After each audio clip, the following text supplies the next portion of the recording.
Hello, everybody! All you wonderful beings out there. Welcome! I am Ather, taking over for Zim, and we're doing some Cosmoteer today. Also, we're gonna have Rygone doing some, narration. Yeah. Very soon. Hi, Tidbits! He's taking a break today. At least for now. Also gonna start up stream raiders, because I kind of forgot to do that yesterday.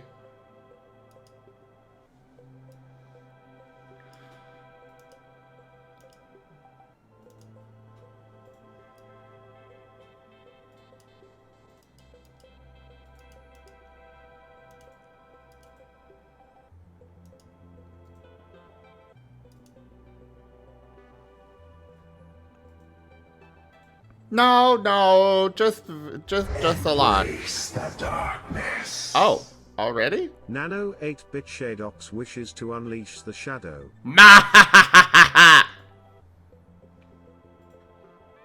Hi.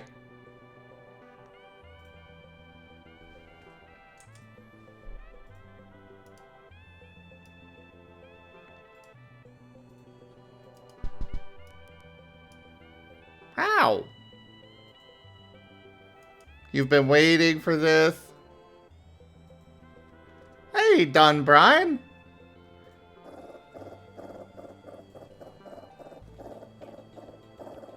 Also, with this model, you use the regular close.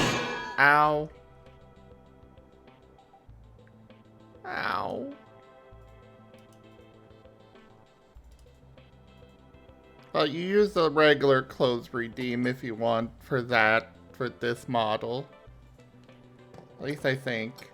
I'm not sure. But either way.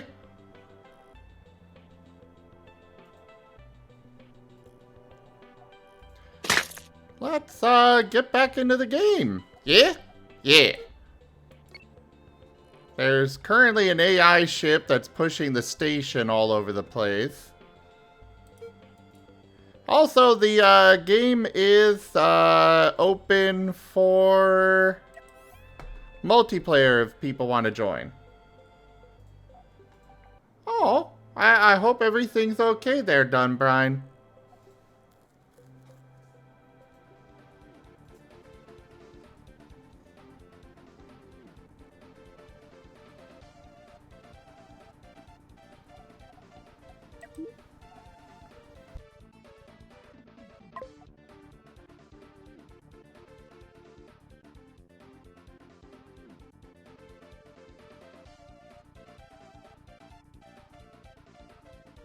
Oh yes, Tidbits. This pirate station, this is something that I just took over last time. It did a lot of damage to my ships. It was not pleasant.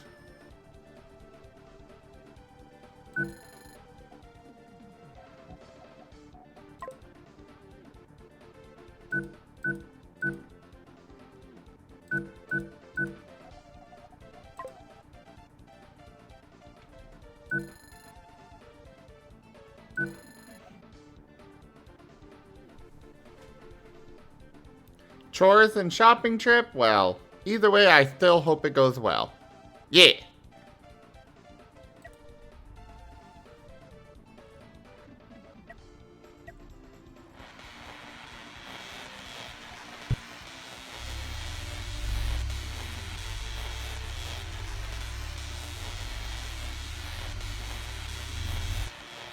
Yeah, I fought hard against this station, took out their cockpits, and then took over the station, and now I have it as part of my fleet. Mahahaha!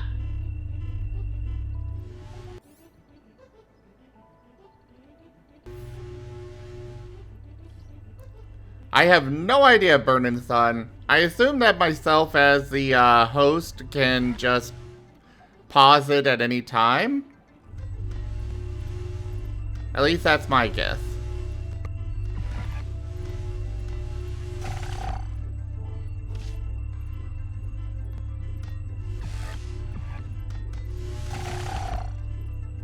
Spooky Rexus. Also, hi, Kieran.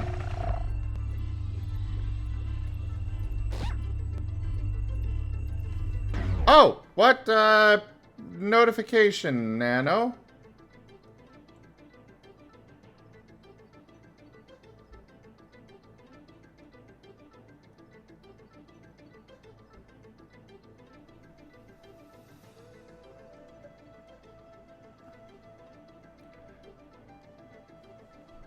For the Sable Crowns?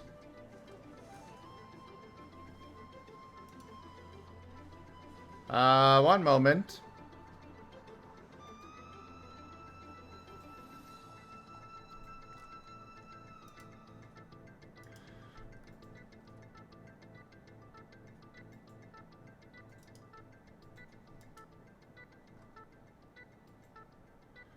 Oh! Yeah. Oh, wait, no, that's from yesterday. I sent those off. There's the one. Weird. It should have. Well, thanks for letting me know so I can, send those.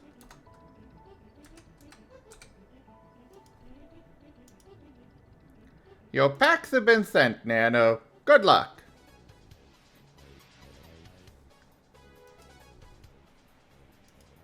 Oh, I've got a means of verifying that you did redeem it. I just had to check that. I don't know, Stream Elements has some weird issues sometimes.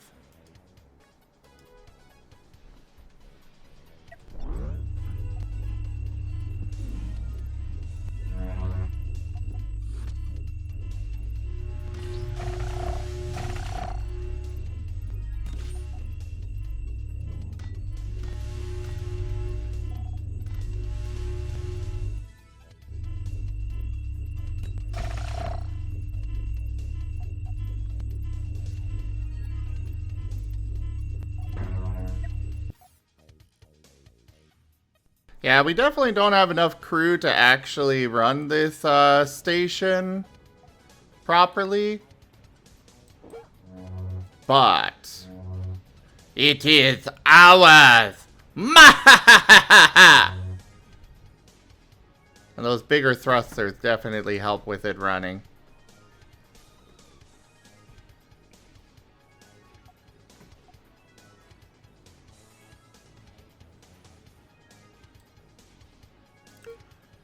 All right.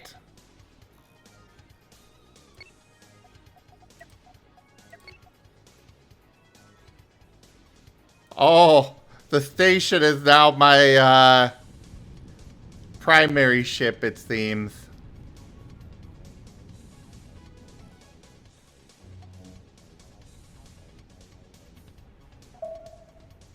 All the others array around the station.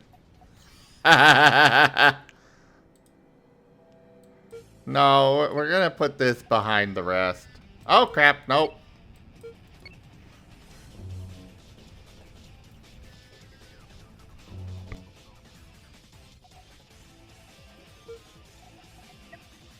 Well, what emote are you gonna make then, Nano?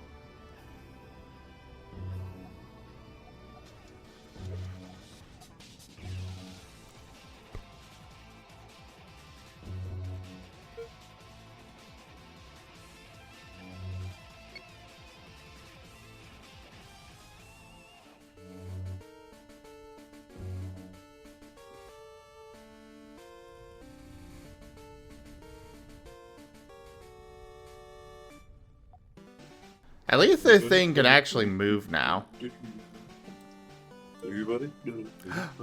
Rygone!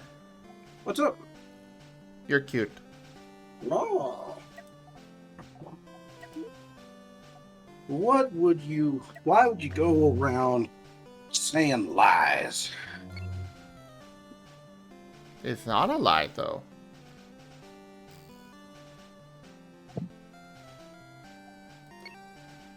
No.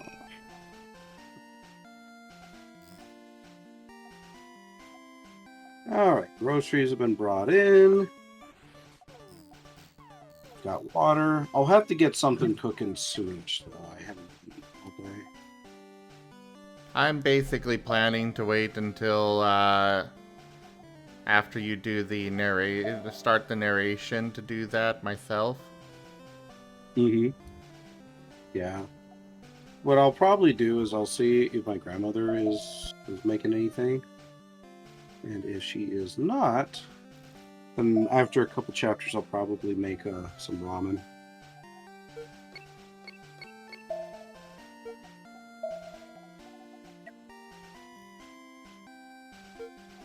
Oh, that sounds good. Yeah.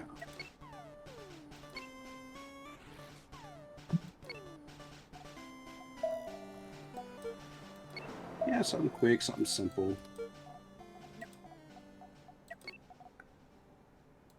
Guess an alt pal had a toss off. Yeah.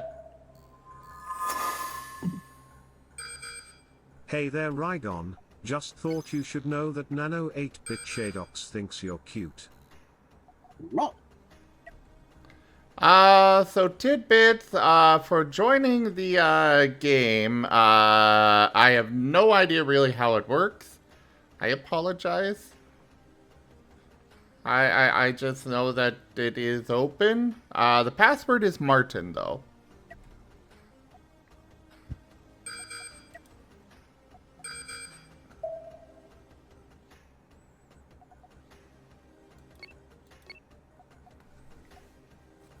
Alright, we got some pirates over here. Let's go attack them. Mahahaha!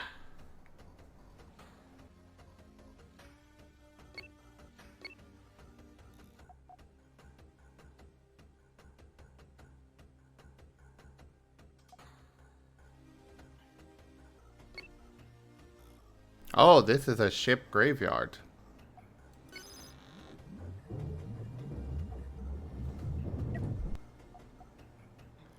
Okay, go and break formation. They are attacking.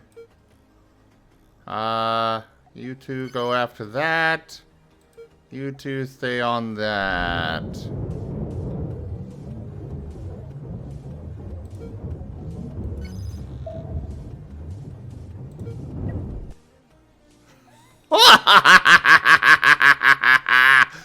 I've got the power now, bitch!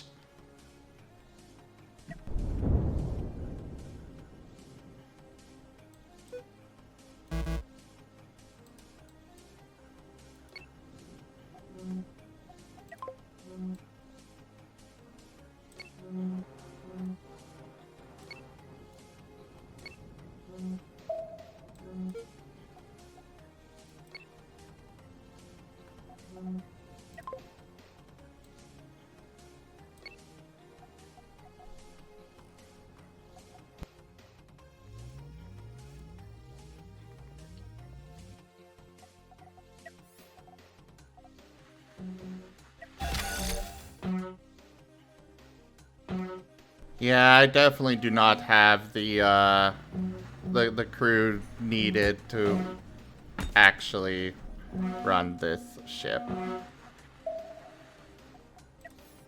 But that's okay.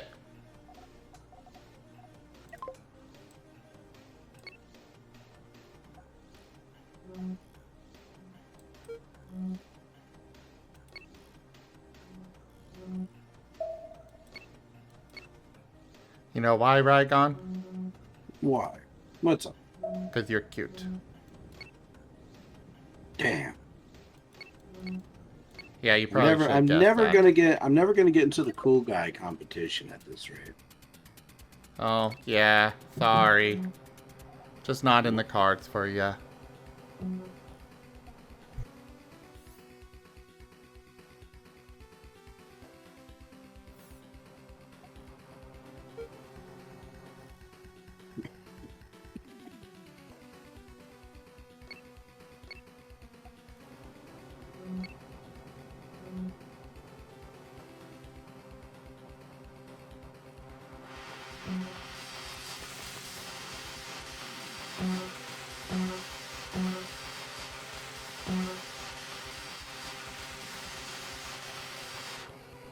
But Tidbits, I believe you do need to be on my friends list. Beyond that, I'm sorry, I don't really know how it all works.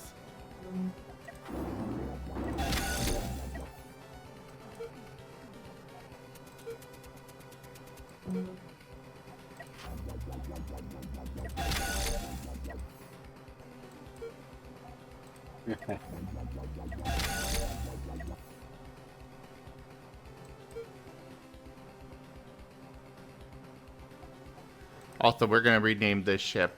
My turn to save the day. Nano 8-bit Shadox wants Rygone to know, you have my vote in the cool guys category. Yes. I will treasure that vote. Also, I'm guessing you're naming the ship front right burner as my favorite. What? Front right burner is your favorite I don't get the reference. from the last time you played this game. Oh. We had that one ship called Backburner. Oh, yeah. SMH people just can't handle the tier of my jokes and the time frame. 8 years down the line, I'm gonna make the same joke, and Zim's not gonna know what I'm talking about. Oh, definitely not.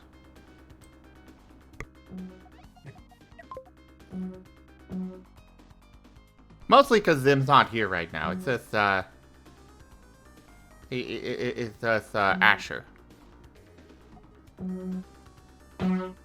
Mahaha!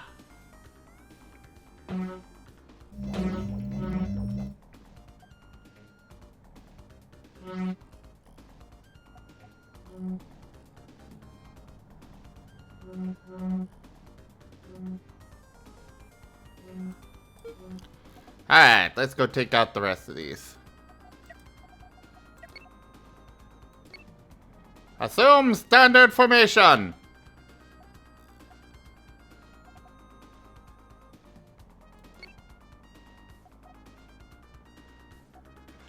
Hello, I do things!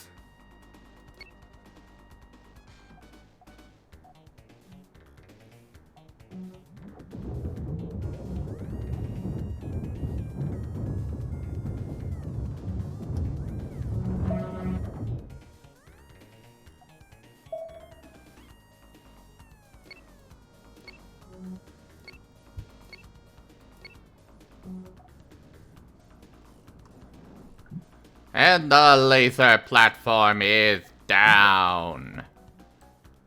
Mahahaha!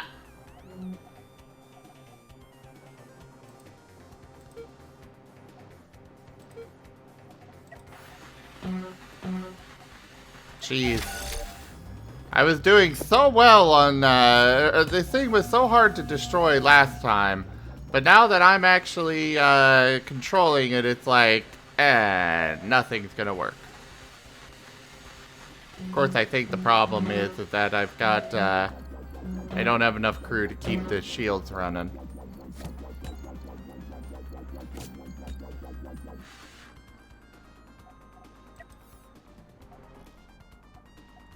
Oh, I'm doing well, I do things. How are you?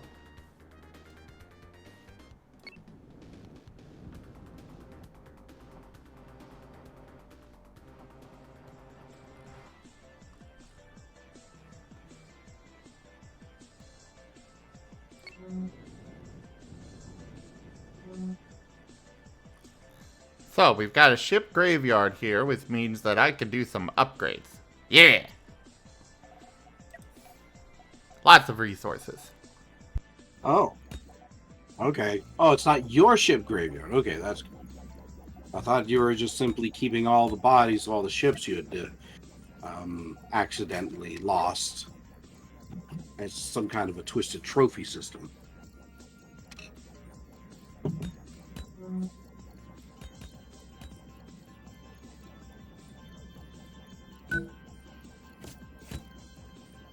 No, of course I wouldn't do something like that.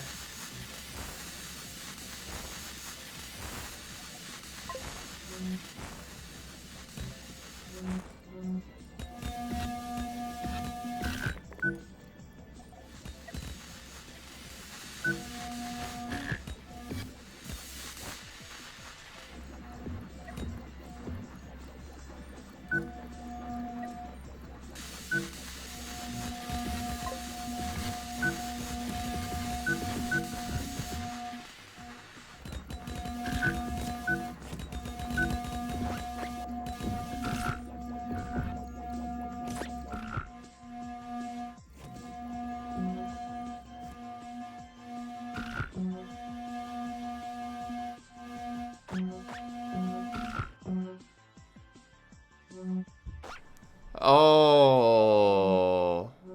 Oh, you don't work retail? Okay, that's good. That's good.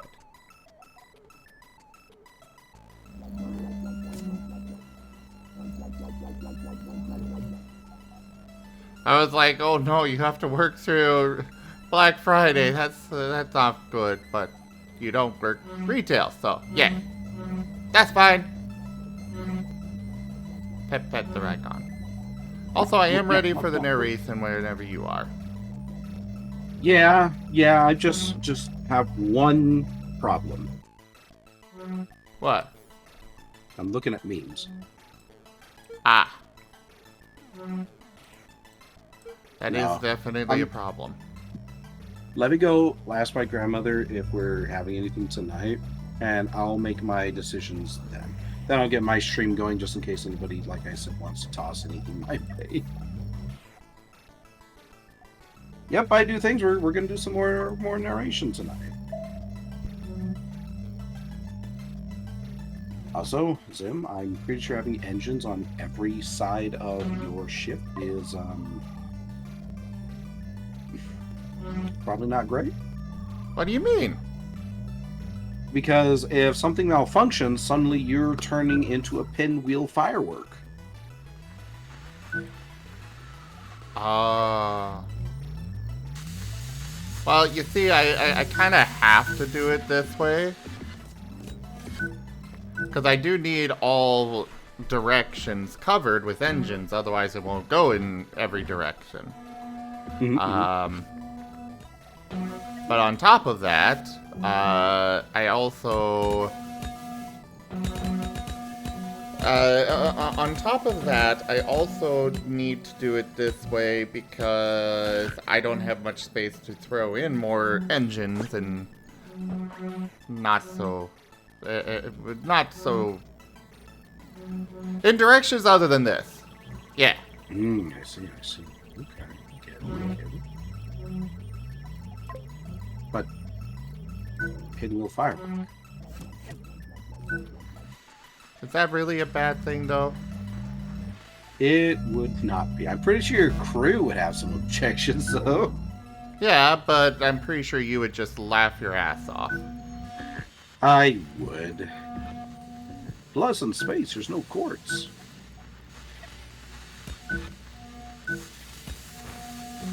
Yeah, so nobody to take me to court and sue me over it. They want to try that, and I'll just eject them out of the airlock. Mahahaha!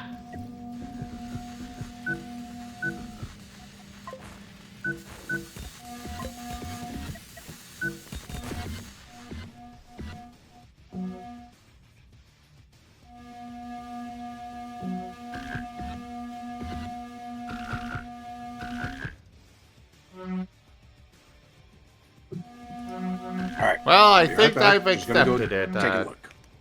I think I've accepted it, Tidbits. Assuming that's you.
I am just gonna move my airlocks.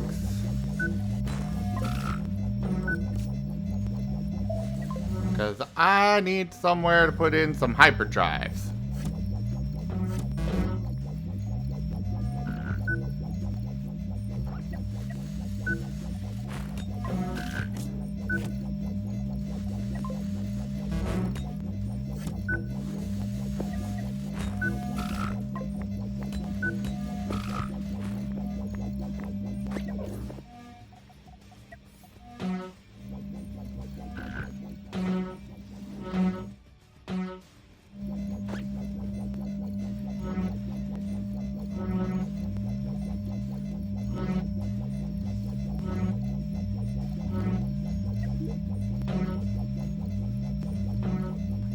I don't have enough resources for the small hyperdrive. Okay. Hello, goodbye. It's me, your friend. Yes, you are friend. No. But am I like the kind of friend that's like from that one game show where they like have people have to like adjust themselves in order to fit through these like interesting poses coming at them in a wall? Am I like that kind of friend? You're like the kind of friend that you call to help you move. I see. That is interesting because it sounds like physical labor, and I'm gonna be busy on that day, so good luck with that.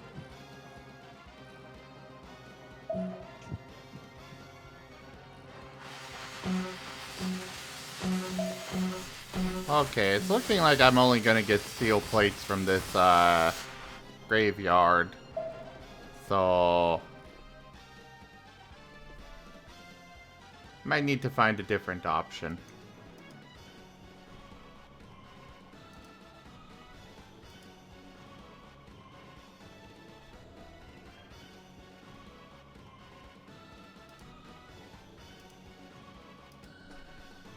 Error!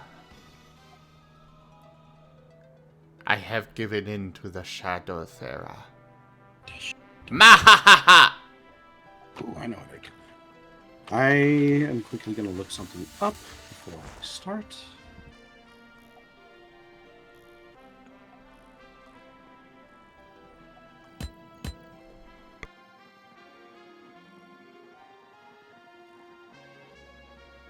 What I need to do is I need to get myself like a comfy little screen for book reading. That's what I need.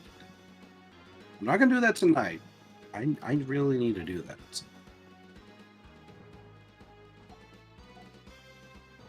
Well, perhaps you could commission one from, Whiskers.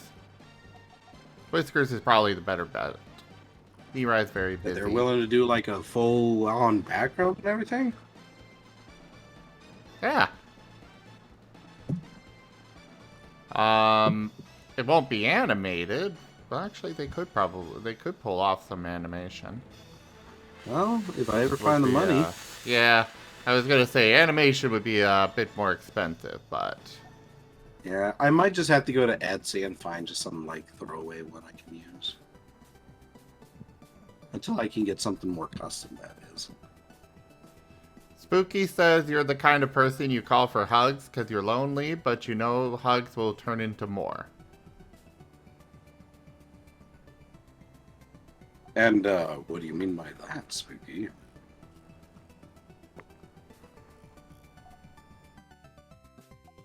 Oh, I'm doing well, Era. How are you?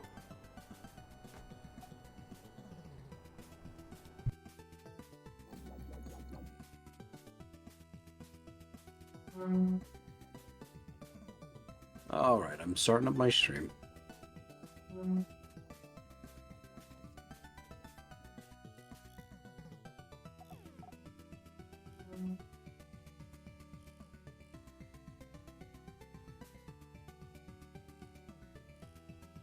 You survived was your a rough fate? day.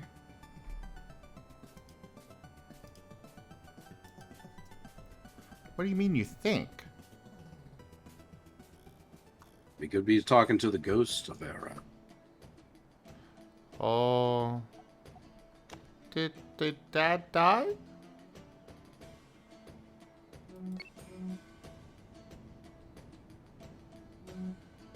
I don't want Dad to be dead.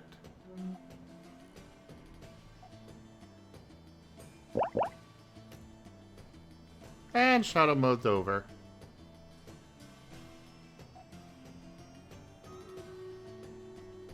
Oh, okay. Jace is still alive.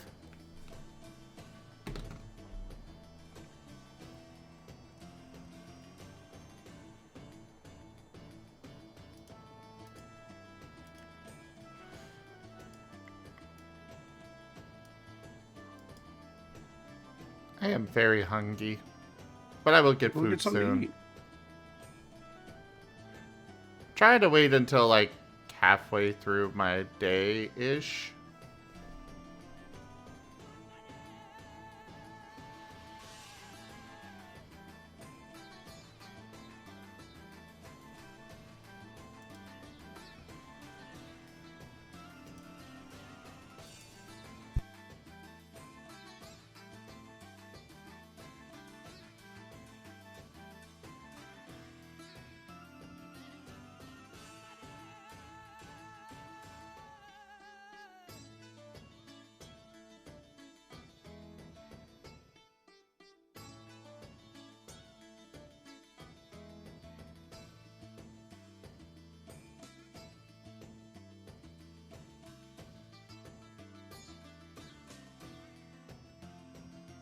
I'm not eating my hand. I'm just holding up my vape for taking a hit.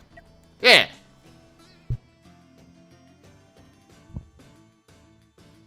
Nom nom nom nom nom.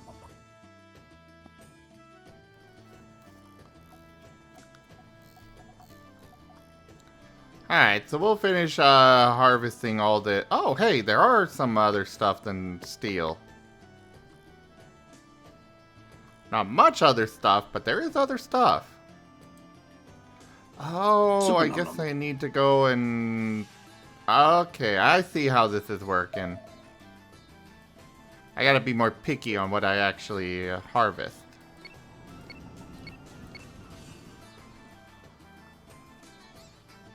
Because some of these have actual parts left. Big knife. Oh.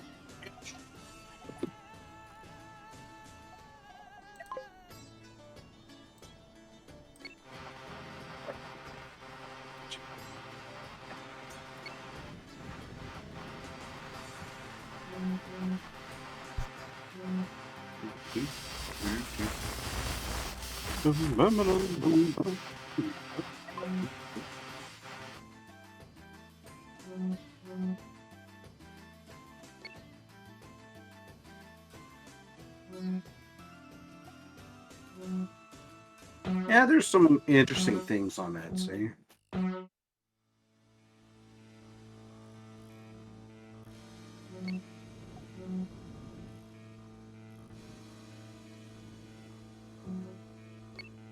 I've got about 4 more minutes on my intro, and then we'll start. Sounds good.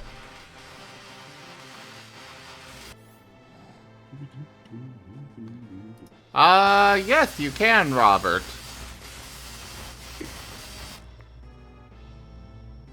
Not really doing voice tonight because Rygone's gonna do some narration here soon. But you can join. Oh, thank you for the alert, John Dragonair. Much appreciated.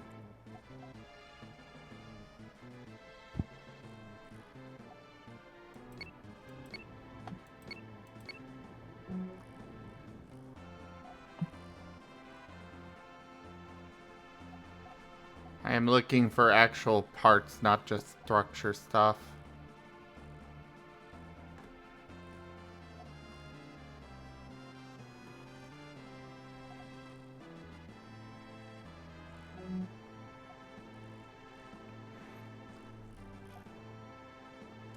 It is Marten.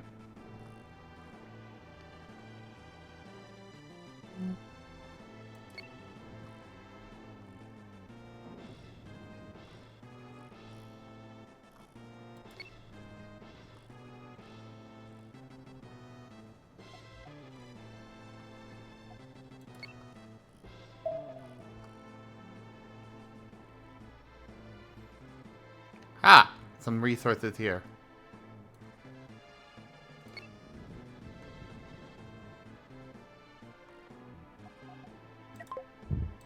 Hello there, Zibna.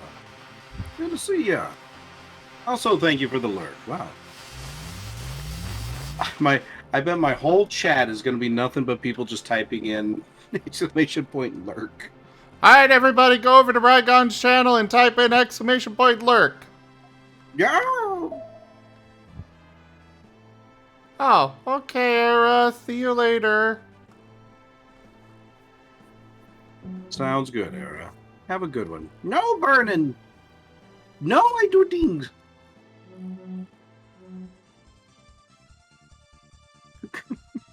Oh. Oh.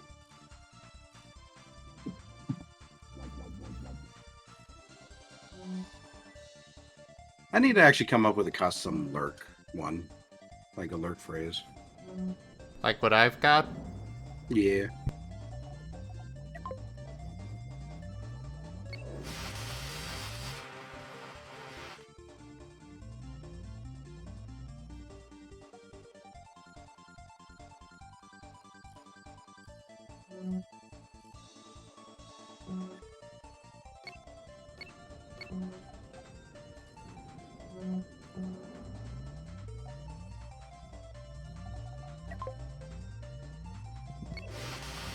Couple more minutes.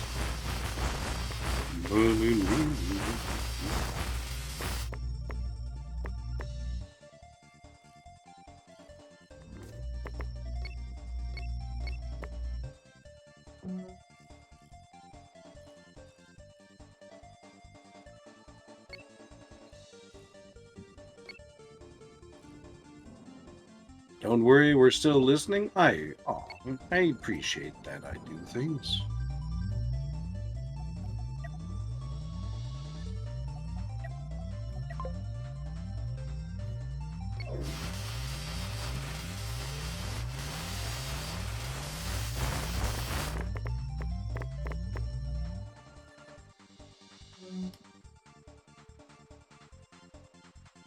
Oh, it doesn't, Robert? I really don't want to go back to main screen. Could somebody go look it up and see how it actually works, please? I don't want to go back to the main menu to every time somebody wants to join or something.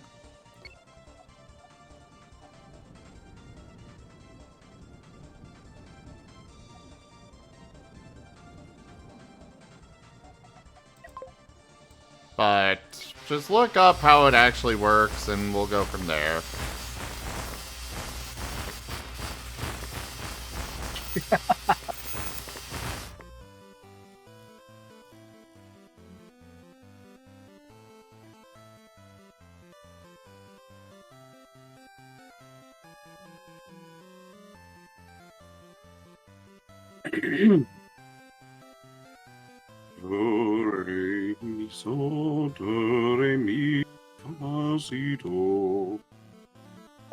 Alright, good.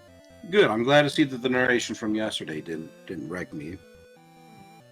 I read probably far more than I should have.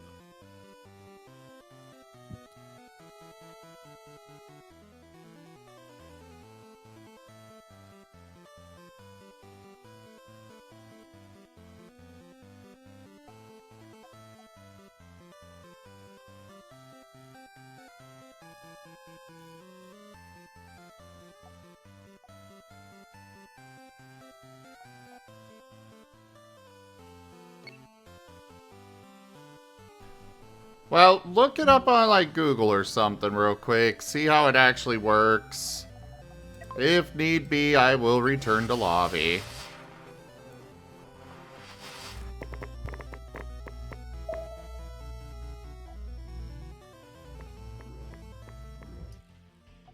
All right, everyone. It is time. To my coffee screen. Pause the music.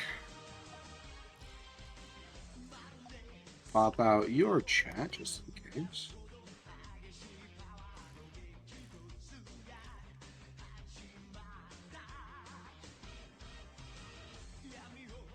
Hello there, Razor Dragon. We're about to start some narration.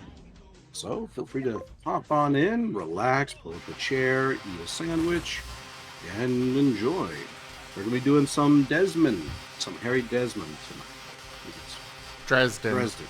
Yeah, Dresden.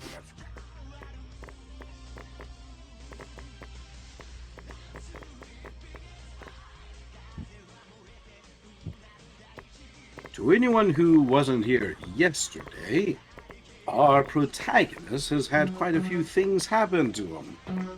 First off, he's been called to find a woman's missing husband, who had apparently been dabbling in the magical arts. Maybe.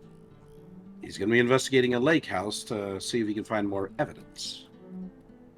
He's also been called on to a case where 2 people's hearts have exploded, one of which was a bodyguard for the local mafia boss. The mafia boss has asked Dresden very kindly to piss off. Yeah, I Finally, suppose that's one way to put it. Finally, he's also been asked out on a date by a journalist who wants to potentially get a little bit more information out of him. So, Dresden seems like he's in a bit of a pickle, and he still needs to make rent. Let's see what happens. Chapter 6. Mister was nowhere to be seen when I got home, but I left the food in his dish anyway. He would eventually forgive me for getting home late. I collected the things I would need for my kitchen: fresh baked bread with no preservatives, honey, milk, a fresh apple, a sharp silver penknife, and a tiny dinner set of a plate, bowl, and cup that I had carved myself from a block of teak wood. I went back out to my car. The Beetle isn't really blue anymore, since both doors have been replaced, one with a green clone, one with a white one, and the hood of the storage trunk in front had to be replaced with a red duplicate. But the name stuck anyway. Mike is a super mechanic. He never asked questions about the burns that slagged a hole in the front hatch, or the claw marks that ruined both the doors. You can't pay for a service like that. I revved up the Beetle and drove down I-94 on the shore of Lake Michigan, crossing through Indiana briefly, then crossing over the state line into Michigan itself.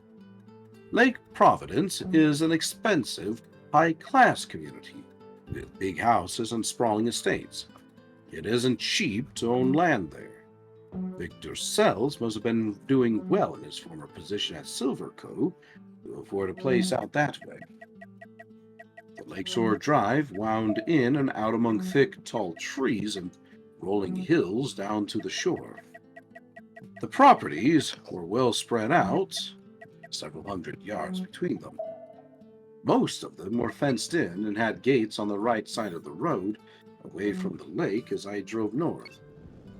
The Sells house was the only one I saw on the lake side of the drive. The smooth gravel lane, lined by trees, led back from the Lakeshore Drive to the Sells house.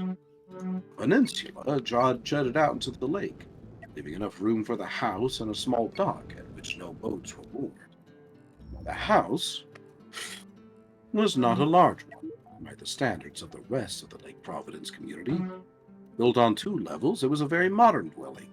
A lot of glass and wood that was made to look like something more synthetic than wood by the way it had been smoothed and cut and polished. The drive curved around to the back of the house, where a driveway big enough to host a 5-on-5 game of basketball around a backboard erected to one side was overlooked by a wooden deck leading off the second level of the house. I drove the Blue Beetle around to the back of the house and parked there. My ingredients were in a black nylon bag, and I picked that up and brought it with me as I got out of the car and stretched my legs. The breeze coming from the lake was cool enough to make me shiver a little, and I drew my mantle duster close around across my belly. First, impressions are important. I wanted to listen to what my instincts said about the house. I stopped for a long moment and just stared up at it. My instincts must have been holding out for another bottle of Max Ale. They had little to say other than that the place looked like a pricey little dwelling that had hosted a family through many a vacation weekend. Well, where instinct fails, intellect must venture. Almost everything was fairly new. The grass around the house had not grown long enough this winter to require a cutting. Basketball net was stretched out and loose enough to show that it had been used fairly often. The curtains were all drawn.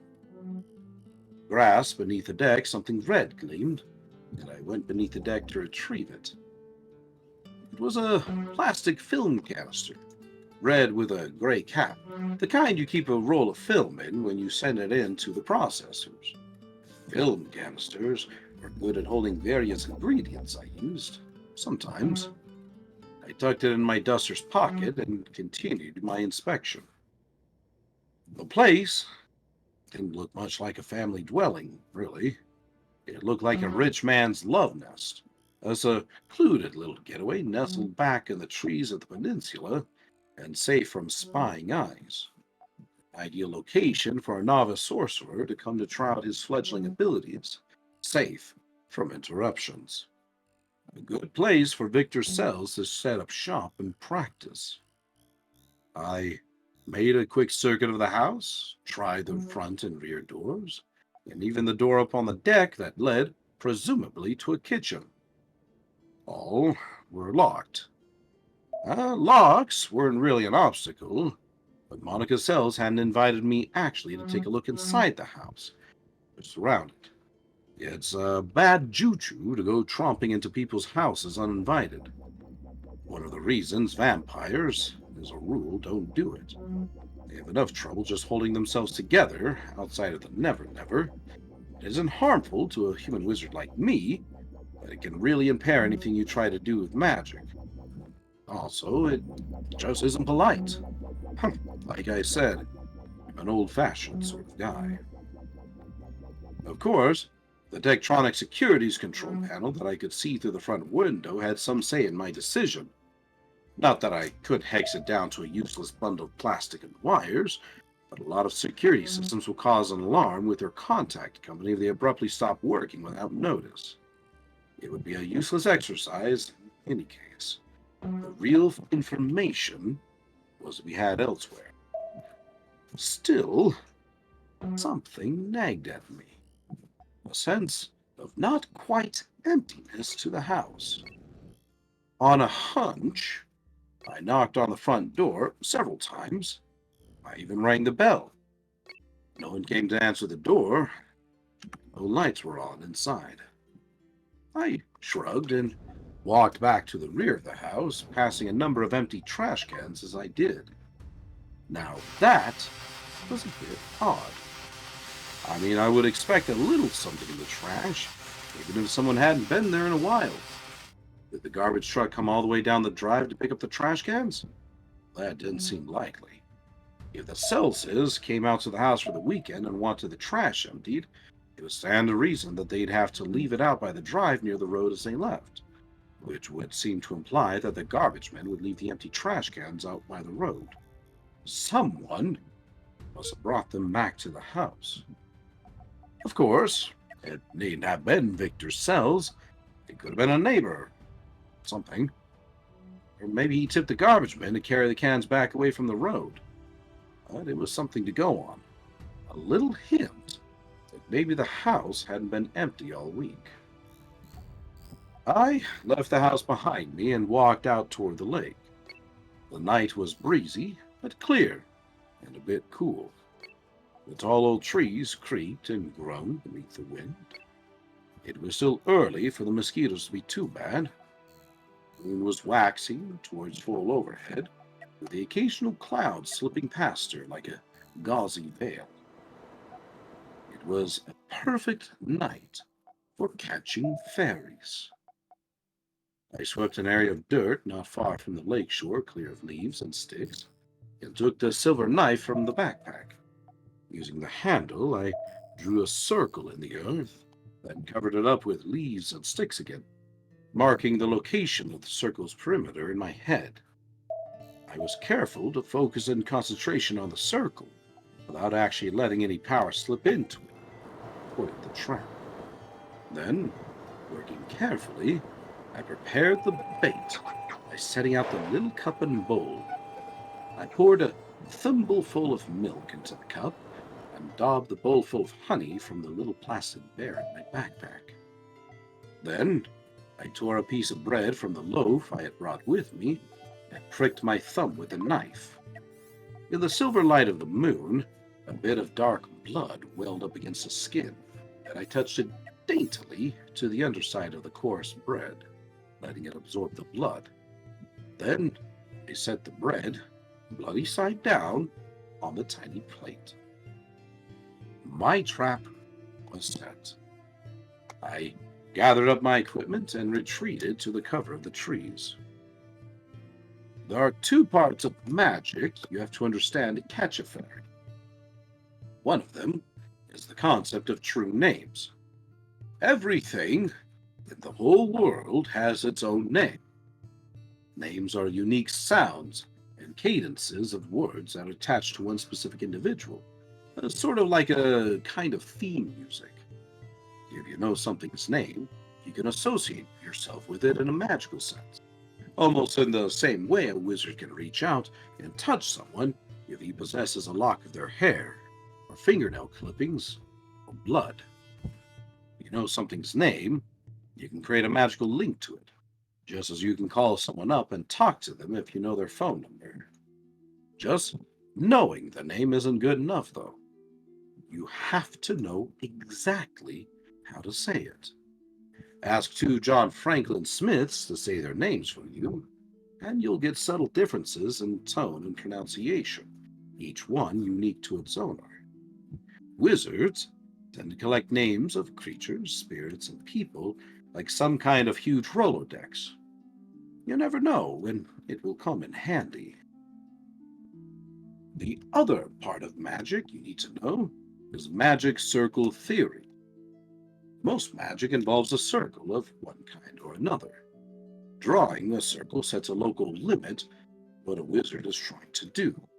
It helps him refine his magic, focus, and direct it more clearly. It does this by creating a sort of screen, defined by the perimeter of the circle, that keeps random magical energy from going past it, containing it within the circle so it can be used. To make a circle, you draw it on the ground, or close hands with a bunch of people, or walk about spreading incense, or any of a number of other methods, while focusing on your purpose in drawing it.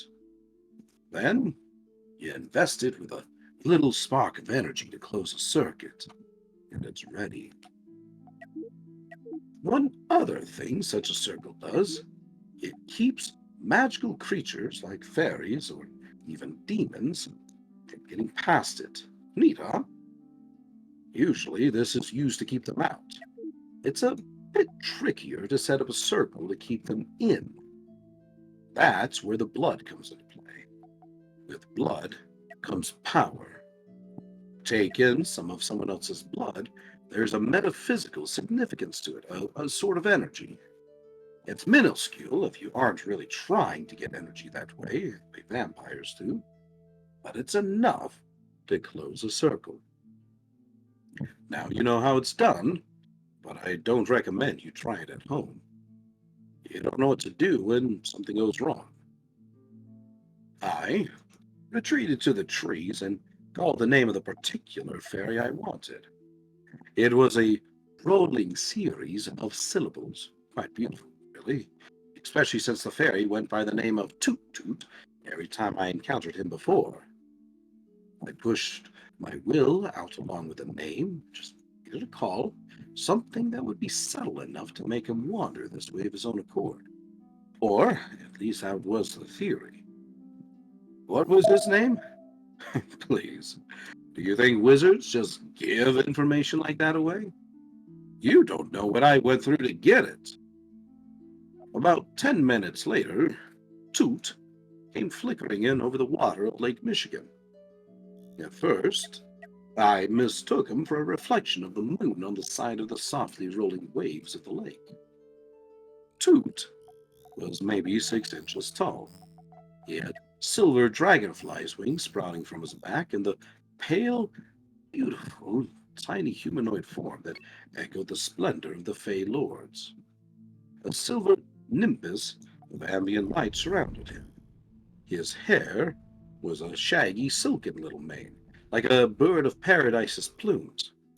and was a pale magenta. Toot loved bread and milk and honey, a common vice of the lesser fae. They aren't usually willing to take on a nest of bees to get to the honey, and there's been a real dearth of milk in the Never Never since high-tech dairy farmers took over most of the industry. Needless to say, they don't grow their own wheat, harvest it, thresh it, and then mill it into flour to make bread either. Toot lighted on the ground with caution, scanning around the trees. He didn't see me. I saw him wipe at his mouth and walk in a slow circle around the miniature dining set, one hand rubbing greedily at his stomach. Once he took the bread and closed the circle, be able to bargain information for his release. Toot was a lesser spirit in the area, sort of a dock worker of the Never Never. If anyone had seen anything of Victor's cells, Toot would have, or would know someone who had. Toot dithered for a while, fluttering back and forth around the meal, but slowly getting closer. Fairies and honey, moths and flame. Toot had fallen for this several times before, and it wasn't in the nature of the Fae to keep memories for very long, or to change their essential natures. All the same, I held my breath. The fairy finally hunkered down, picked up the bread, dipped it in the honey, then greedily gobbled it down. The circle closed with a little snap that occurred just at the edge of my hearing. Its effect on Toot was immediate. He screamed a shrill little scream like a trapped rabbit, then took off toward the lake in a buzzing flurry of wings. At the perimeter of the circle, he smacked into something as solid as a brick wall, and a little puff of silver motes exploded out from him in a cloud. Toot grunted and fell on his little fairy ass on the earth. "I should have known!" he exclaimed as I approached from the trees. His voice was high-pitched, but more like a little kid's than an exaggerated kind of fairy voices I've heard in cartoons. "Now I remember where I've seen those plates before, you ugly, sneaking, ham-handed, big-nosed, flat-footed mortal worm!" "Hiya, Toot," I told him. "You remember our deal from last time, or do we need to go over it again?" Toot glared defiantly up at me and stomped his foot on the ground. More silver fairy dust puffed out from the impact. "Release me," he demanded, "or I will tell the queen." "If I don't release you," I pointed out, "you can't tell the queen. And you know just as well as I do what she would say about any dewdrop fairy who was silly enough to get himself caught with the lure of bread and milk and honey." Toot crossed his arms defiantly over his chest.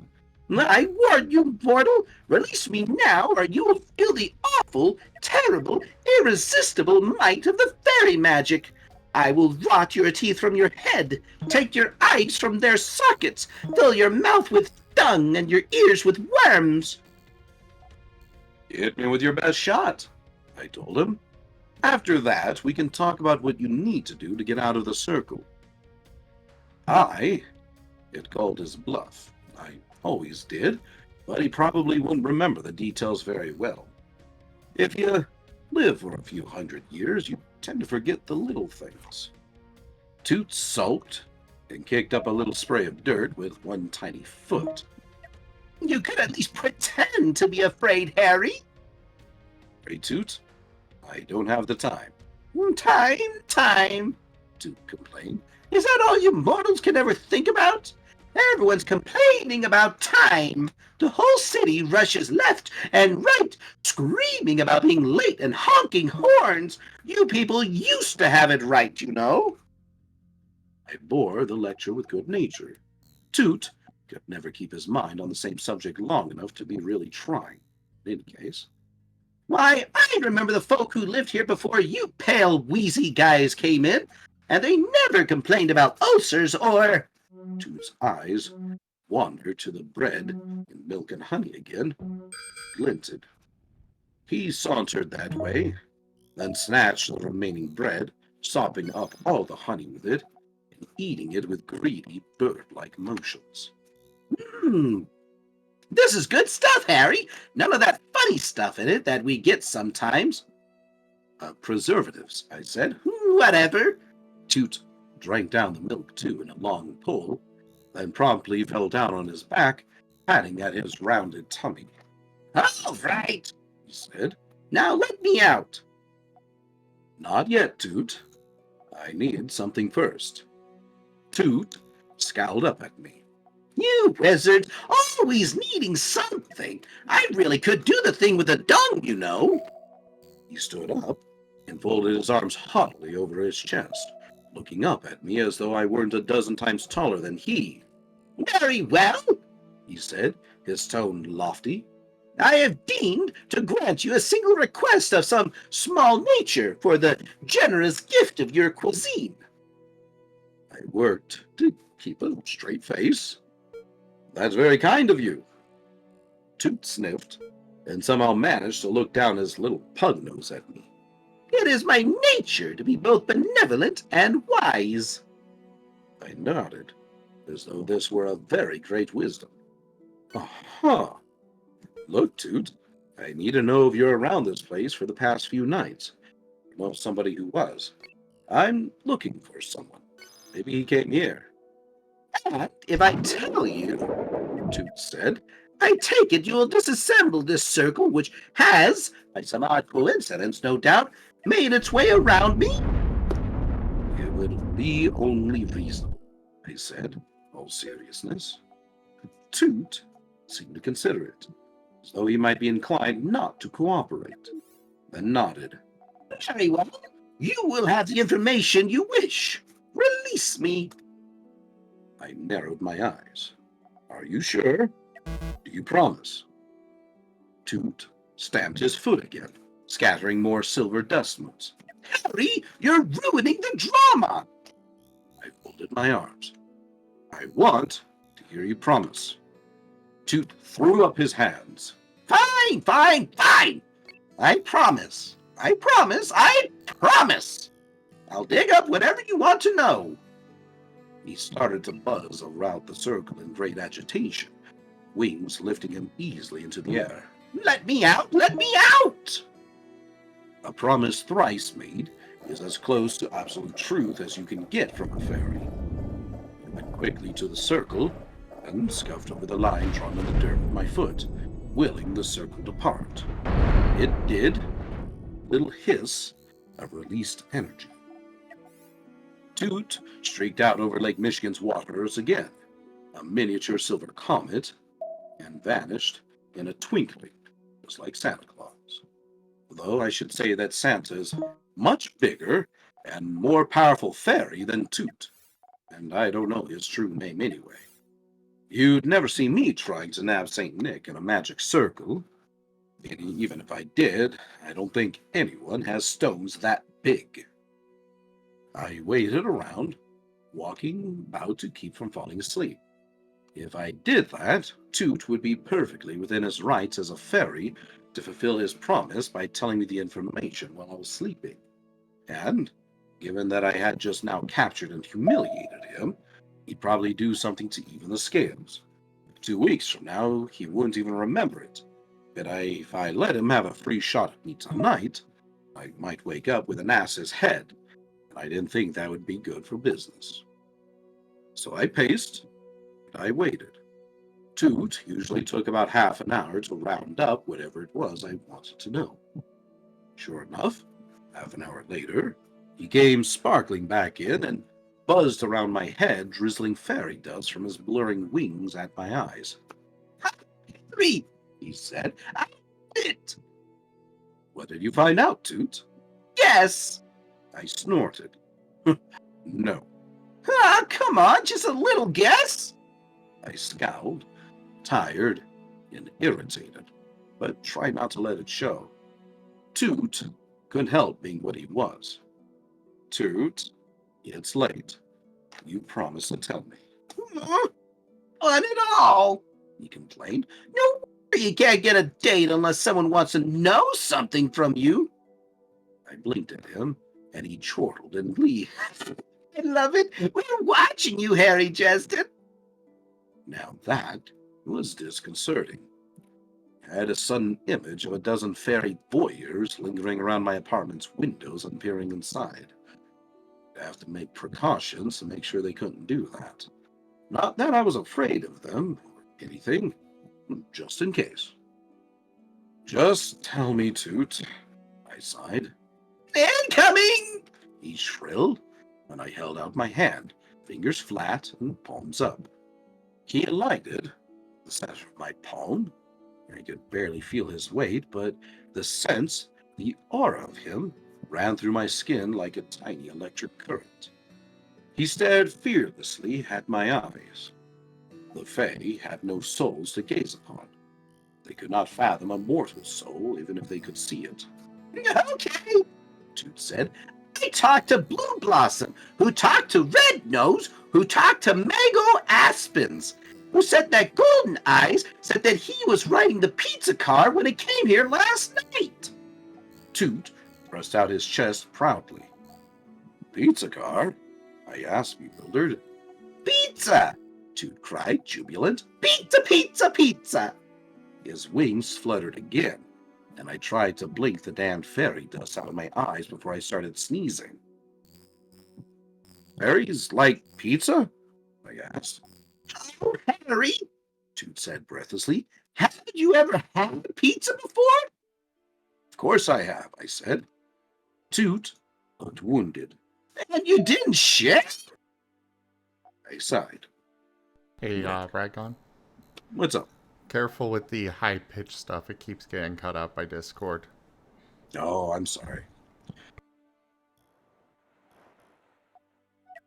Look, maybe I can bring you guys some pizza sometime soon. Thank you for the help. Toot leapt about in glee, hopping from one fingertip to the other. Yes, yes. Wait until I tell them. We'll see who laughs at Toot Toot next time. Toot, I said, trying to calm him. Did he see anything else? Toot tittered, his expression sly and suggestive. He said that there were mortals sporting, and that they needed pizza to regain their strength. Which delivery place, Toot? The fairy blinked and stared at me as though I were hopelessly stupid. Harry, the pizza truck. Then he darted off skyward, vanishing into the trees above. I sighed and nodded. Toot would know the difference between Domino's and Pizza Hut. He had no frame of reference and couldn't read. Most fairies were studiously averse to print. So I had two pieces of information. One, someone had ordered a pizza to be delivered here. That meant two things. First, that someone was here last night. Second, that someone had seen them and talked to them. Maybe I could track down the pizza driver and ask if they had seen Victor's cells. The second piece of information had been Toot's reference to sporting. Fairies didn't think too much of mortals' idea of sporting, unless there was a lot of nudity and lust involved. They had a penchant for shadowing necking teenagers and playing tricks on them. So, Victor had been here with a lover of some kind, for there to be any sport going on. I was beginning to think that Monica Sells was in denial. Her husband wasn't wandering around learning to be a sorcerer, spooky scorpion talismans notwithstanding. He was lurking about his love nest with a girlfriend, like any other husband bored with a timid and domestic wife might do under pressure. It wasn't admirable, but I guess I could understand the motivations that could cause it. The only problem was going to be telling Monica, feeling that she wasn't going to want to listen to what I had found out. I picked up the little plates and bowl and cup, put them back into my back nylon backpack, along with a silver knife. My legs ached from too much walking and standing about. I was looking forward to getting home and getting some sleep. The man, with a naked sword in his hands, appeared out of the darkness without a warning rustle or sound or whiff of magic to announce his presence.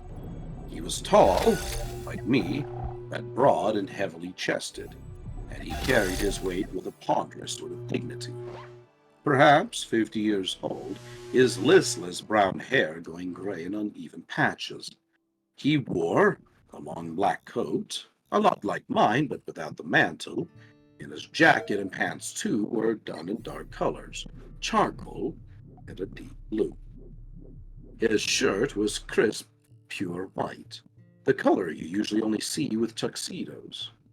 His eyes were gray, touched with crow's feet at the corners, and dangerous. Moonlight glinted off those eyes in the same shade it did from the brighter silver of the sword's blade. He began to walk deliberately toward me, speaking in a quiet voice as he did. Harry Blackstone Copperfield Dresden. Irresponsible use of true names for summoning and binding others to your will violates the fourth law of magic. The man intoned. I remind you that you are under the doom of Damocles. No further violations of the laws will be tolerated. The sentence for further violation is death, by the sword, to be carried out at once. That is the end of chapter 6. Woo!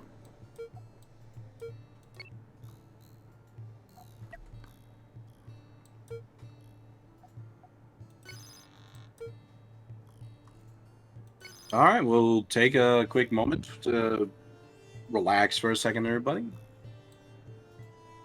Enjoy the music. Hope you all enjoyed the narration. Very much so. And great job with Toot Toot. Toot Toot's a great character. Yeah, I wish I had a better microphone, then you could pick up all the little things, but what can you do? Oh, I don't think it's a matter of the microphone. I think it's a matter of Discord itself. Yeah, probably.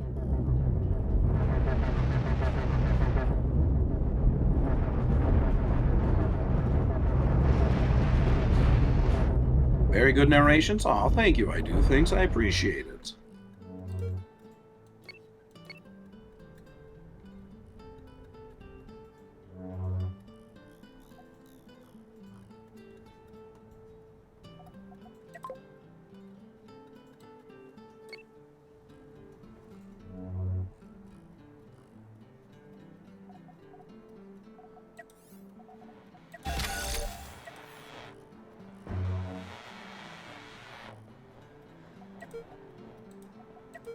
And my food is just about ready, so I am going to step away for a moment.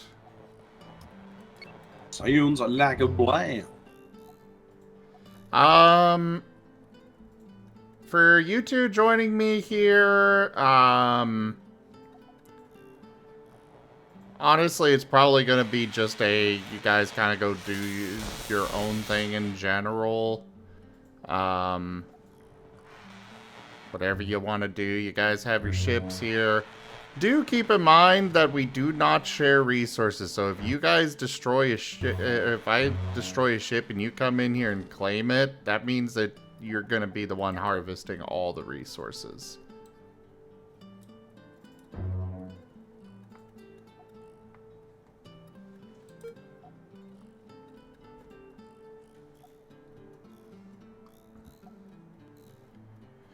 If you guys need anything, just let me know in the in-game chat. But I will be right back in a couple of minutes. I'm going to pause. Sorry for the delay. Well, actually, should be fine.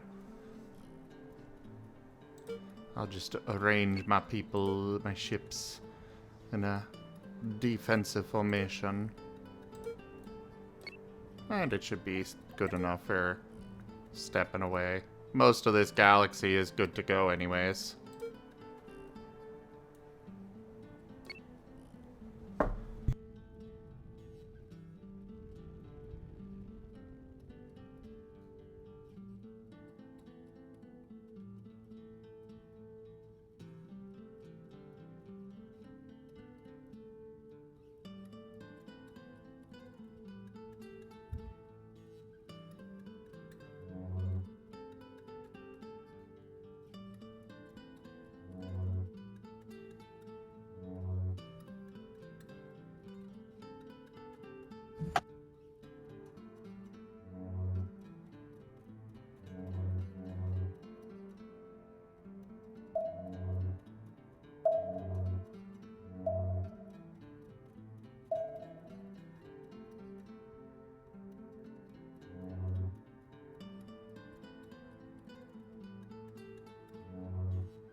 I am curious for the other two of you out there. Are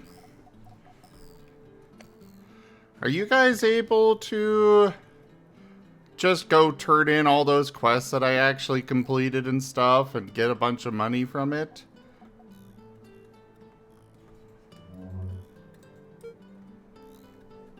Hi there, Rocky.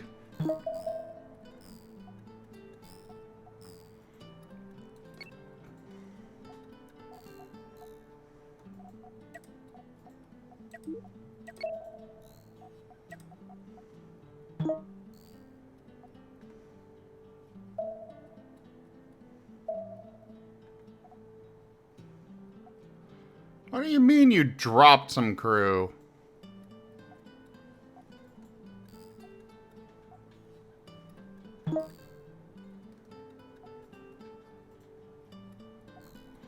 Oh, we share quests? I don't really know how the multiplayer works.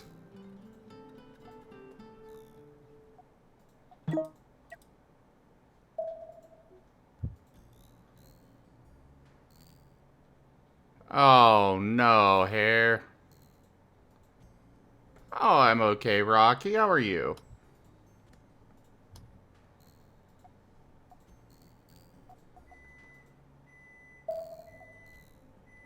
I mean, they only fly out of the ship to mine if you actually tell them to.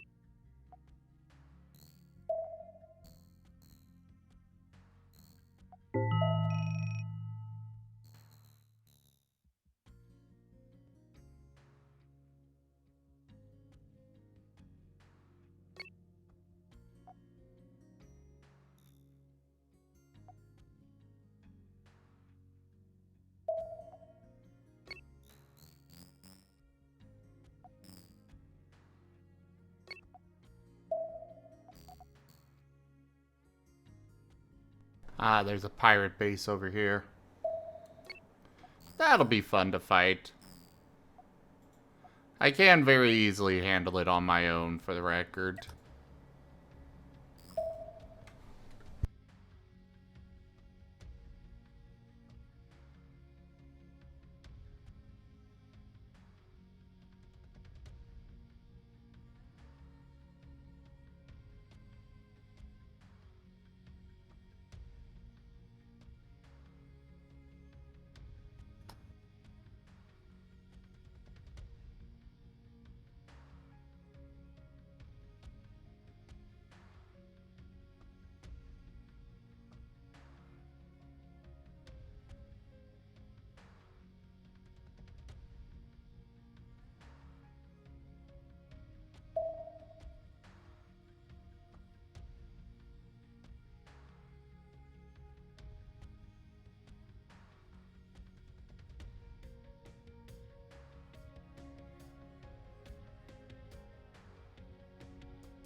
Alrighty, I'll be back. I'm gonna go find something to eat.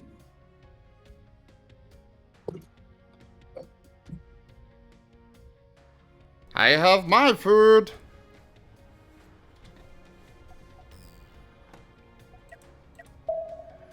God, my ships take so long to actually fly.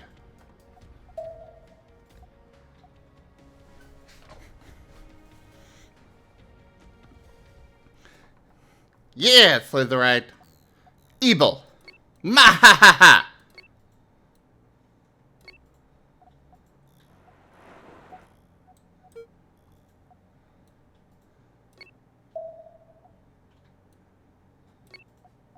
Joke.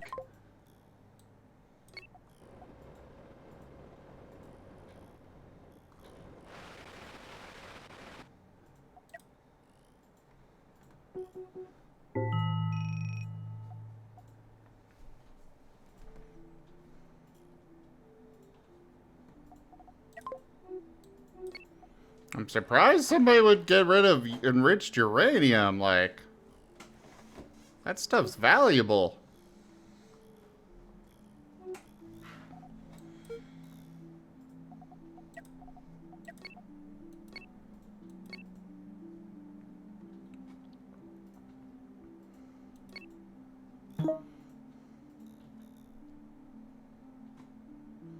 Yeah, but the reactor is usually in the front of the ships, at least in my experience, so it usually gets blown up first.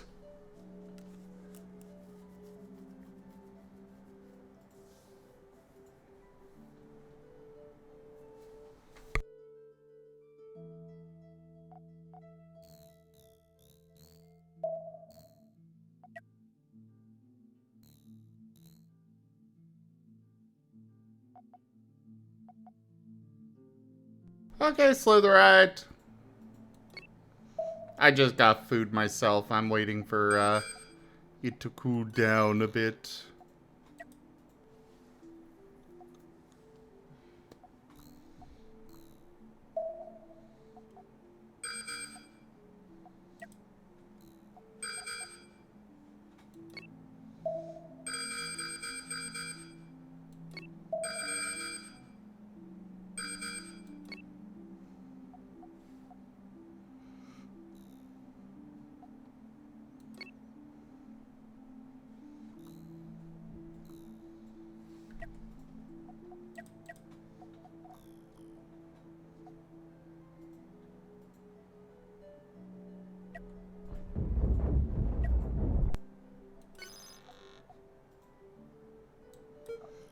Alright, you two go against that one. You two get that. You go over and get that.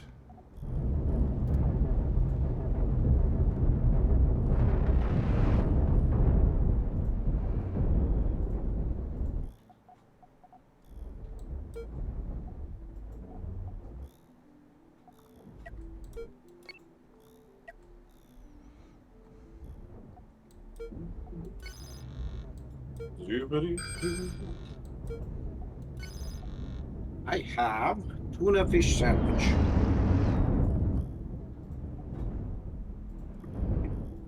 Nice.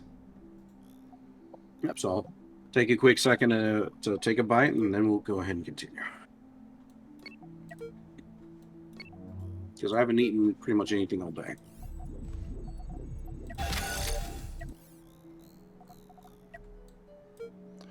Yeah, definitely get yourself some food.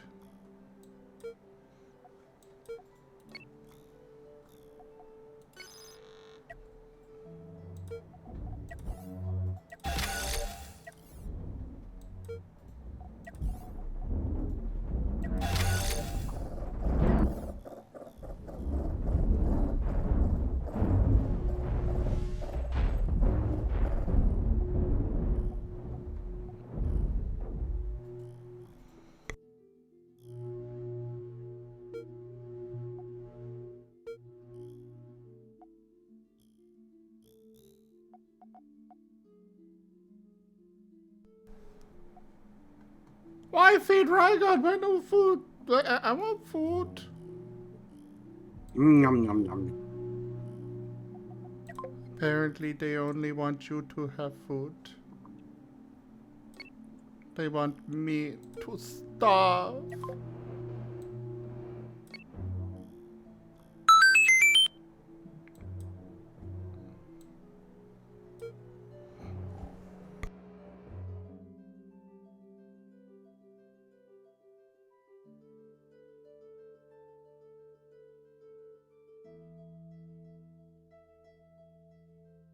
Oh, it's because Rygone is narrating? That's the only reason?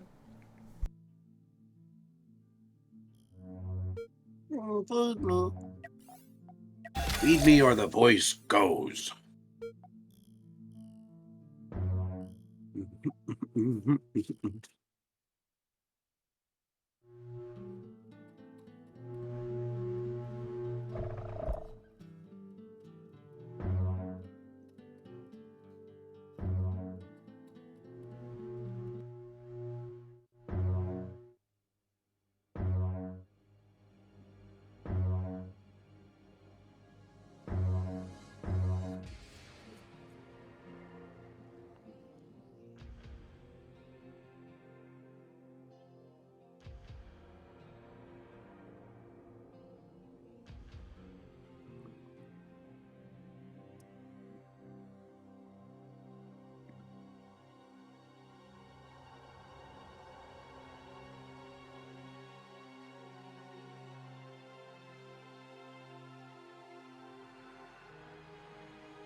You feed Rygone lots of potatoes.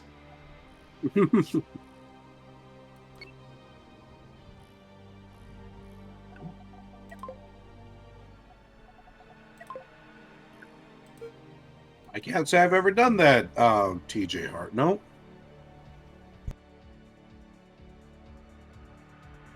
Mostly because I just never really keep a camera on me.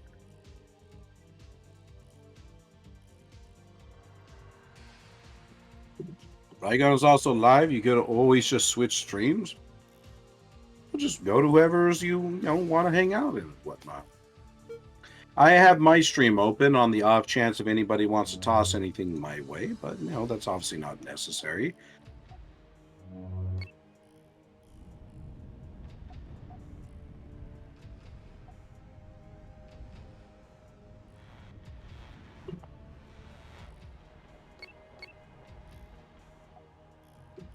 Alright, I got all the patrolling enemies out of this area. Just need to get my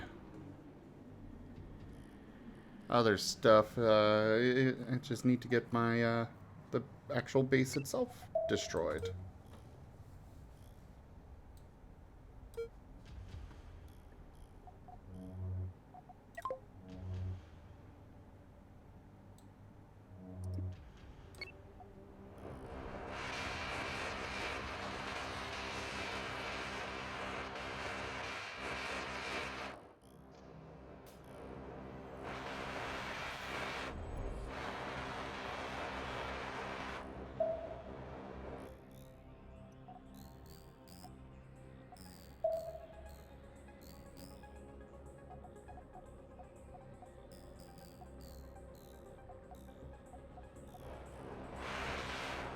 That's just what my chat has chosen, TJ Hart. No. Knowing them, come tomorrow, I'll probably be something else.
Time for the bread intervention? Yes, Sarah. We're on a narration break. And I don't know why they're trying to steal your, bread stash.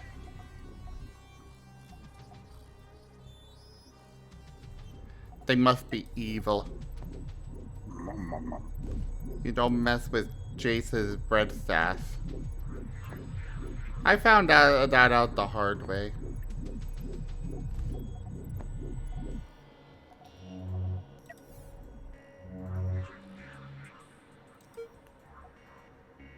Alright, haywire right.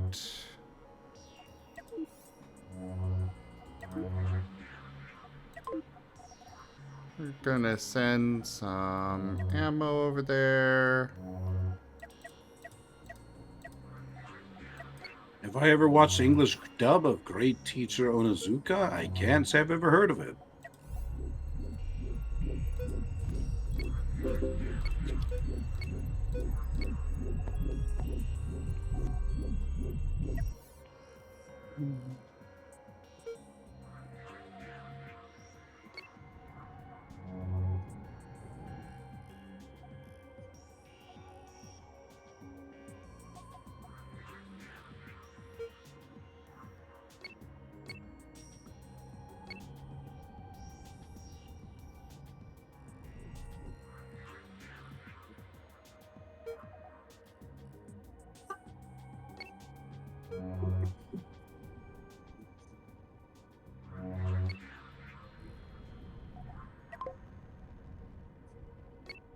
It's practically a masterclass on voice acting. Steve Bloom does a virtuoso performance there. Oh, yes. That's also what they do for a living. I just do this for a hobby.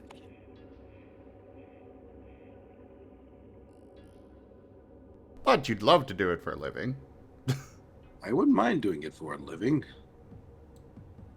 I mean, I'll be honest. While I enjoy my work from time to time, I'll be honest, I don't really actually see myself doing it long term. I'd like to get into something like voice acting or streaming or book writing, it's something more creative.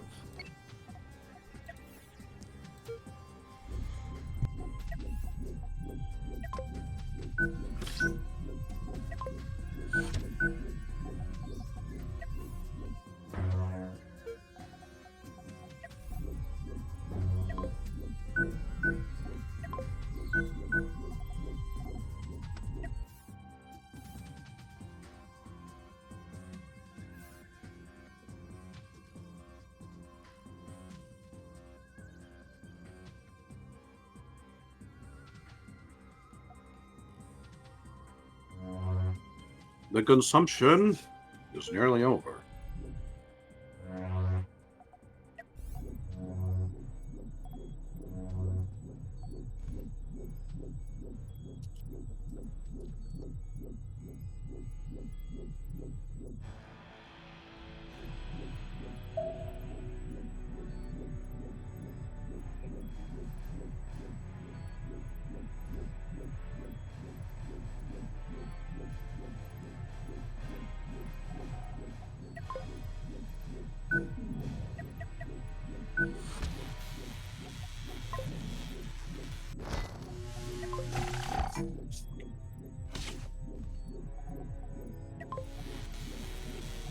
How much for the maid outfit?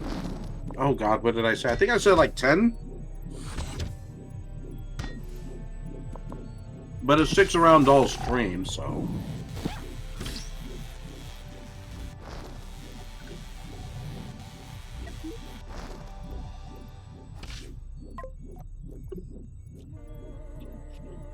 Alright. The food has been consumed. It's only $1 to make them naked. Well, for this one, I probably would keep the maid uniform on, since, they did go through the trouble for it.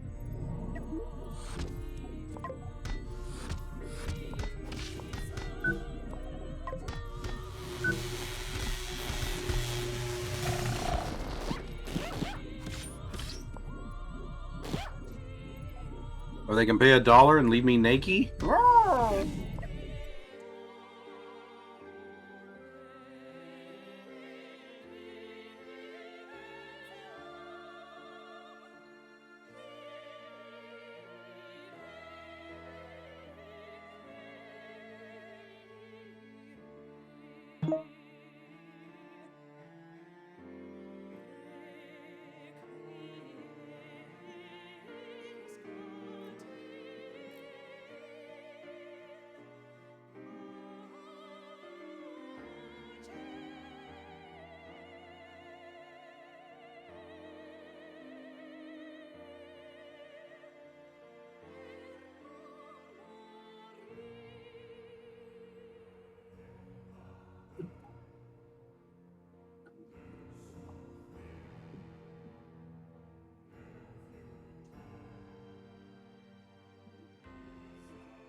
Alright, right after this song is done, we'll continue with the next chapter, everyone. We got 30 seconds. Yeah, quickly! Do whatever you're going to be doing! Relax harder! Never! Mahaha! Sounds good, Drunk Dragon Era. Alright, pausing the songs.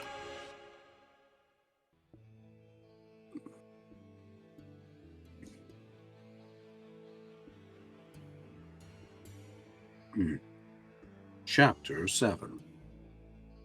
Have you ever been approached by a grim-looking man carrying a naked sword with a blade about 10 miles long in his hand in the middle of the night beneath the stars on the shore of Lake Michigan? If you have, seek professional help.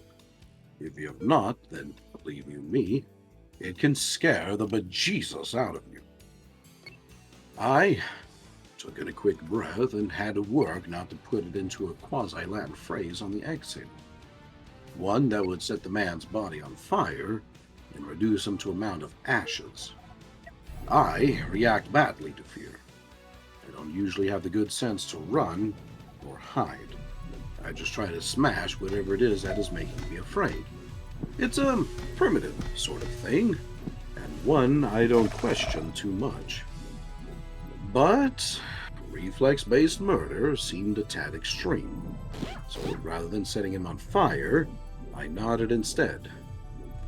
Evening, Morgan. You know as well as I do that those laws apply to mortals, not fairies. Especially for something as trivial as I just did. And I didn't break the fourth law. He had the choice whether to take my deal or not.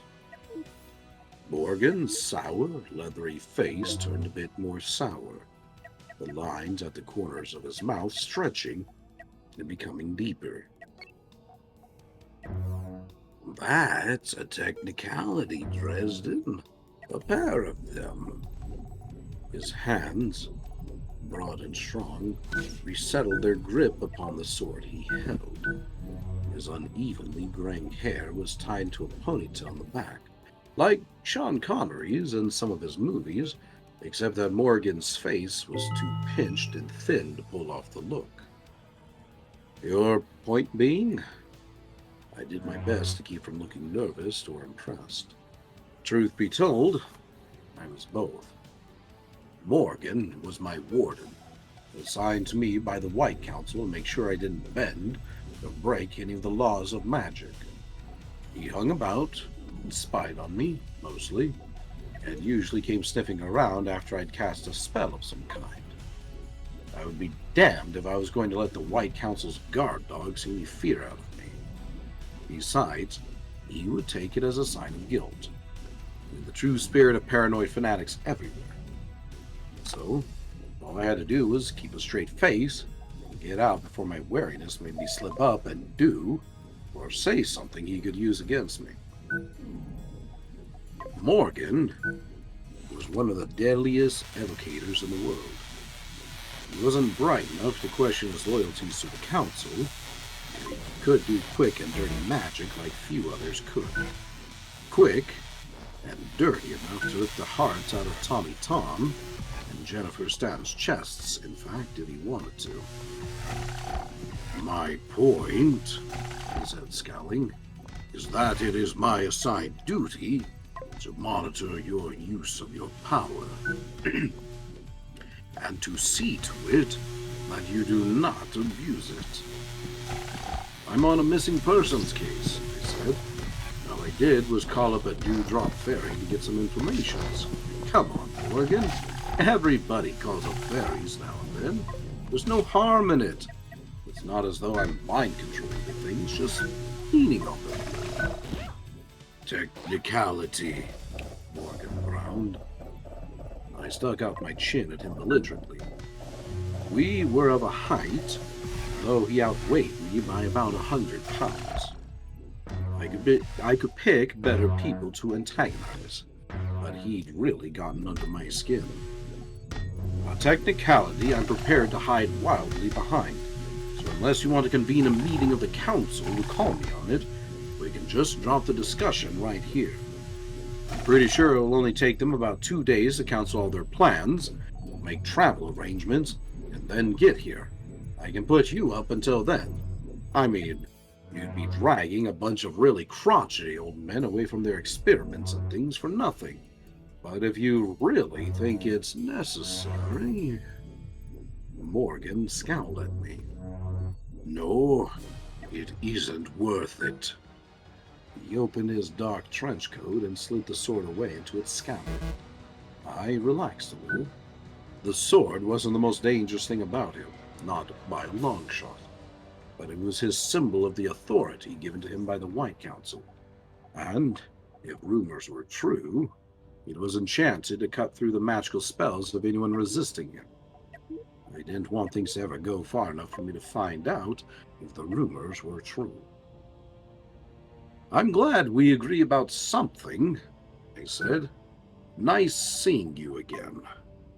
I started to walk past him.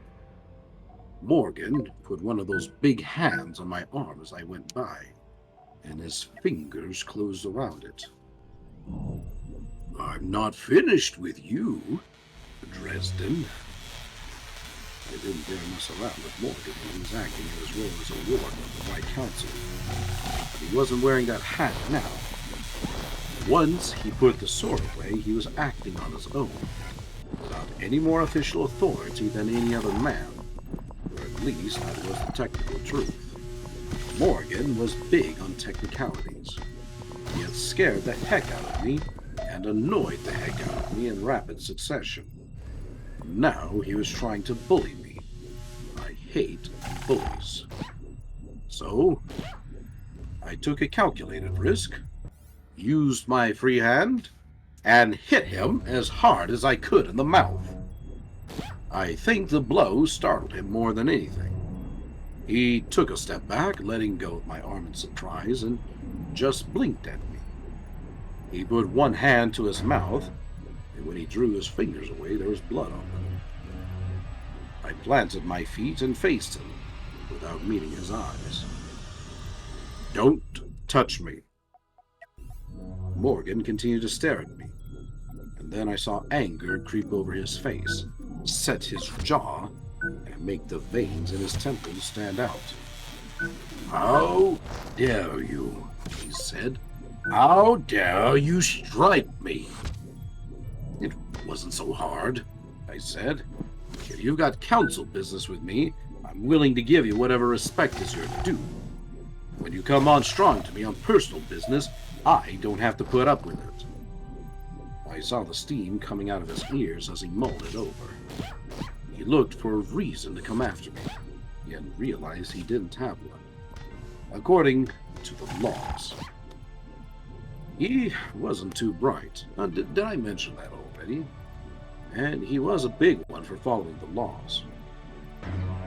You're a fool, Dresden, he sputtered finally. An arrogant little fool. Probably, I told him. I tensed myself to move quickly if necessary.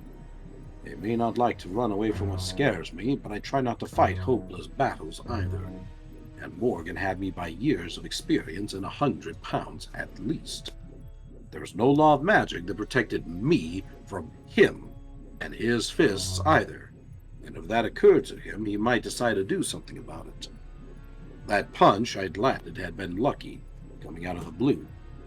I wouldn't get away with it again. Someone killed 2 people with sorcery last night, Dresden. I think it was you. And when I find out how you did it, and can trace it back to you, don't think you're going to live long enough to cast the same spell at me.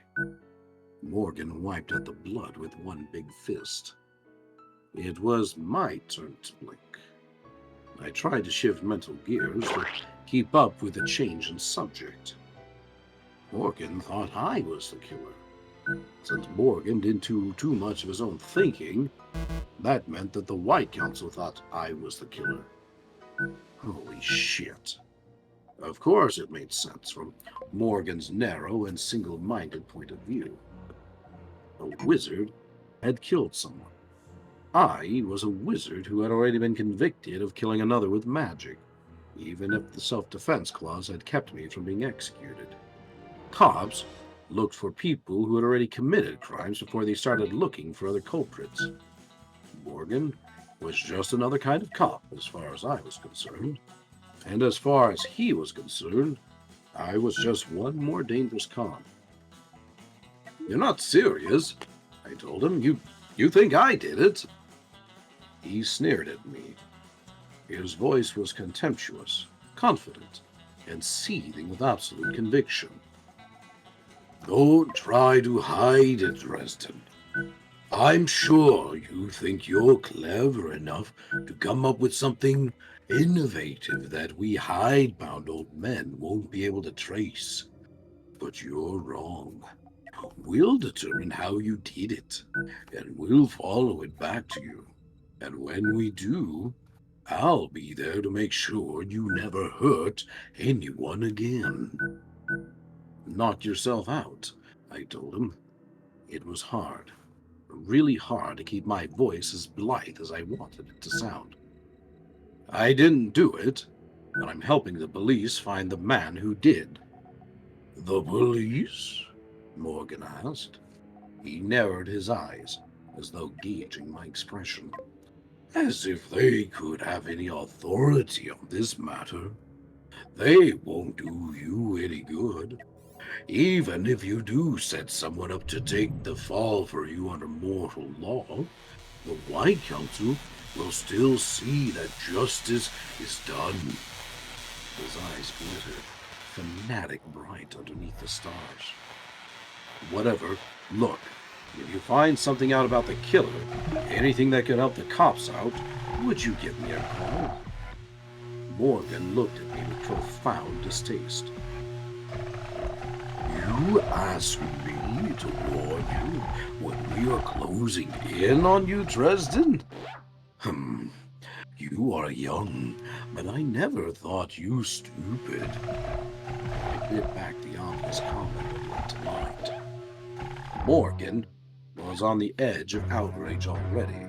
If I'd realized how rapid he was to catch me slipping, I wouldn't have added more fuel to his fire by hitting him in the mouth. Okay, I probably still would have hit him in the mouth, but I wouldn't have done it quite so hard. Good night, Morgan, I told him.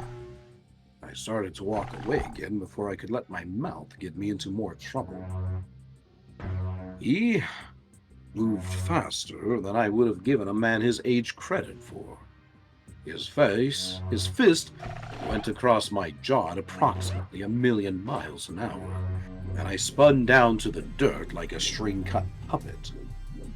For several long moments, I was unable to do anything at all, even breathe. Morgan loomed over me. We'll be watching you, Dresden. He turned and started walking away, the shadows of the evening quickly swallowing up his black coat. His voice drifted back to me. We'll find out what really happened. I didn't dare spout out a snappy comeback. I felt my jaw with my fingers and made sure it wasn't broken before I stood up and walked back to the beetle, my legs feeling loose and watery. I fervently hoped that Morgan would find out what had really happened, and would keep the White Council from executing me for breaking the first law, for one thing. I could feel his eyes on my back, all the way to the beetle. Damn that Morgan. He didn't have to take quite so much pleasure in being assigned to spy on me. I had a sinking feeling that anywhere I went over the next few days, he would be likely to turn up, watching. He was like this big cartoon tomcat waiting outside the mouse hole, with a little mouse to stick its nose out so he could smash it flat with one big paw. And I was feeling a lot like that little mouse. I let that analogy cheer me up a bit. Its cartoon cats always seem to get the short end of the stick. In the final analysis, maybe Morgan would too. Part of the problem was that seeing Morgan always brought up too many memories of my angsty teenage days. That was when I'd started to learn magic. When my mentor had tried to seduce me into black wizardry, when he had attempted to kill me when he failed. I killed him instead, mostly by luck, but he was just as dead, and I'd done it with sorcery. I broke the first law of magic. Thou shalt not kill. There is only one sentence. If someone is found guilty, one sword that they use to carry it out. White Council commuted the death sentence. Because tradition demands that a wizard can resort to the use of deadly force if he is defending his own life, or the lives of the defenseless. My claim that I had been attacked first could not be contested by my master's corpse. So instead, they'd stuck me on a kind of accelerated probation. One strike, and I was out. There were some wizards who thought that the judgment against me was a ludicrous injustice. I happened to be one of them, but my vote didn't really count. And others who thought that I should have been executed regardless of extenuating circumstances. Morgan belonged to that latter group. Just my luck. I was feeling more than a bit surly at the entire White Council, benevolent intentions aside. I guess it only made sense that they suspect me, and God knows I've been a thorn in their side, flying in the face of tradition by practicing my art openly. There were plenty of people on the council who might well want me dead, and I would have to start being a little more careful. I rolled down the Beatles' windows on the way back to Chicago to help me stay awake. I was exhausted, but my mind was racing around like a hamster on an exercise wheel, working furiously, getting nowhere. The irony was thick enough to make my tongue curl. The White Council suspected me of the killings, and if no other suspect came forward, I was going to take the rap. Murphy's investigation had just become very, very important to me. But to pursue the investigation, I would have to try to figure out how the killer had pulled off that spell. And to do that, I would have to indulge in highly questionable research that would probably be enough to get me a death sentence all by itself. Catch-22.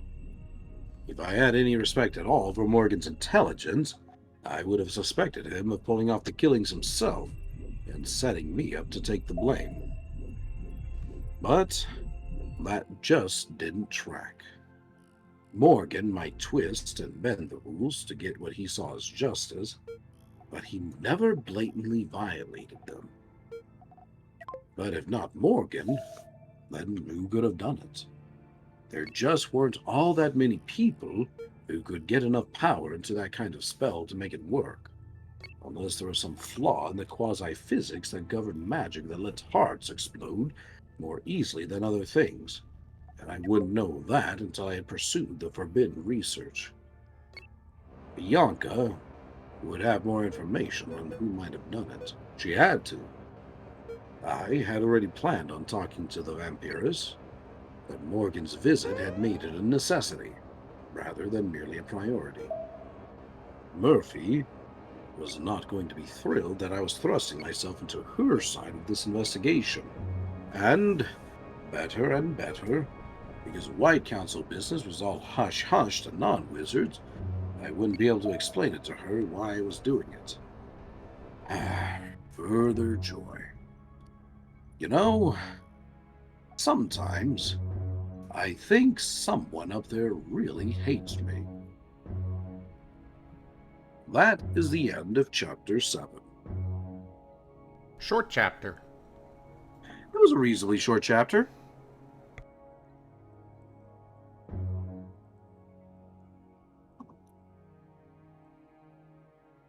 Something tells me this next one is not going to be nearly so short.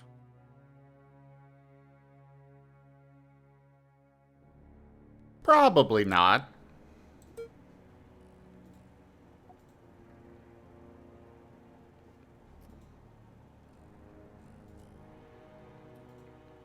Oh. No. What's up? Oh, I just lost somebody that was playing here. Oh. I don't know where they went.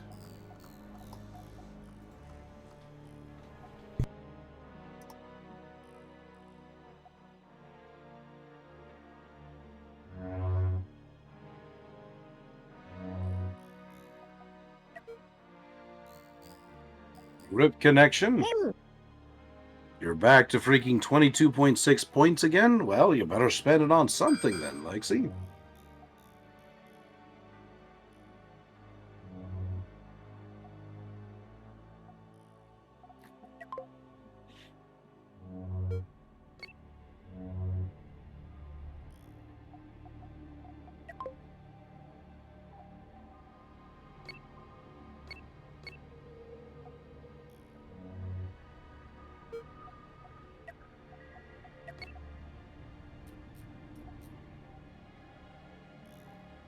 You don't want to spam? Well, I appreciate it.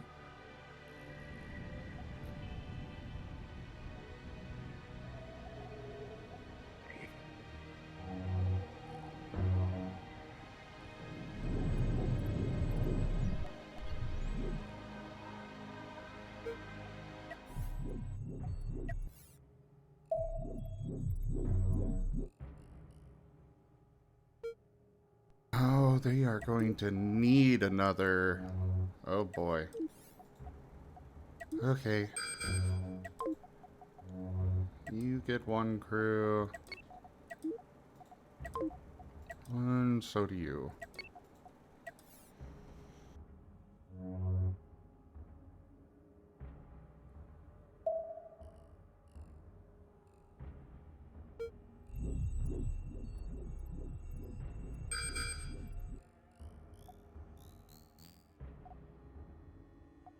I think when I prepare to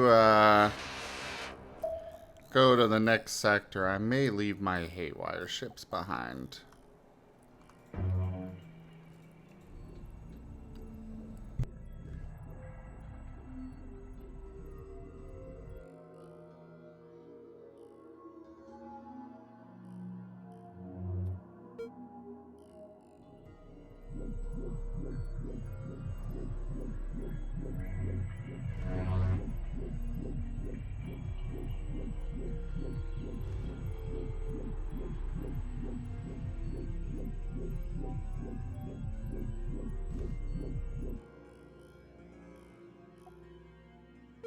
Yeah, I think that's what I'll be doing. Actually, no, I don't have any access to your ship, Hair. Or Tidbits.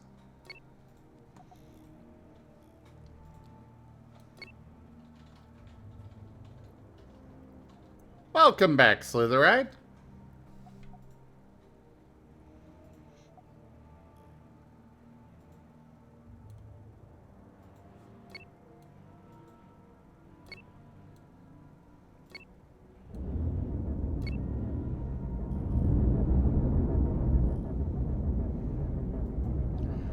Oh, come on!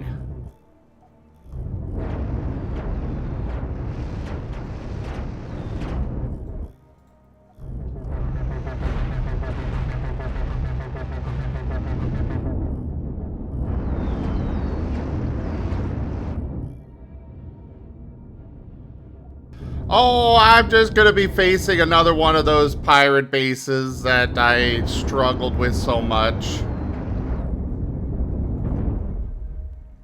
Throw my space station at theirs.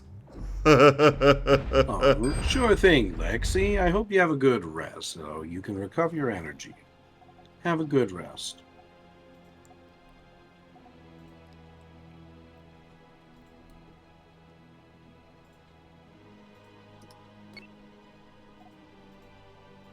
I'm just annoyed that there's another one of these. Oh yeah, I've got disruptors this time. I added disruptors to both of my ships. Oh shit.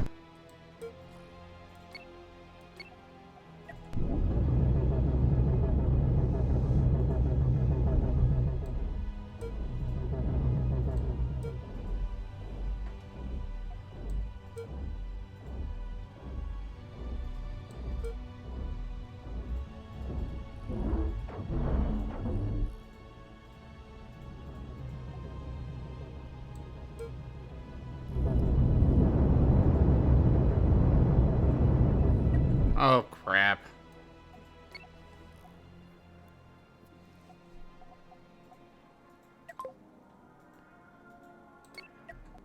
Okay, we're not taking this on. We're just gonna back out here.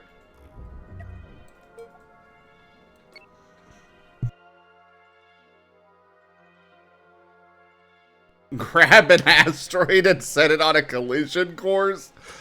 Oh... You know, that might actually be a possibility. I am intrigued.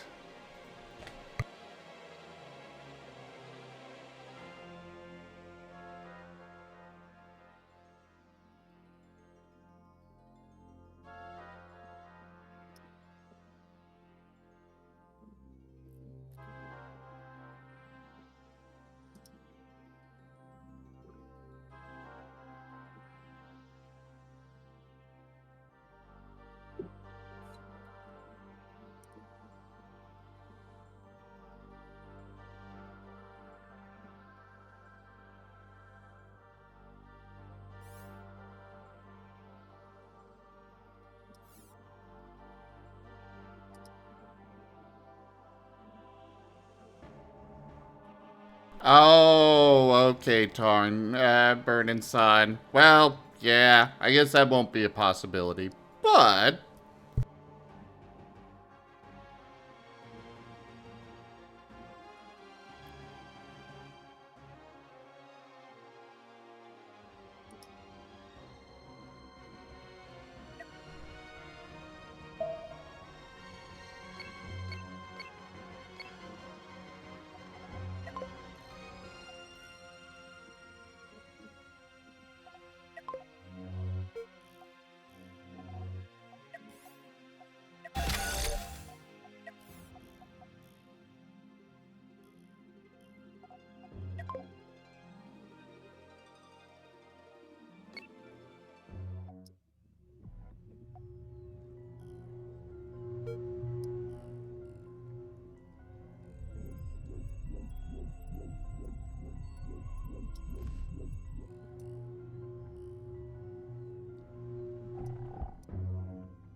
Alright, we are gonna transfer all of this crew to...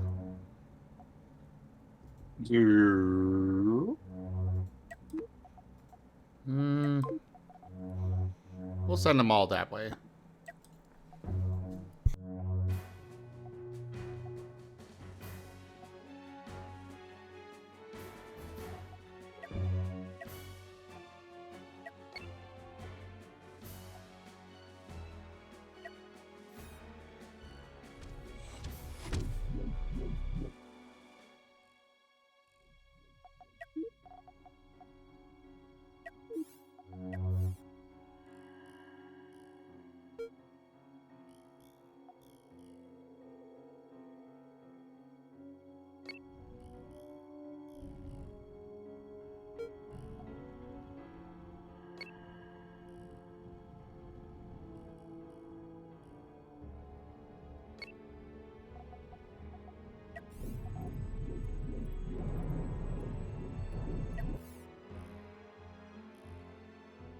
I'm sending all my crew over to a different ship. I am being done with the haywire ones.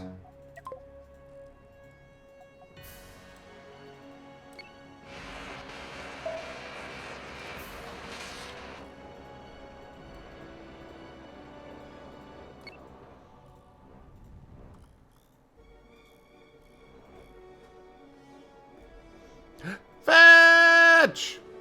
Hello.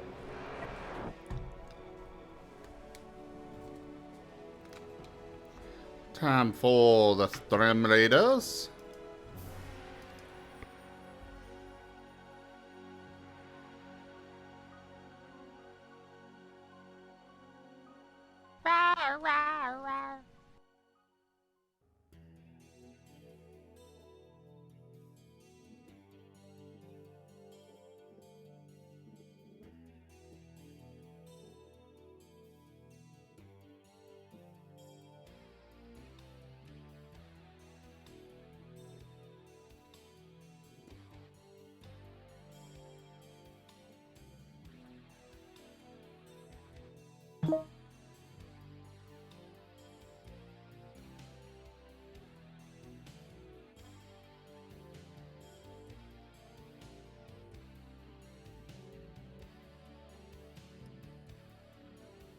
So, Tidbits, can you rejoin? Or are you even attempting, or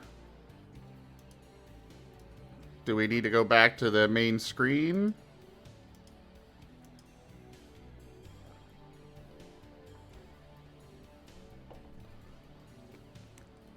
What do you mean you appear to have beansed it? What have you...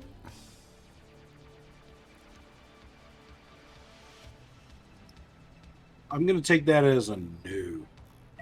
I don't know what beansed it means. Well, judging by connotation, I'm gonna guess it means they fucked it up.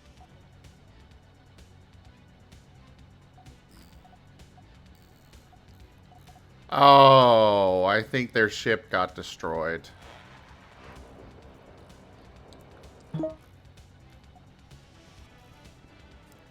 I'm not sure I'm going to be doing multiplayer with this game after all, considering I have to go back to the menu for somebody to pop in, and the fact that it doesn't give them a starter ship to begin with unless they're here at the very beginning.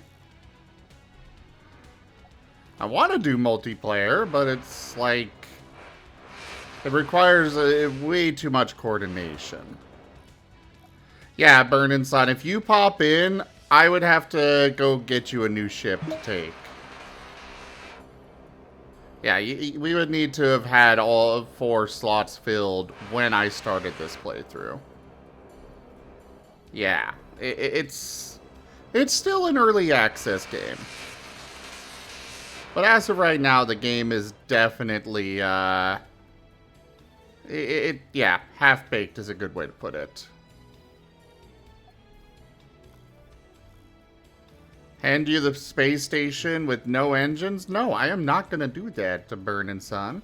And hello there, Varian! Yes, the Astra model is here.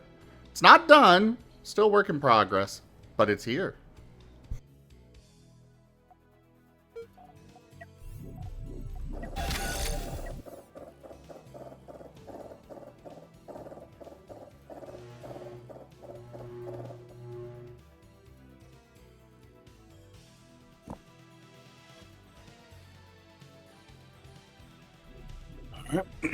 We'll continue with the third chapter here soon, everyone. Well, yes, Eric, I know that the ship is still controlled by the slot they were in, but...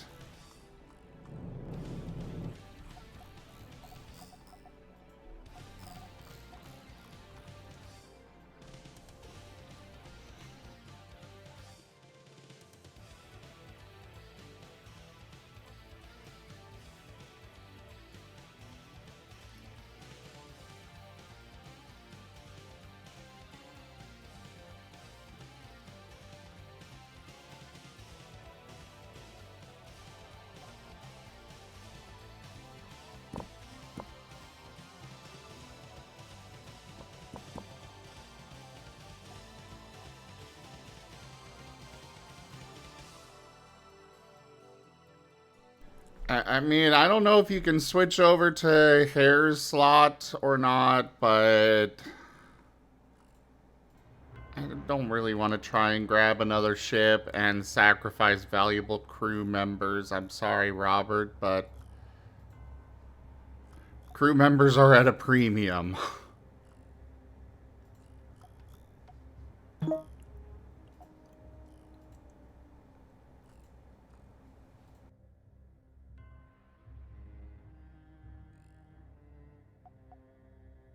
If it weren't a matter of limited crew, I'd be all for it. It's like, okay, sure, here you go. But... blah.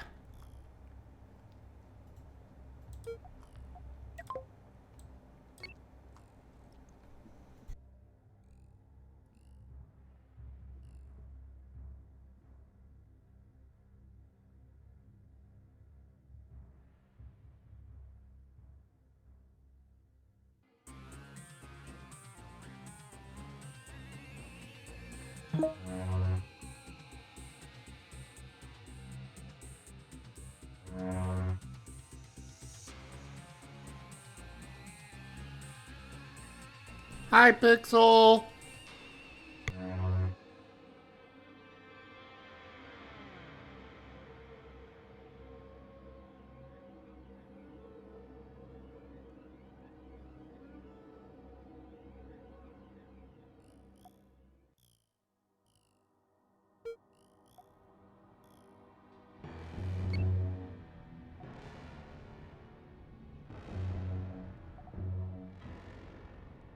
Alright, I'll get you, I'll give you this ship, Eric.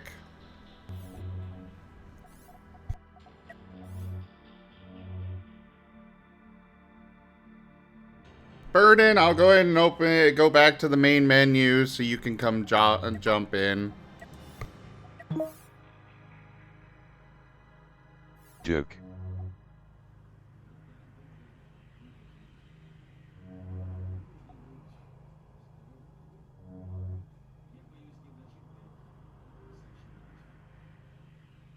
Meow.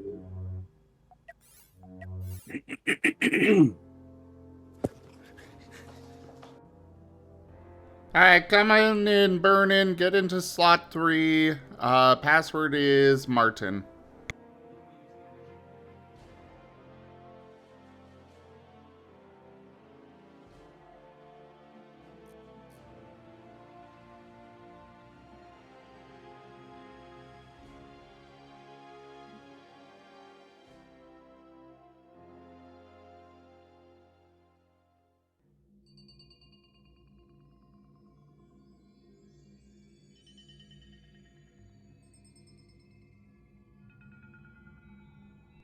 Burn in, we're not going to be doing voice for now, because Rygone's going to be narrating, so I won't be dragging you up, sorry.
Oh, thank you for the stretch. I do things. Right after this song, we'll go ahead and we'll do on the next chapter.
Alrighty, let's go ahead and get on to the next chapter, everyone. Alright, you good, Zim? Yeah, go for it. Alrighty. Chapter 8. By the time I got home, it was after 2 o'clock in the morning. The clock on the beetle didn't work, of course, but I made a pretty good guess from the position of the stars and the moon. I was strung out, weary, and my nerves were stretched as tight as guitar strings. I didn't think sleep was likely, so I decided to do a little alchemy to help me unwind.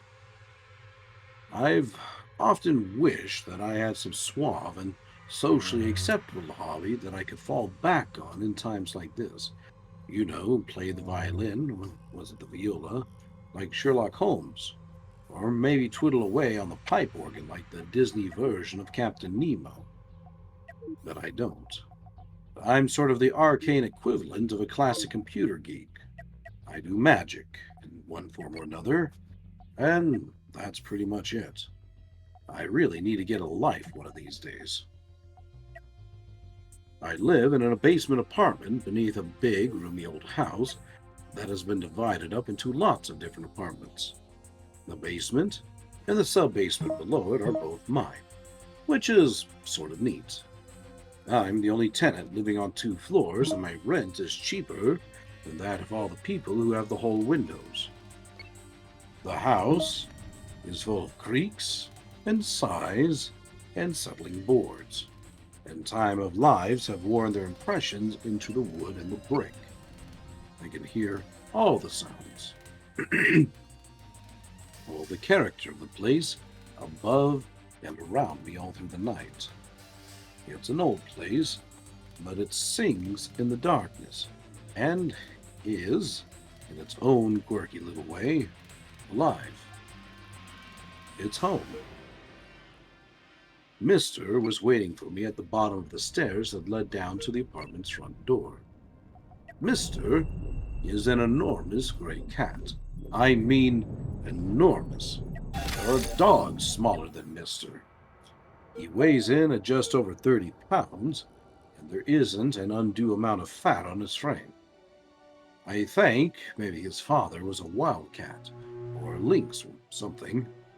I found Mister in a garbage can about 3 years before, a mewling kitten, with his tail torn off by a dog or a car. I was never sure which, but Mister hated both, and would either attack or flee from them on sight. Mister had recovered his dignity over the next few months, and shortly came to believe that he was the apartment's tenant, and I was somehow someone he barely tolerated to share the space with him. Right now, he looked up and growled at me in an annoyed tone. "I thought you had a hot date," I told him. He sauntered over to me and rammed one shoulder playfully against my knee. I wavered, recovered my balance, and unlocked the door. Mister, as was his just due, entered before I did. My apartment is a studio. One not too large room with a kitchenette in the corner and a fireplace to one side. There's a door that leads to the other room, my bedroom and bathroom, and then there's the hinge door in the floor that goes down to the sub-basement, where I keep my lab. It's got things pretty heavily textured. There are multiple carpets on the floor, tapestry on the walls, a collection of knickknacks and oddities on every available surface, my staff and my sword cane in the corner, and several bulging bookshelves which I really will organize one day. Mister went to a spot before the fireplace and demanded that it be made warm.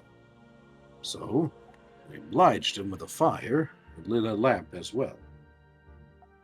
Oh, I have lights and so on, but they foul up so often it almost isn't worth turning them on. And I'm not even about to take chances with the gas heater. I stick with the simple things, the fireplace and my candles and lamps. I have a special charcoal stove and a vent to take most of the smoke out, though the whole place smells a little of wood smoke and charcoal, no matter what I do.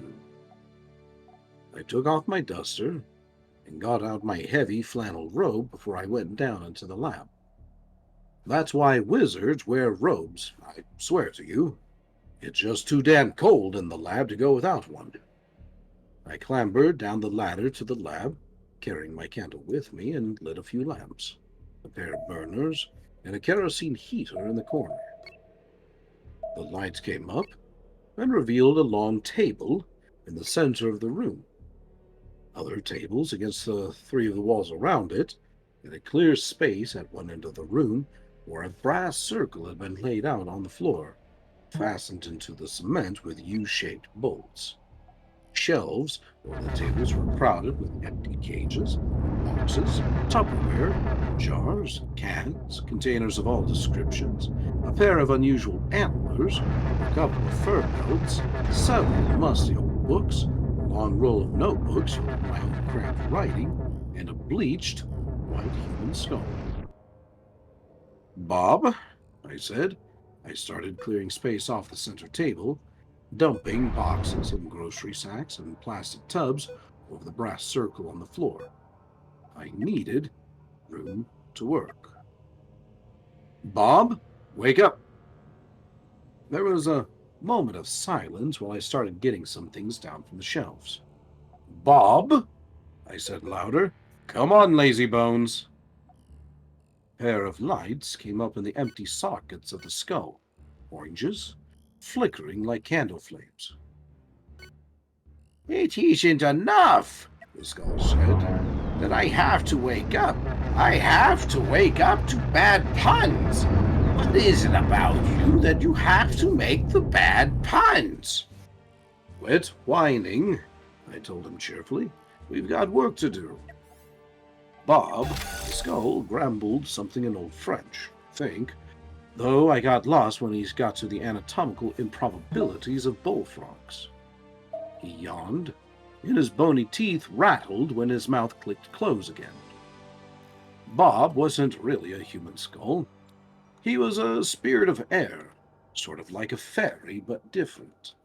He made his residence inside the skull that had been prepared for him several hundred years ago, and it was his job to remember things.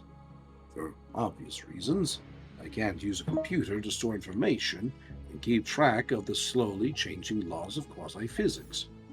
That's why I had Bob. He had worked with dozens of wizards over the years, and it had given him a vast repertoire of knowledge. That, and a really cocky attitude. "Oh, blasted wizards," he mumbled. "I can't sleep, so we're going to make a couple of potions. Sound good?" Like I have a choice," Bob said. "What's the occasion?"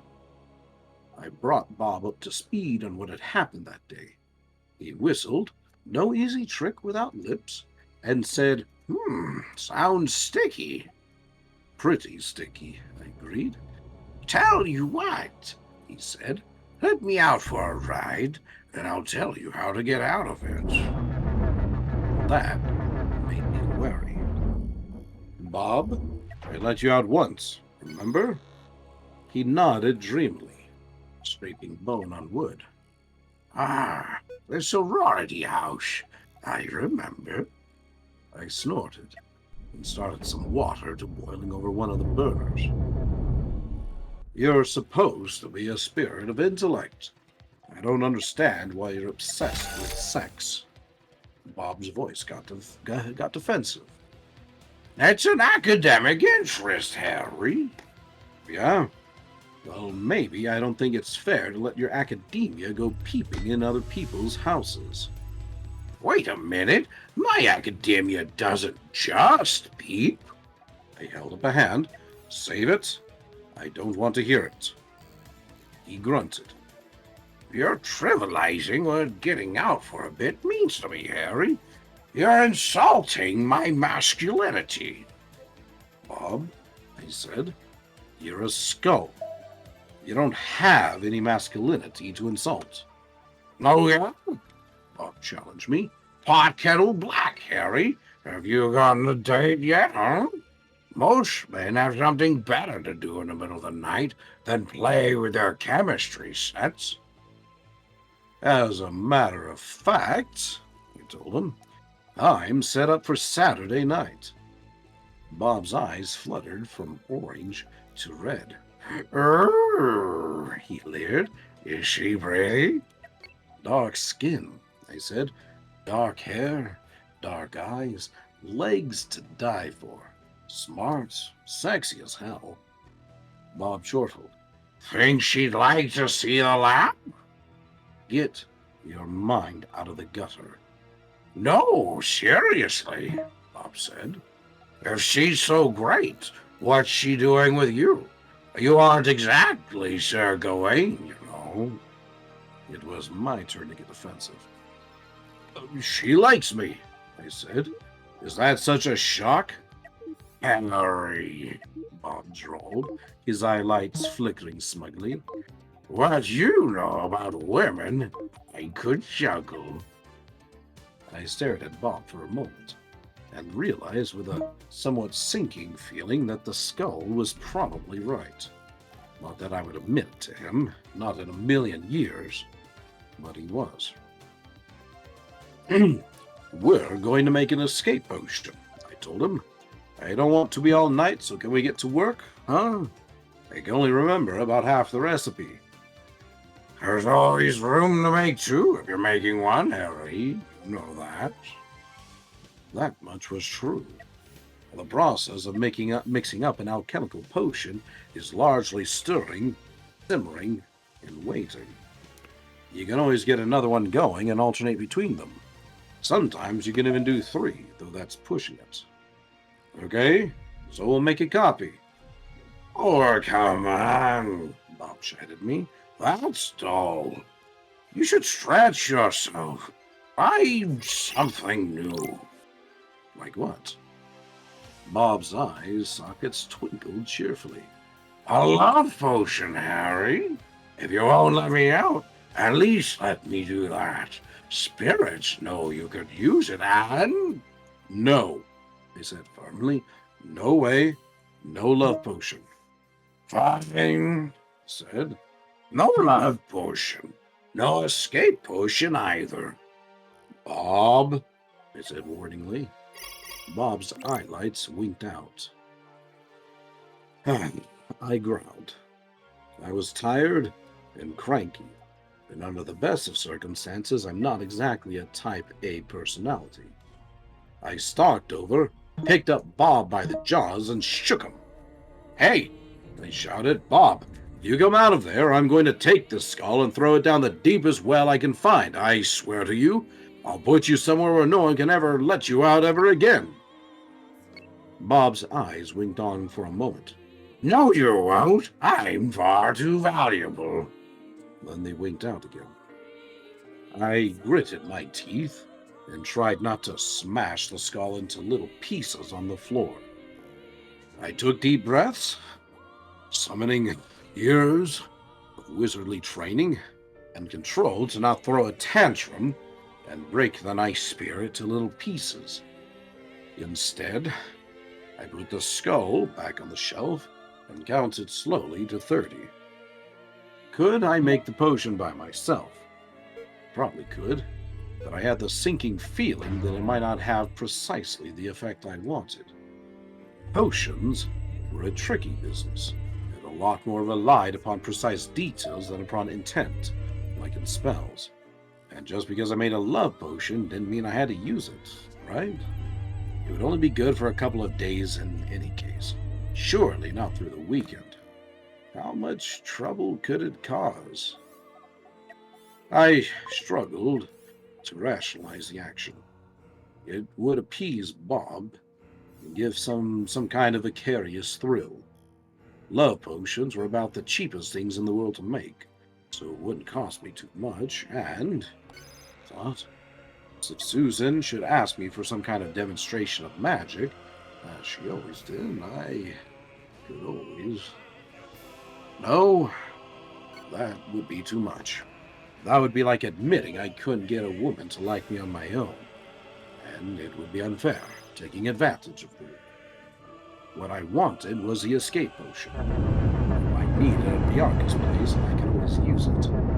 If worse came to worse, to make a getaway from Morgan and the White Council. It would feel a lot better if I had the escape potion. Okay, Bob, fine. You win. We'll do them both, all right? Bob's eyelids came up warily. You sure? You'll do the love potion, just like I say? Don't I always make the potions like you say, Bob? What about that diet potion you tried? Okay, that one was a mistake. And the anti-gravity potion, remember that? We fixed the floor, it was no big deal. And, fine. Ground, you don't have to rub it in. Now cough up the recipes. Bob did so, in fine humor. For the next 2 hours, we made potions. Potions are all made pretty much the same way. First, you need a base to form the essential liquid content. Then something to engage each of the senses. Then something for the mind and something else for the spirit. 8 ingredients in all. They're different for each and every potion, and for each person who makes them. Bob had centuries of experience, and he could extrapolate the most successful components for a given person to make into a potion. He was right. Putting it in knowledge was worse. I had never even heard of the spirit of Bob's experience. That's what he had. That didn't mean I didn't want to crack that skull of his from time to time, though. The escape potion was made in a base of 8 ounces of Jolt Cola. We added a drop of motor oil for the smell of it, and cut a bird's feather into tiny shavings for the tactile value. 3 ounces of chocolate-covered espresso beans ground into powder once in a mix, then a shredded bus ticket I'd never used for the mind, and a small chain which I broke and then dropped in for the heart. I unfolded a clean white cloth where I'd had a flickering shadow stored for just such an occasion, and tossed it into the brew. Then opened a glass jar where I kept my mouse scampers, and tapped the sound out into the beaker where the potion was brewing. "You're sure this is going to work, Bob?" I said. "Always. That's a super recipe, that. Smells terrible." Bob's lights twinkled. "They usually do." "What's it doing? Is this the super speed one or the teleportation version?" Bob coughed. "A little of both, actually. Drink it, and you'll be the wind for a few minutes." "The wind?" I eyed him. "I haven't heard of that one before, Bob." "I am an air spirit, after all," Bob told me. "This'll work fine. Trust me." I grumbled and set the first potion to simmering, then started on the next one. I hesitated after Bob told me the first ingredient. "Tequila?" I asked him skeptically. "Are you sure on that one? I thought the base for a love potion was supposed to be champagne." "Champagne? Tequila? What's the difference, so long as it'll lower her inhibitions?" Bob said. I'm thinking is going to get us some sleazier result." "Hey," Bob protested. "Who's the memory spirit here, me or you?" "Oh, who's got all the experience with women here, me or you?" "Bob." "Harry," Bob lectured me. "I was seducing shepherdesses when you were to twinkle in your great ancestor's eye. I think I know what I'm doing." I sighed, too tired to argue with him. Okay, sheesh. Tequila." I got down the bottle, measured 8 ounces into the beaker, and glanced up at the skull. "Right. Now 3 ounces of dark chocolate." "Chocolate?" I demanded. "Chicks are into chocolate, Harry." I muttered, more interested in finishing than anything else, and measured out the ingredients. I did the same with a drop of perfume, some name-brand imitation that I liked, an ounce of shredded lace, and the last sigh at the bottom of the glass jar. I added some candlelight to the mix, and it took on a rosy golden glow. "Great," Bob said. "That's just right. Okay, now we add the ashes of a passionate love letter." I blinked at the skull. Bob? I'm fresh out of those." Bob snorted. "How did I get Look on the shelf behind you. I did, and found a pair of romance novels, their covers filled with impossibly delightful flesh. Hey, where did you get these? My last trip out, Bob answered blithely. Page 174, the paragraph that starts with her milky white breasts. Tear that page out and burn it, and add those ashes in. I choked. that will work? Hey, wear and eat these things up. Trust me. Fine, I sighed. This is the spirit ingredient? Uh-huh, Bob said. He was rocking back and forth on his jawbones in excitement. Now, just a teaspoon of powdered diamond, and we're done. I rubbed at my eyes. Diamond? I don't have any diamonds, Bob. I figured. You're cheap. That's why women don't like you. Look, just tear up a 50 into real little pieces and put that in there. A $50 bill? I demanded. Money, Bob opinioned. Very sexy. I muttered and got the remaining 50 out of my pocket, shredding it and tossing it in to complete the potion. The next step was where the effort came in. Once all the ingredients are mixed together, you have to force enough energy through them to activate them. It isn't the actual physical ingredients that are important. It's the meaning that they carry, too. The significance that they have for the person making the potion, and for those who will be using it. The energy for magic comes from a lot of places. It can come from a special place, usually some spectacular natural site like Mount St. Helens or Old Faithful. From a focus of some kind, like Stonehenge is on a large scale, or from inside of people. The best magic comes from the inside. Sometimes it's just pure mental effort, raw willpower. Sometimes it's emotions and feelings. All of them are viable tinder to be used for the proverbial fire. I had a lot of worry to use to feel the magic, and a lot of annoyance, and one hell of a lot of stubbornness.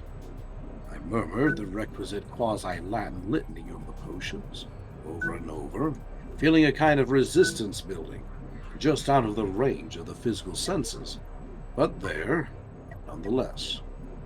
I gathered up all my worry, and anger, and stubbornness, threw them all at the resistance in one big ball, shaping them with the strength and tone of my words. The magic left me in a sudden wave, like a pitcher abruptly emptied out.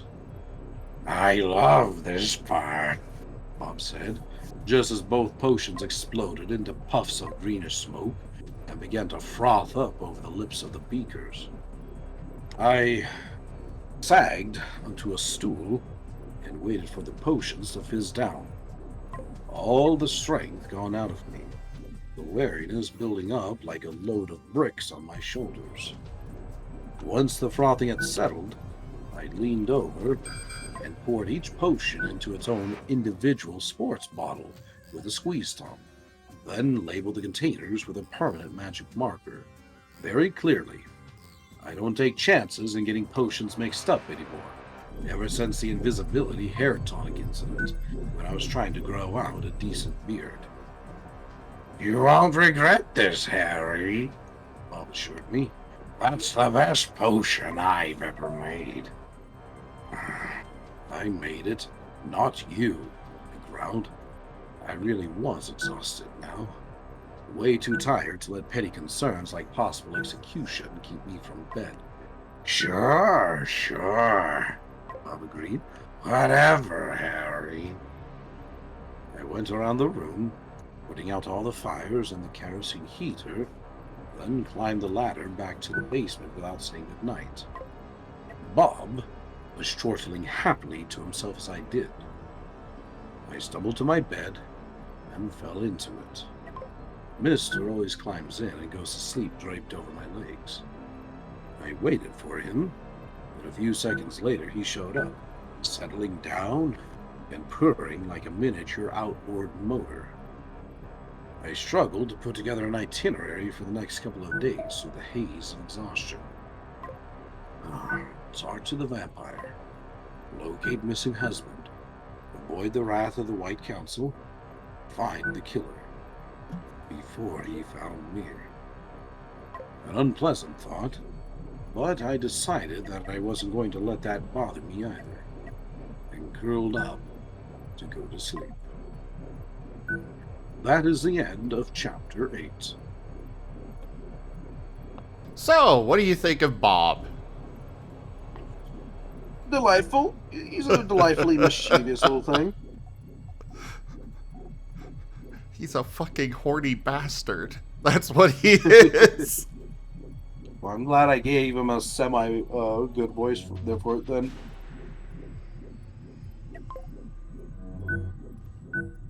Whew.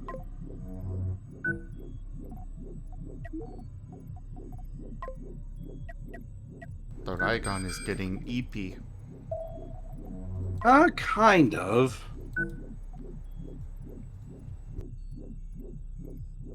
I'll put on some hype bangers to keep my energies up.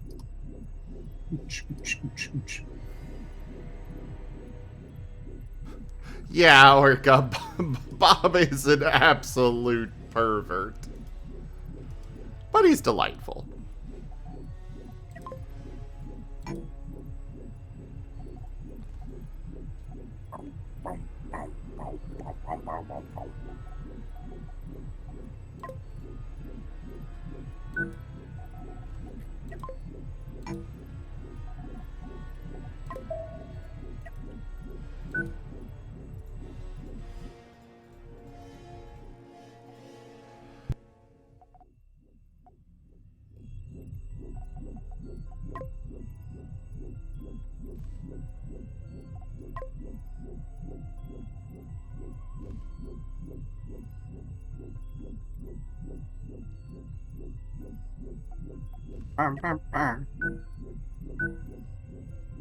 Duke, Duke, Duke. Duke, Duke. Duke, Duke, Duke, Duke. Duke, Duke, Duke, Duke.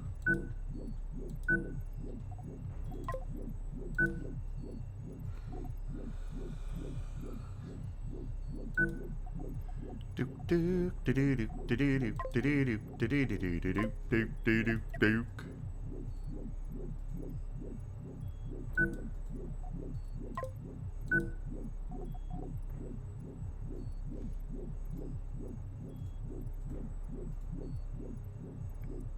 Oh, I'm sure you are, Orca. But that's beside the point. God. Count on furries to go trying to have a pissing contest over who's hornier. Oh, that'll definitely be me. Unfortunately, if I do that, I'm gonna get on a list of some kind.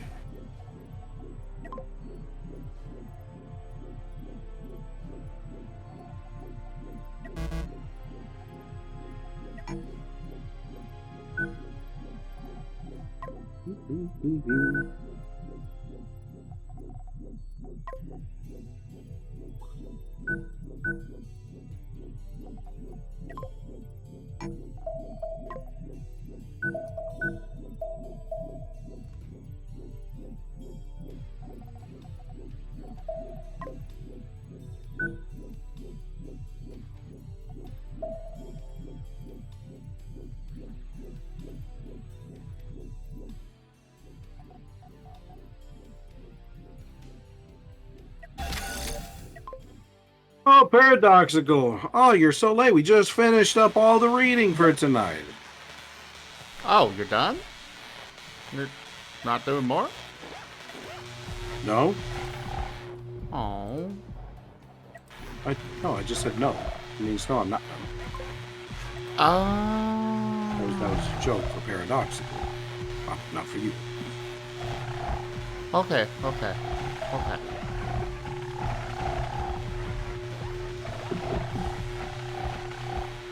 You scared me for a moment. I don't know. I might have to turn off my stream or something though. It's not really getting much. I am completely retrofitting these ships. Like, there's gonna be basically nothing familiar about them.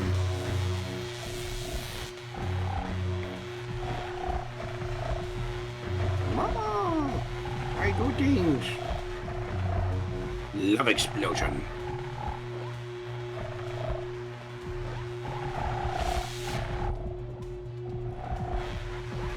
Oh, Orca, at one point, Bob does get access to the internet. Just saying.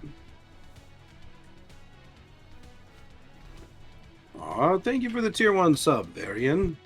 Much appreciated. Thank you for your support of the channel.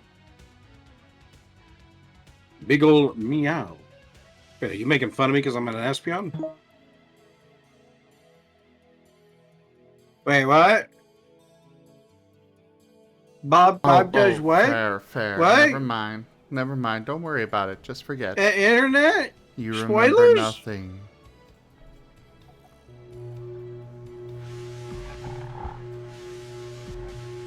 Who am I?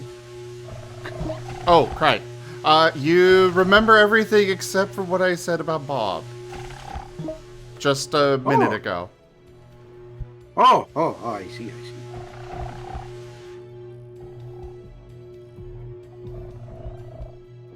Oh, thank you for the tier 1 sub, Variant Cat. Thank you for your support of the channel.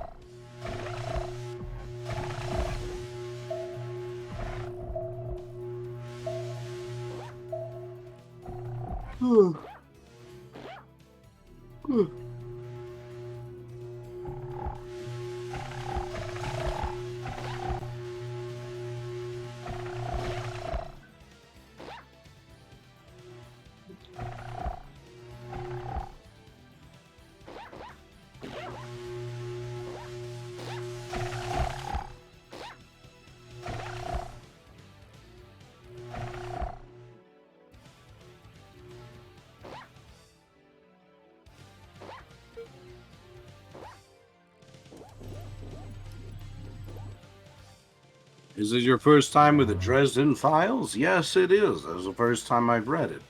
Zim here was kind enough to acquire a copy for me, and I did promise that I would read it with him here, so here we are. It's been a delightful little series so far. I can see why it's popular. I myself have listened to many of the audiobooks so far. I am currently on Ghost Story. Oh.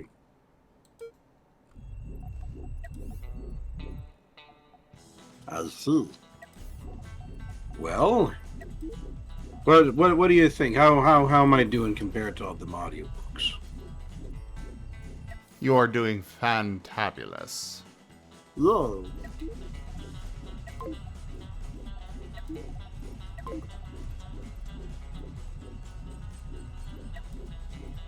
There's something that's gonna make Zim cry? Does it involve Bob?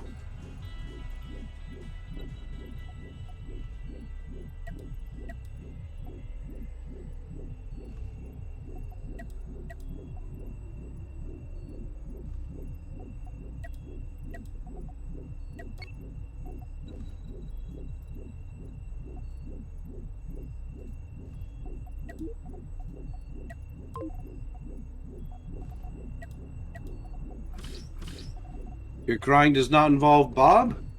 That's probably for the best.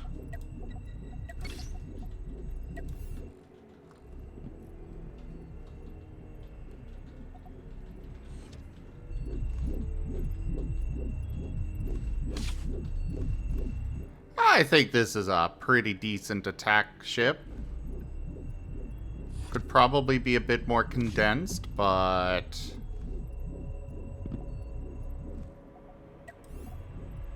Meh.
I have You can only some... recall crying twice when it came to fictional media?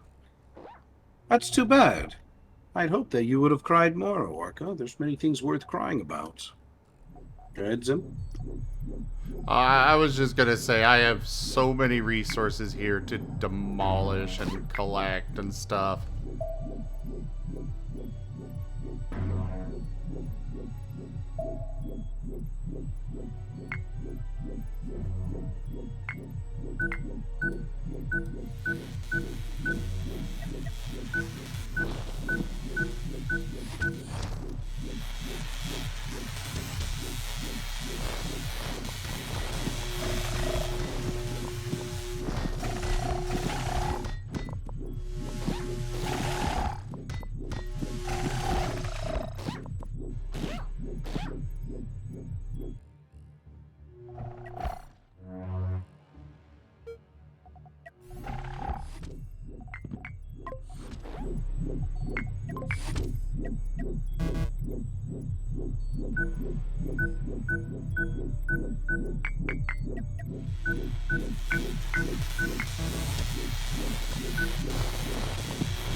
Jeez, this song seems kind of heavy-handed for just simple narration.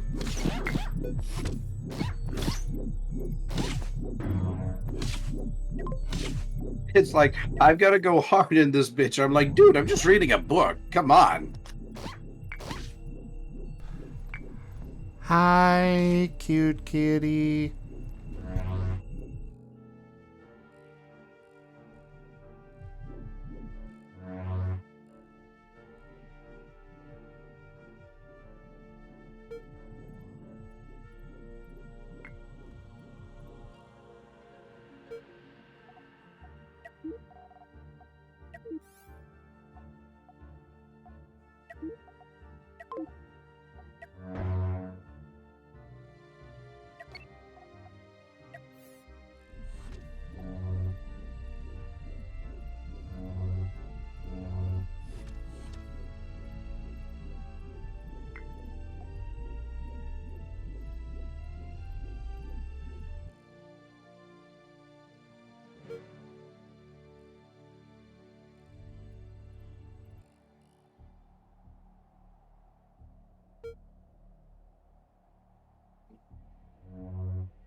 Alright?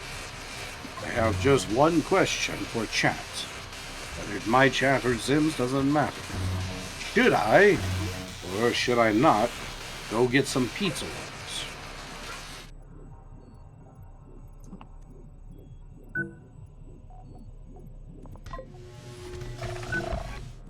I say yay.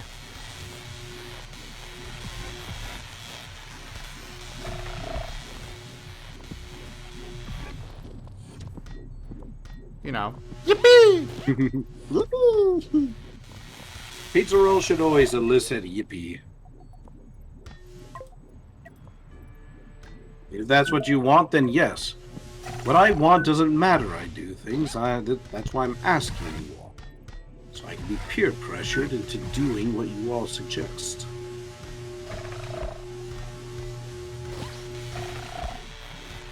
I mean, I can't even get out of bed in the morning unless I have it practically catapult me like one of those silly Saturday morning cartoons.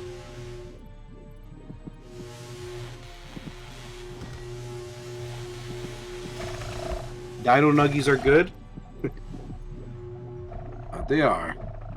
Alright, I'll go get some pizza rolls real quick. Shouldn't take me more than a few minutes.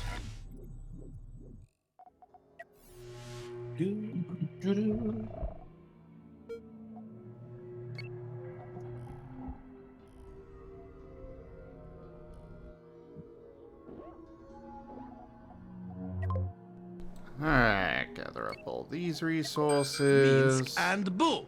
You forgot Boo! He Duffings wants you to drink some water. Fine. Oh, nice, Liam.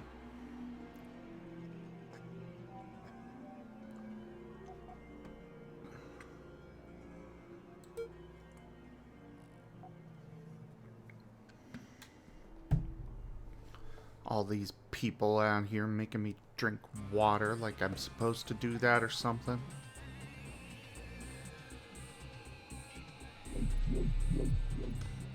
You make me sick.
Whatever, I do things.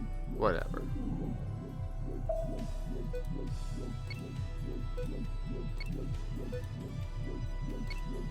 And nice, Liam. Nice.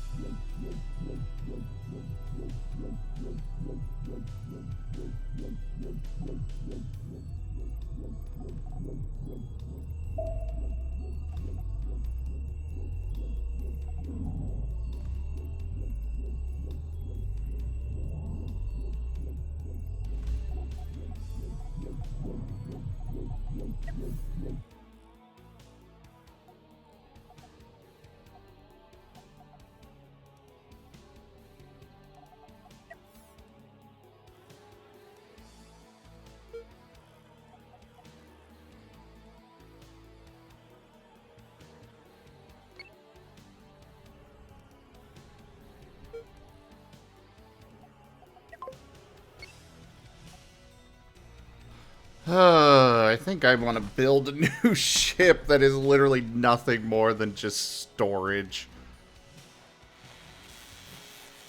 But I've also got this massive station that I should really make use of for that. Nice, Liam. Nice.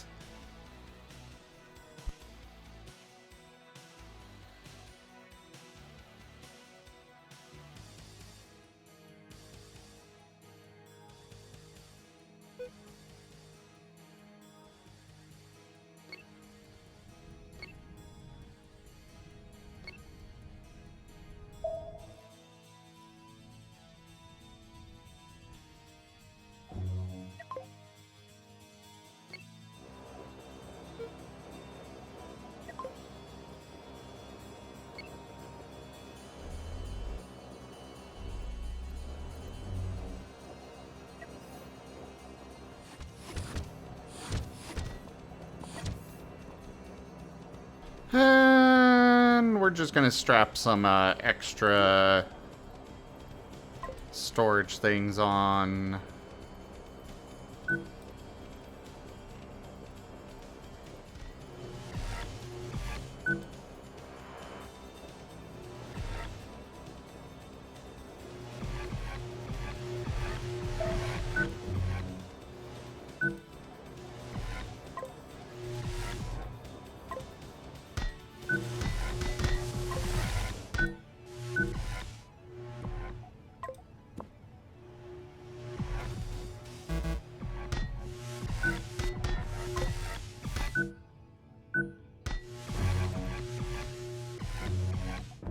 Dude.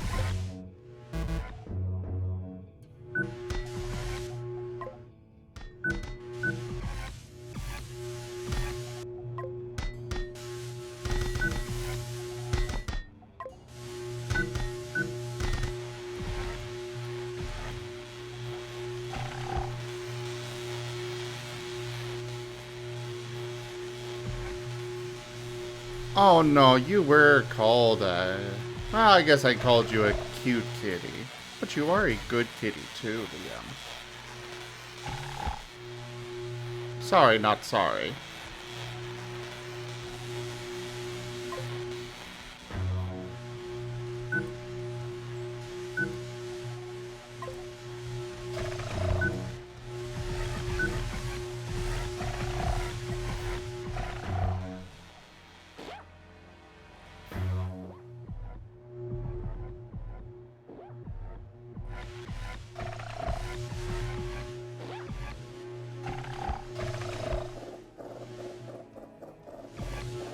Thank you for the head pats, Paradox.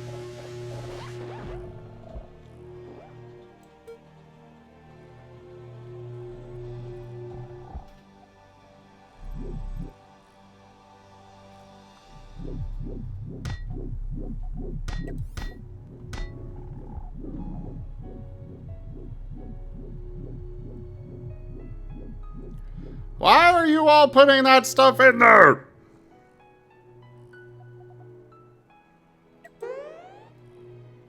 Okay, everybody gotta get back on this ship. Welcome back, Dunbrine.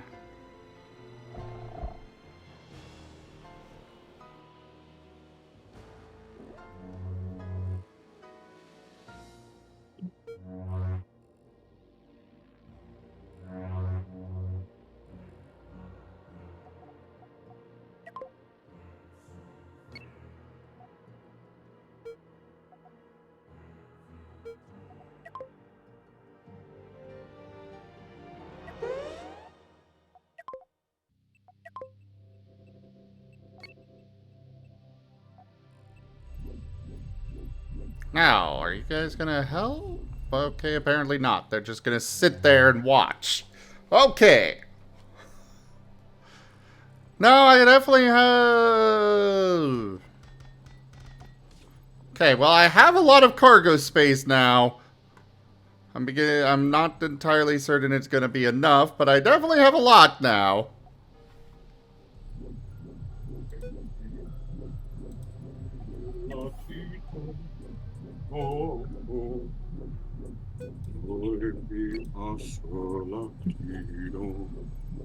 I'm back. Welcome back. Oh.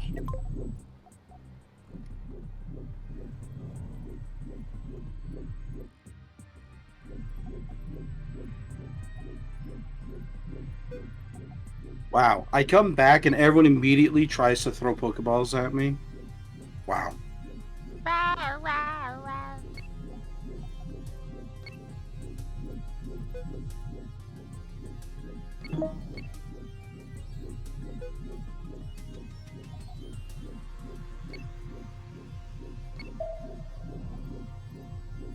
Ah. Varian Cat, why? What did I ever do? I am but little Espion, little fragile kitty. Ow! A root.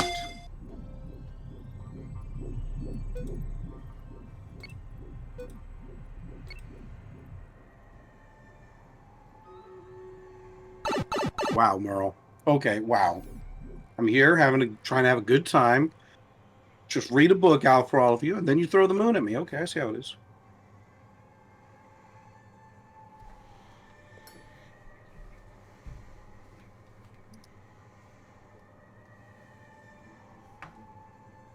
Yeah, you guys aren't gonna be able to catch me. Sorry, I'm a Digimon, not a Pokemon.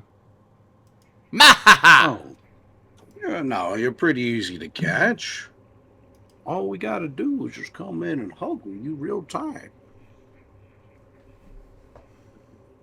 I do like hugs. Yeah.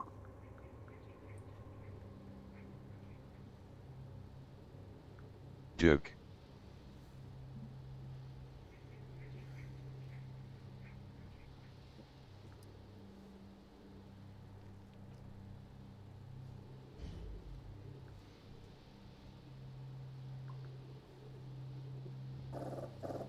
Alrighty.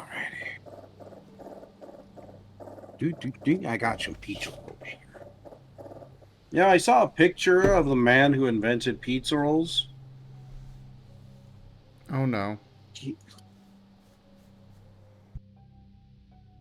He looks like the kind of guy who would invent pizza rolls. Let's just say that. The hell does that even mean? What, that somebody looks like they invented something? Yes. Look up the picture yourself and tell me I'm wrong. Okay, send it to me. Make me do things.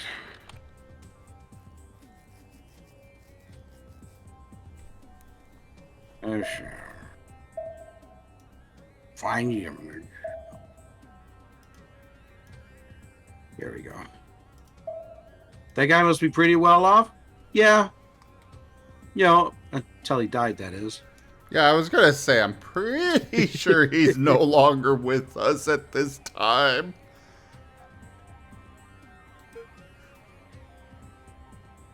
Here you go, Zip. Tell me, that's not a man who invented pizza.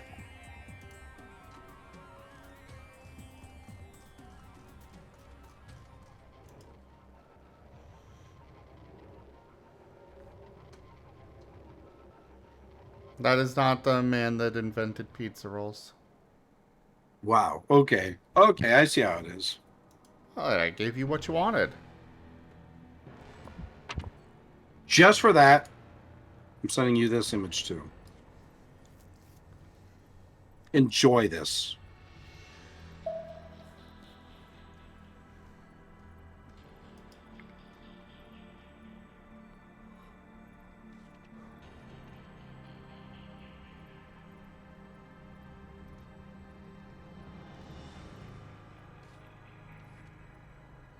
My morbid curiosity would have me try that.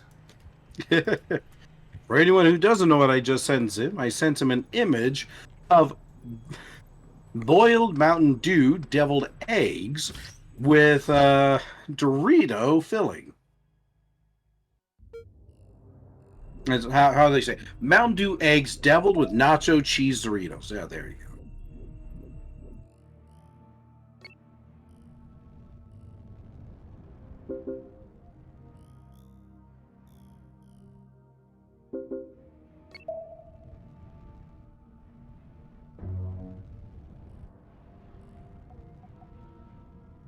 That would probably murder your stomach. Then die, I do things.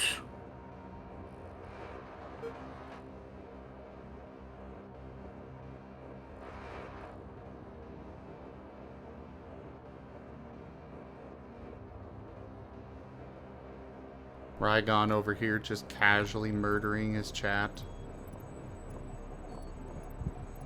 Well, see, that's how I keep my chat fit. I call the weak every so often. I think that's how you wind up with no viewers. Then so be it.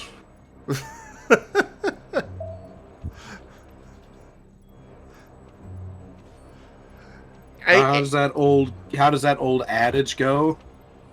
If the business could afford to stay in business, then maybe they shouldn't be a business at all.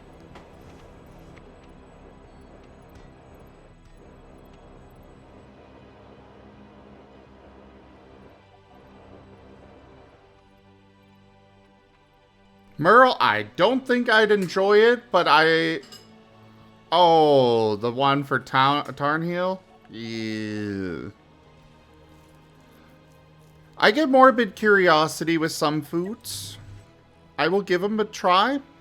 I don't think I'll like them, but I will try them once.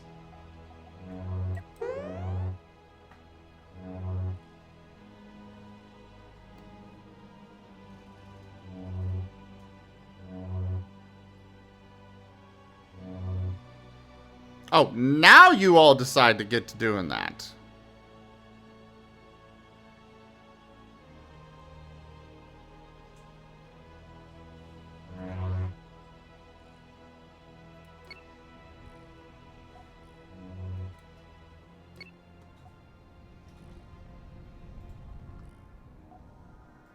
I am going to be here for literally ever, just trying to gather up all these resources.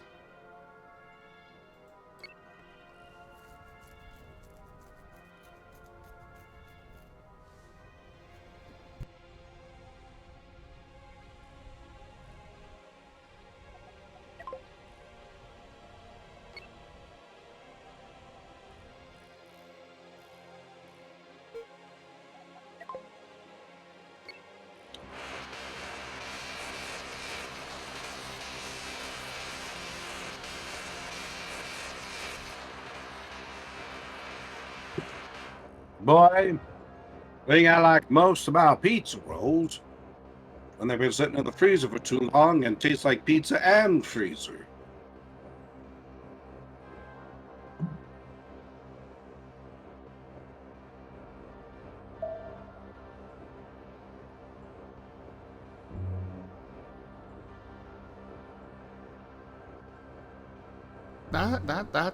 No. No.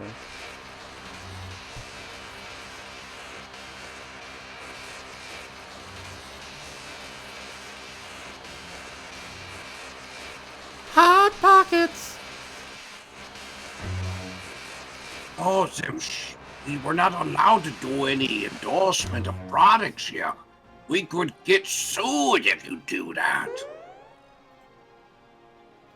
Damn, I want a Hot Pocket right now, though.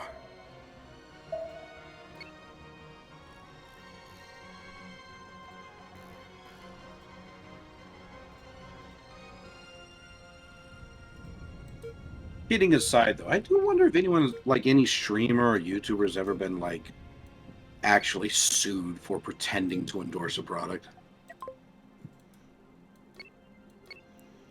Possibly, but, in this case, I am definitely not endorsing it. I am just making a commentary. Oh, I know you're not.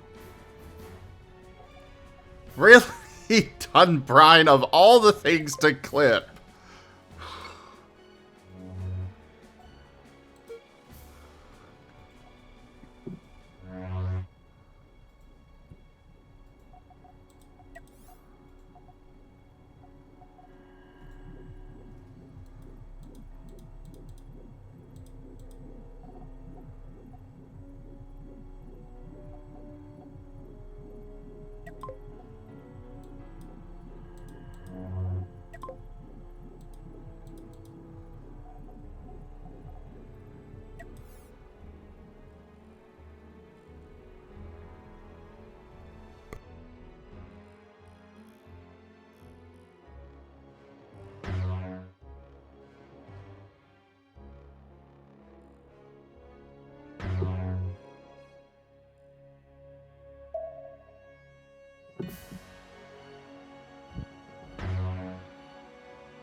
You think you have some pizza rolls like that in your freezer? Depends on how big they are, you guess.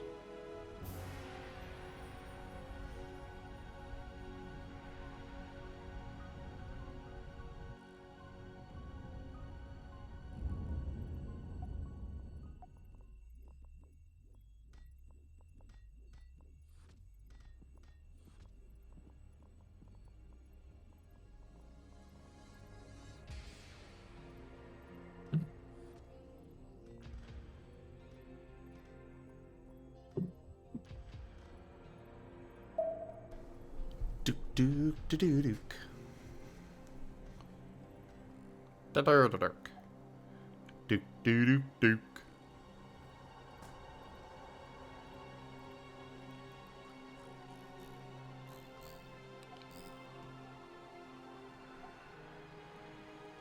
Dirk, dirk, dirk, dirk, dirk, dirk, dirk, dirk, dirk, dirk, dirk, dirk, dirk, dirk.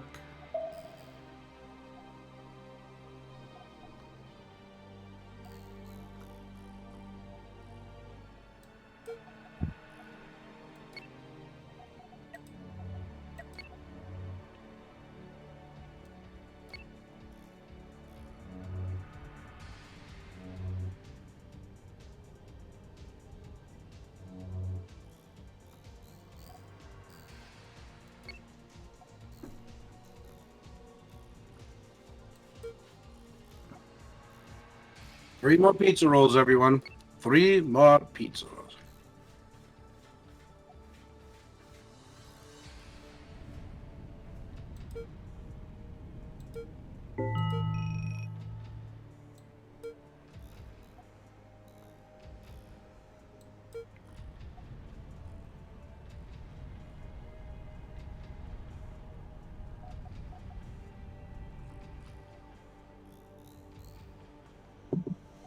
I definitely need more thrusters on this station.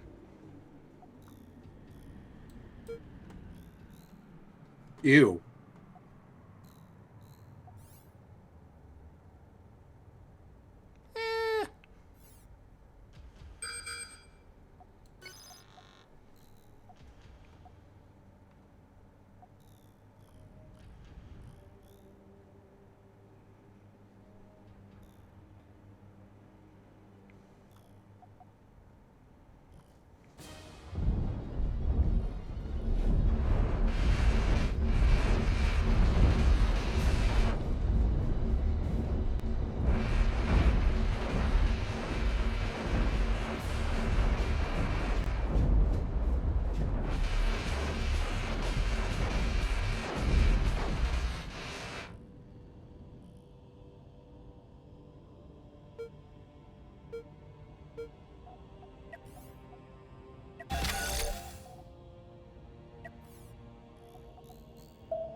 I also definitely need more,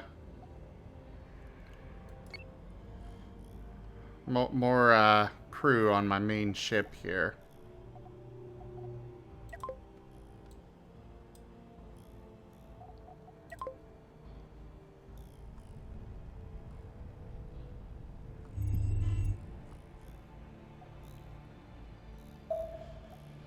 Unfortunately, I am limited on how many crew I can have.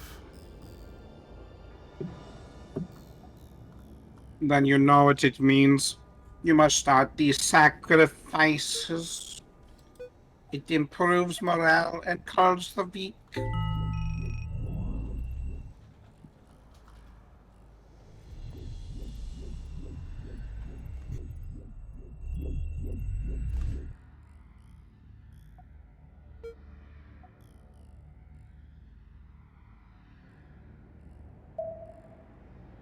Yes, this is true.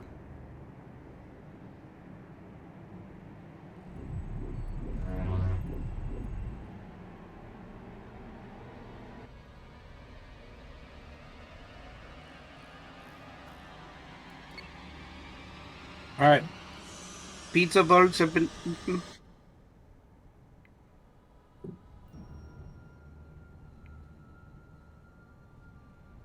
It is time for the next chapter. But only Only if chat desires.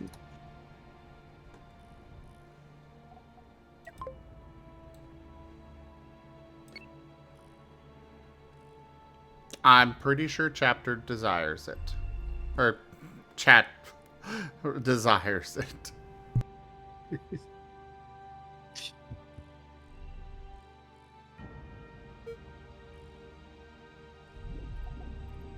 I do not know. Merle here says depends on how big they are.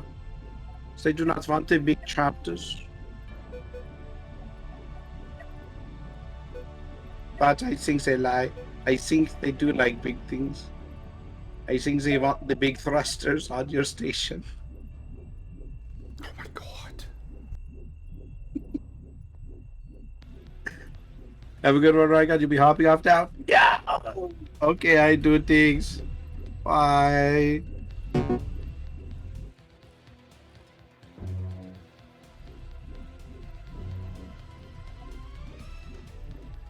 Zapapu trepambarititayun bayara.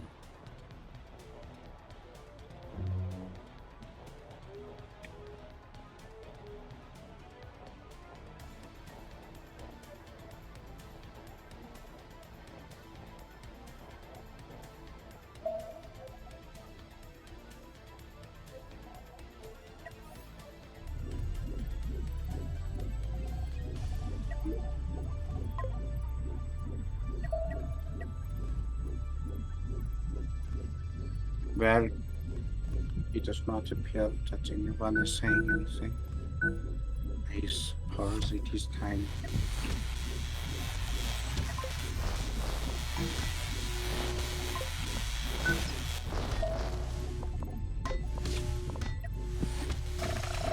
I think they want it. Mix that And up. if they don't, too bad.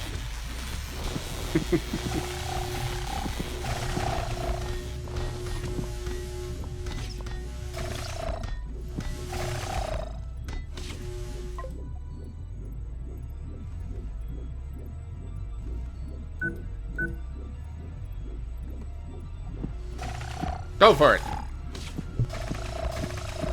Okie dokie.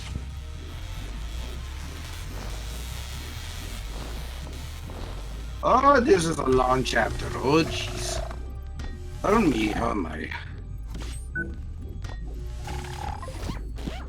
I think there's only like 14 chapters of this. Never mind. That's not what I said. Oh. Right. Here we go. Chapter 9. Friday night, I went to see Beyond the vampires. I didn't just leap out of bed and go see her, of course. You don't go walking into the proverbial lion's den lightly. You start with a good breakfast. My breakfast took place around 3 in the afternoon, when I woke up to hear my phone ringing. I had to get out of bed and pad to the main room to answer it.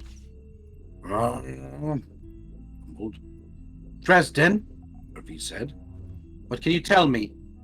Murphy sounded stressed. Voice had that distinct edge that she got whenever she was nervous. It rankled me, like fingernails scraping on phones. The investigation into Tommy Tom's murder must not be going. Nothing yet, I sighed. Then I lied to her a little. I was up most of the night working, but nothing to show yet. She answered me with a swear word. That's not good enough, Harry. I need answers. I need them yesterday. I'll get to it as quick as I can. Get to it faster, she snarled. She was angry. Not that this was unusual for Murphy. It had told me that something else was going on. Some people panic when things get rough, harried. Some people fall apart. Murphy got pissed. Commissioner riding her back again? City Police Commissioner Howard Fairweather used Murphy and her team as scapegoats for all sorts of unsolvable crimes that he had dumped in her lap. Fairweather was always lurking around, trying for an opportunity to make Murphy look bad, as though by doing so he could avoid being crucified himself. Like a winged monkey from the Wizard of Oz. Kind of makes you wonder who's leaning on him to get things done. Her voice was sour as ripe lemons. I heard her drop an Alka-Seltzer into a glass of liquid. I'm serious, Harry. You get me those answers I need, and you get them to me fast. I need to know if this was sorcery, and, if so, how it was done and who could have done it. Names, places, I need to know everything. It isn't that simple, Murph. Then make it simple. How long before you can tell me? I need an estimate for the Commissioner's Investigative Committee in 15 minutes, or I might as well turn in my badge today. I grimaced. If I was able to get something out of Bianca, I might be able to help Murph on the investigation. But if it proved fruitless, I was going to have to spend the entire evening doing nothing productive, and Murphy needed her answers now. Maybe I should have made a stay-awake potion. Does the committee work weekends? Murphy snorted. Are you kidding? We'll have something by Monday, then. You can have it figured out by then? She asked. I don't know how much good it will do you, even if I can puzzle it out. I hope you've got more to go on than this. I heard her sigh into the phone and drink the fizzy drink. Don't let me down, Harry. Time to change the subject before she pinned me down and smelled me lying. I had no intention of doing the forbidden research if I could find a way out of doing it. No luck with Bianca? Another swear word. That bitch won't talk to us. Just smiles and nods and blows smoke. Makes small talk. And crosses her legs. How you should have seen Carmichael drooling. Well, tough to blame him. Maybe. I hear she's cute. Listen, Murph, what if I just... No, Harry, absolutely not. You will not go over to the Velvet Room. You will not talk to that woman, and you will not get involved in this. Lieutenant Murphy, I drawled. A little jealous, are we? Don't flatter yourself. You're a civilian, Dresden, even if you do have your investigator's license. If you get your ass laid out in the hospital or the morgue, it'll be me that suffers for it. I'm touched. I'll touch your head to a brick wall a few times if you cross me on this, Harry. Her voice was sharp, vehement. Hey, wind down, Murph. You don't want me to go, no problem. Whoops. A lie. She'd be all over that like a troll on Billy Goat. You're a lousy liar, Harry. God damn it. I ought to take you down to lockup just to keep you from... What? I said loudly into the receiver. Murph, you're breaking up. I can't hear you. Damn phone again. Call me back. Then I hung up on her. Mister padded over to me and batted at my leg. He watched me with serious green eyes as I leaned down to unplug the phone as it started to ring again. Okay, mister. You hungry? I got us breakfast. Leftover steak sandwich for him, spaghetti-o heated up on the wood stove for me. I rationed out my last can of Coke, which Mr. craves at least as badly as I do. By the time I was done eating and drinking and petting, I was awake and thinking again, getting ready for sundown. Daylight savings time hadn't cut in yet, and the dark would fall around 6. We had about 2 hours to get set to go. You might think you know a thing or two about vampires. Maybe some of the stuff you've heard is accurate. Likely, it's not. Way, I wasn't looking forward to the prospect of going into Bianca's lair to demand information. I was going to assume that things were going to get ugly before all was said and done, just to make sure I didn't get caught with my staff down. Wizardry is all about thinking ahead, about being prepared. Wizards aren't really superhuman. We just have a leg up on seeing things more clearly than other people, and being able to use the extra information we have for our benefit. Hell, the word wizard comes from the same root as wise. We know things. We aren't any stronger or faster than anyone else. We don't even have all that much more going on in the mental department. but we're god-awful sneaky. And if we get the chance to get set for something, we can do some impressive things. As a wizard, if you're ready to address a problem, then it's likely that you'll be able to come up with something that will let you deal with it. So, got together all the things I thought I might need, made sure my cane was polished and ready. I put my silver knife in a sheath that hung just under my left arm, put the escape potion and its plastic squeeze bottle into my duster pocket. I put on my favorite talisman, a silver pentacle on a silver chain. It had been my mother's. My father had passed it down to me. And I put a small folded piece of white cloth into my pocket.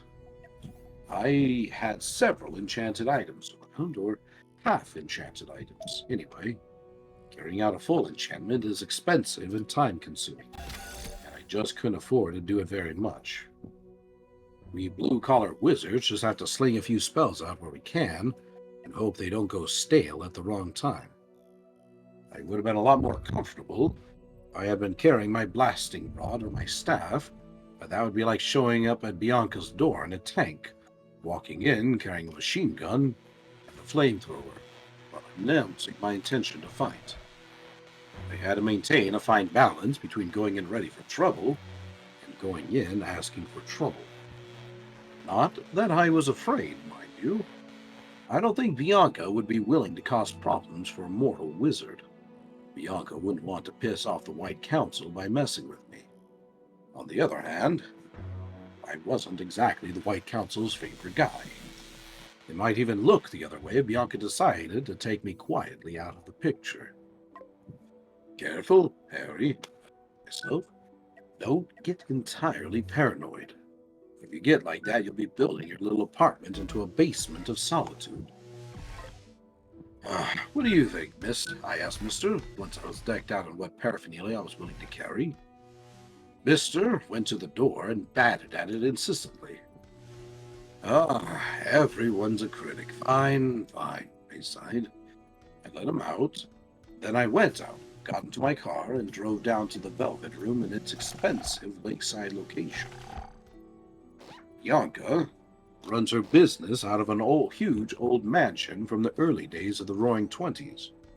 Rumor has it that the infamous Al Capone had it built for one of his mistresses. There was a gate with an iron fence and a security guard. I pulled the Beetle up into the little swath of driveway that began at the street and ended at the fence.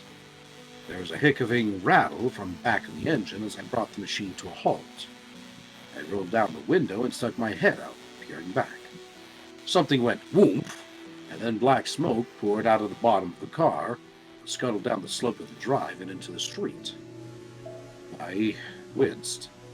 The engine gave an almost apologetic rattle and shuddered to its death. Great. Now I had no ride home. I got out of the Beetle and stood mourning it for a moment. The security guard on the other side of the gate was a blocky man. Not overly tall, but overly muscled and hiding it under an expensive suit. He studied me with attack dog eyes, then said, through the gate, "Do you have an appointment?" "No," I told him, "but I think Bianca will want to see me." He looked unimpressed. "I'm sorry," he said. "Bianca's out for the evening." Things are never simple anymore. I shrugged at him, folded my arms, and leaned on the hood of the Beetle. "Suit yourself. I'll just stay until a tow truck comes by, and until I can get this thing out of the drive for you." He stared at me. His eyes narrowed down to tiny slits with the effort of thinking. Eventually, the thoughts got to his brain, got processed, and were sent back out with a message to pass the buck. "I'll call your name in," he said. "Good man. You won't be sorry." "Name," he growled. Harry addressed him. If he recognized my name, he didn't show on his face. He glared at me and the Beetle, then walked a few paces off, lifting a cellular phone from his pocket into his ear. I listened. Listening isn't hard to do. No one has practice at it nowadays. You can train yourself to pay attention to your senses if you work at it long enough. I've got a guy down here. Says the Bianca will want to talk to him. The guard said. Says his name is Harry Dresden. He was silent for a moment. I couldn't quite make out the buzz of the other voice, other than that it was female. Said. He glanced back at me. Said again. Sure.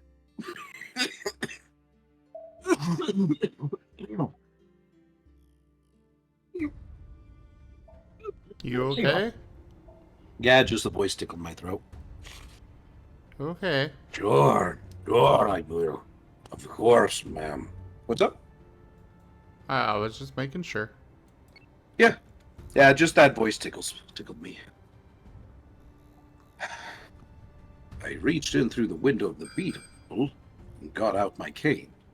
I rested it on the concrete beside my boots and tapped it a few times, as though impatient.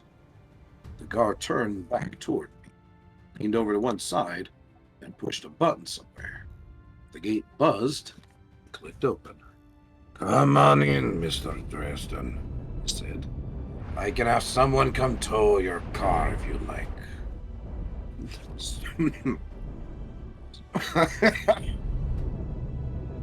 Super, I told him. I gave him the name of the wrecker Mike has a deal with, and told him to tell the guy that it was Harry's car again. Fido, the guard, dutifully noted this down, writing on a small notebook he drew from his pocket. While he did, I walked past him towards the house, clicking my cane on the concrete with every base. Stop! His voice calm and confident. People don't speak with that kind of authority, absolute authority, unless they have a gun in their hands. I stopped. Put that cane down, he told me, and put your arms up. You are to be searched before you are allowed inside. I sighed, did what he said, and let him pat me down.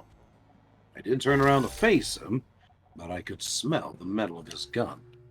He found the knife and took it. His fingers brushed the nape of my neck, felt the chain there. What's this? He said. Pentacle, I told him. Let me see it. Use one hand. I used my left to draw it out of my shirt and show it to him. A silver 5-pointed star within a circle, all smooth geometry.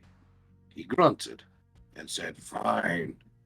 The search went on, found the plastic squeeze bottle. He took it out of my pocket, opened it, and sniffed at it. What's this? It's a health cola, I told him. Smells like shit, he said, tapped it, and put it back in my pocket. What about my cane? Return when you leave, he said. Damn. My knife and my cane had been my only physical lines of defense. Anything else I did would have to rely wholly upon magic, and that could be dicey on the best of days. It was enough to rattle me. Of course, Fido the guard had missed a couple of things. First, he'd overlooked the clean white handkerchief in my pocket. Second, he passed me on with my pentacle still upon my neck. He probably figured that since it wasn't a crucifix or a cross, I couldn't use it to keep Bianca away from me. Which isn't true. Vampires, other such creatures, don't respond to symbols as such. They respond to the power that accompanies an act of faith. I couldn't ward off a vampire mosquito with my faith in the Almighty. He and I just never seemed to connect. But the pentacle was a symbol of magic itself.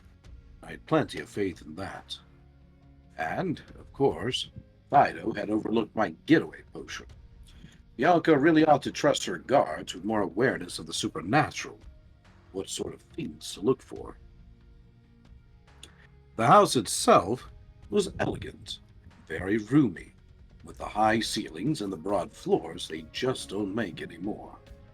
A well-groomed young woman with a short, straight haircut greeted me in the enormous entry hall. I was passing polite to her, and she showed me to a library. Its walls lined with old books and leather bindings, similar to the leather-cushioned chairs around the enormous old dogfoot table in the room center. I took a seat and waited, and waited, and waited. More than half an hour went by before Bianca finally arrived. She came into the room like a candle burning with a cold, clear flame. Her hair was a burnished shade of auburn that was too dark to cast back any ruddy highlights, but did anyways. Her eyes were dark, clear, her complexion flawlessly smooth, and elegantly graced with cosmetics. She was not a tall woman, but shapely, wearing a black dress with a plunging neckline and a slash on one side that showed off a generous portion of pale thigh. Black gloves covered her arms to above the elbows, and her $300 shoes were a study in high-heeled torture devices. She looked too good to be true. "Mr. Dresden," she greeted me, "this is an unexpected pleasure." I rose when she entered the room. "Madame Bianca," I replied, nodding to her, "you meet at last. Hearsay neglected to mention how lovely you are." She laughed, lips shaping the sounds, head falling back just enough to show a flash of pale throat. "A gentleman," they said. "I see that they were correct. It is a charmingly passé thing to be a gentleman in this country."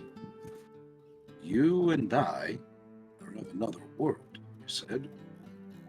She approached me and extended her hand, a motion oozing feminine grace.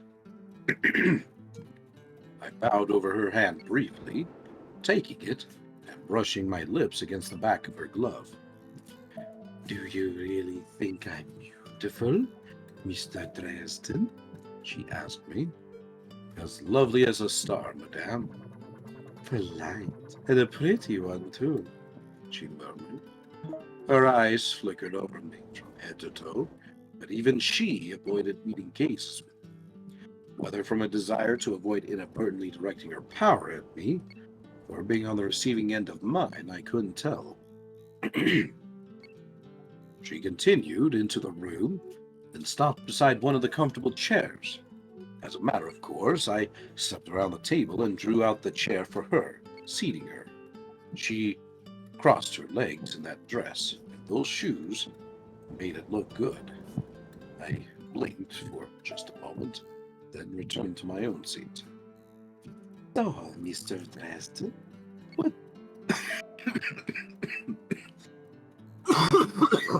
Fuck. That other guy's voice fucked me up. "So, Mr. Dresden, what brings you to my humble house? Care for an evening of entertainment? I quite assure you that you will never have another experience like it." She placed her hands in her lap, smiling at me. I smiled at her, one hand in my pocket, onto the white handkerchief. "No, thank you, I came to talk." Her lips parted in a silence. "I see. About what, if I might ask?" "About Jennifer Stanton and her murder." I had all of a second's warning. Bianca's eyes narrowed, then widened, like those of a cat about to spring. Then she was coming at me over the table faster than a breath, her arms extended towards my throat. I toppled over backward in my chair. Even though I'd started to move first, it almost wasn't enough to get away from her reaching nails in time. One grazed my throat with a hot sensation of pain, and she kept coming, following me down onto the floor, those rich lips drawn back from sharp fangs. I jerked my hand out of my pocket and flapped open my white hanky at her, releasing the image of sunlight I'd been storing for use in potions. It lit up the room for a moment. Brilliant. The light smashed into Bianca, hurled her back across the old table into one of the shelves, and tore pieces of flesh away from her like bits of rotten meat being peeled off a carcass by a sandblaster. She screamed, and the flesh around her mouth sloughed and peeled away like a snake's scales. I had never seen a real vampire before. I would have time to be terrified later. I took in the details as I tugged my talisman off over my neck. It had a bat-like face, horrid and ugly, the head too big for its body, gaping, hungry jaws. Its shoulders were hunched and powerful.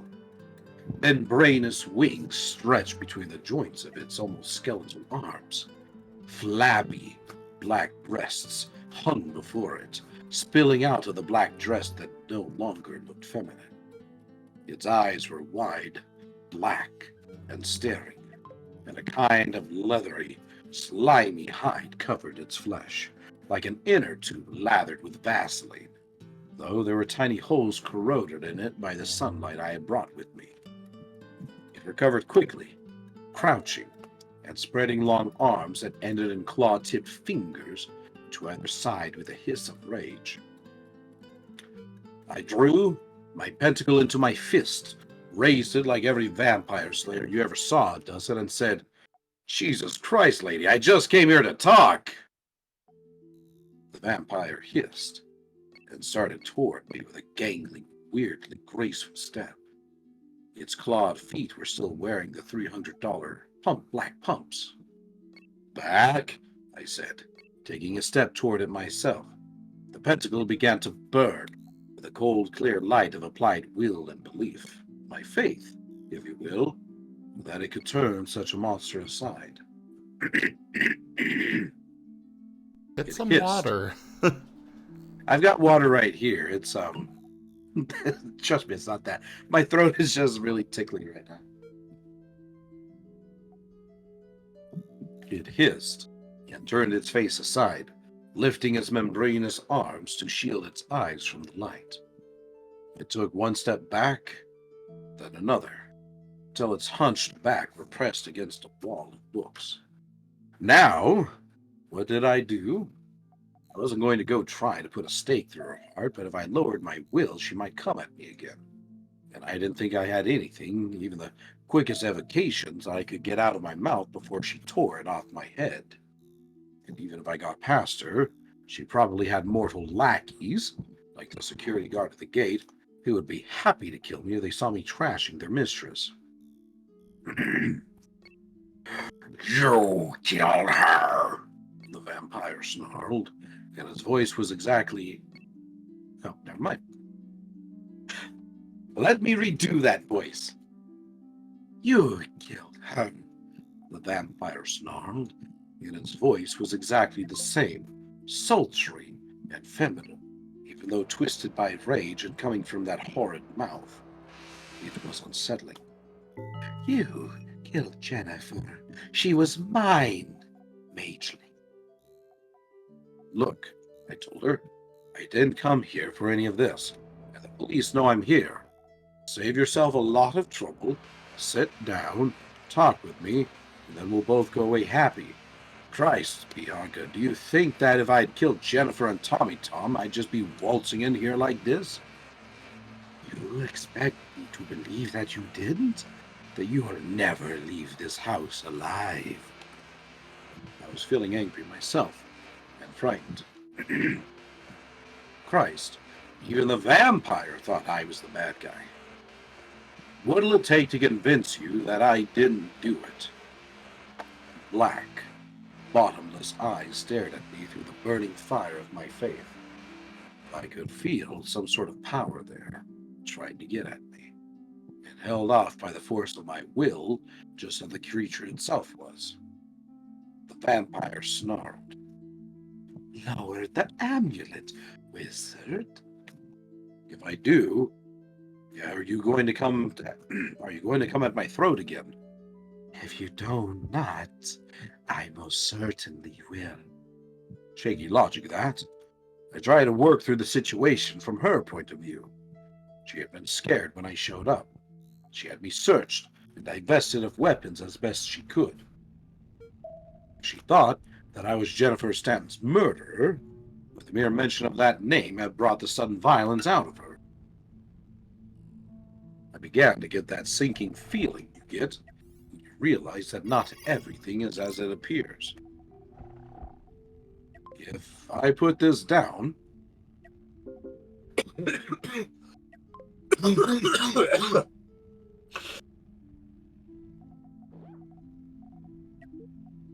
I put this down, I told her, I want your word that you'll sit down and talk to me. I swear to you, by fire, wind, that I had nothing to do with her death. The vampire hissed at me, shielding its eyes from the light with one taloned hand. Why would I believe you? Why should I believe you? I countered. Yellowed fangs showed in its mouth. If you do not trust my word, wizard, then how can I trust yours? Then you give it? The vampire stiffened, and though its voice was still harsh with rage and pain, still sexy as a silk shirt without any buttons, I thought I heard the ring of truth in its words. You have my promise. Lower your talisman, and we will talk. Time for another calculated risk. I tossed the pentacle onto the table. The cold light drained away, leaving the room lit by mere electricity once more. The vampire slowly lowered its arms, blinking its two big eyes at me, and then at the pentacle upon the table. Long pink tongue flickered out nervously over its jaws and lower face, then slipped back into its mouth. I was surprised, I realized. Surprised that I had done it. My heart was racing. I forced my fear back down out of my forebrain and into the background. Vampires are like demons, like wolves, like sharks. You don't let them think that you are potential food, and get their respect at the same time. The vampire's true appearance was grotesque, but it wasn't as bad as some of the things I had seen in my day. Some demons were a lot worse, and some of the elder things could rip your mind apart just by letting you look at them. I regarded the creature with a level gaze. How about it? I said. Let's talk. The longer we sit around staring at one another, the longer Jennifer's killer stays free.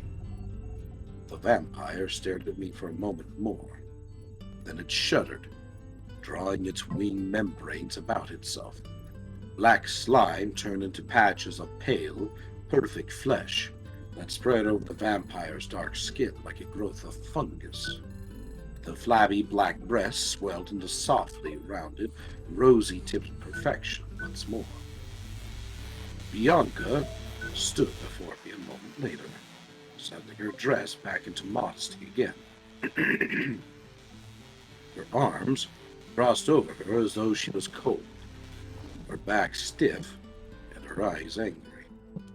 She was no less beautiful than she had been a few moments before, not in line or curve any different. But for me, the glamour had been ruined. She still had the same eyes, dark and fathomless and alien. I would always remember what she truly looked like beneath her flesh mask. I stooped and picked up my chair, riding it. Then I went around the table, turned my back on her, and stood hers up as well. Then I held it out for her, just as I had when I had entered the room. She stared at me for a long minute. Some expression flickered across her face. She was disconcerted by my apparent lack of concern about the way she looked, told. Then she lifted her chin, proud, and settled gracefully into the chair again, regal as any queen, every line stiff with anger. The old world rules of courtesy and hospitality were holding, but for how long? Turned to my seat, leaned over to pick up my white handkerchief, toying with it.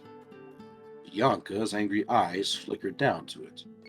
Once again, she repeated the nervous gesture of licking her teeth and lips, though this time her tongue looked human. So, tell me about Jennifer and Tommy Tom, I said. She shook her head, almost sneering. I can tell you what I told the police. I don't know who could have killed them. Come on, Bianca. We don't have to hide things from one another. Not a part of the mortal world. Her eyebrows slanted down, revealing more anger. No, you're the only one in the city with the kind of skill required to cast that sort of spell. If you didn't do it, I have no idea who else could have. You don't have any enemies? Anyone who might have been wanting to make an impression on you? A bitter little line appeared at the corner of her lips, something that was not quite a smile. Of course, but none of them could have managed what happened to Tommy and Jenny. She drummed her fingernails over the tabletop, leaving little score marks in the wood.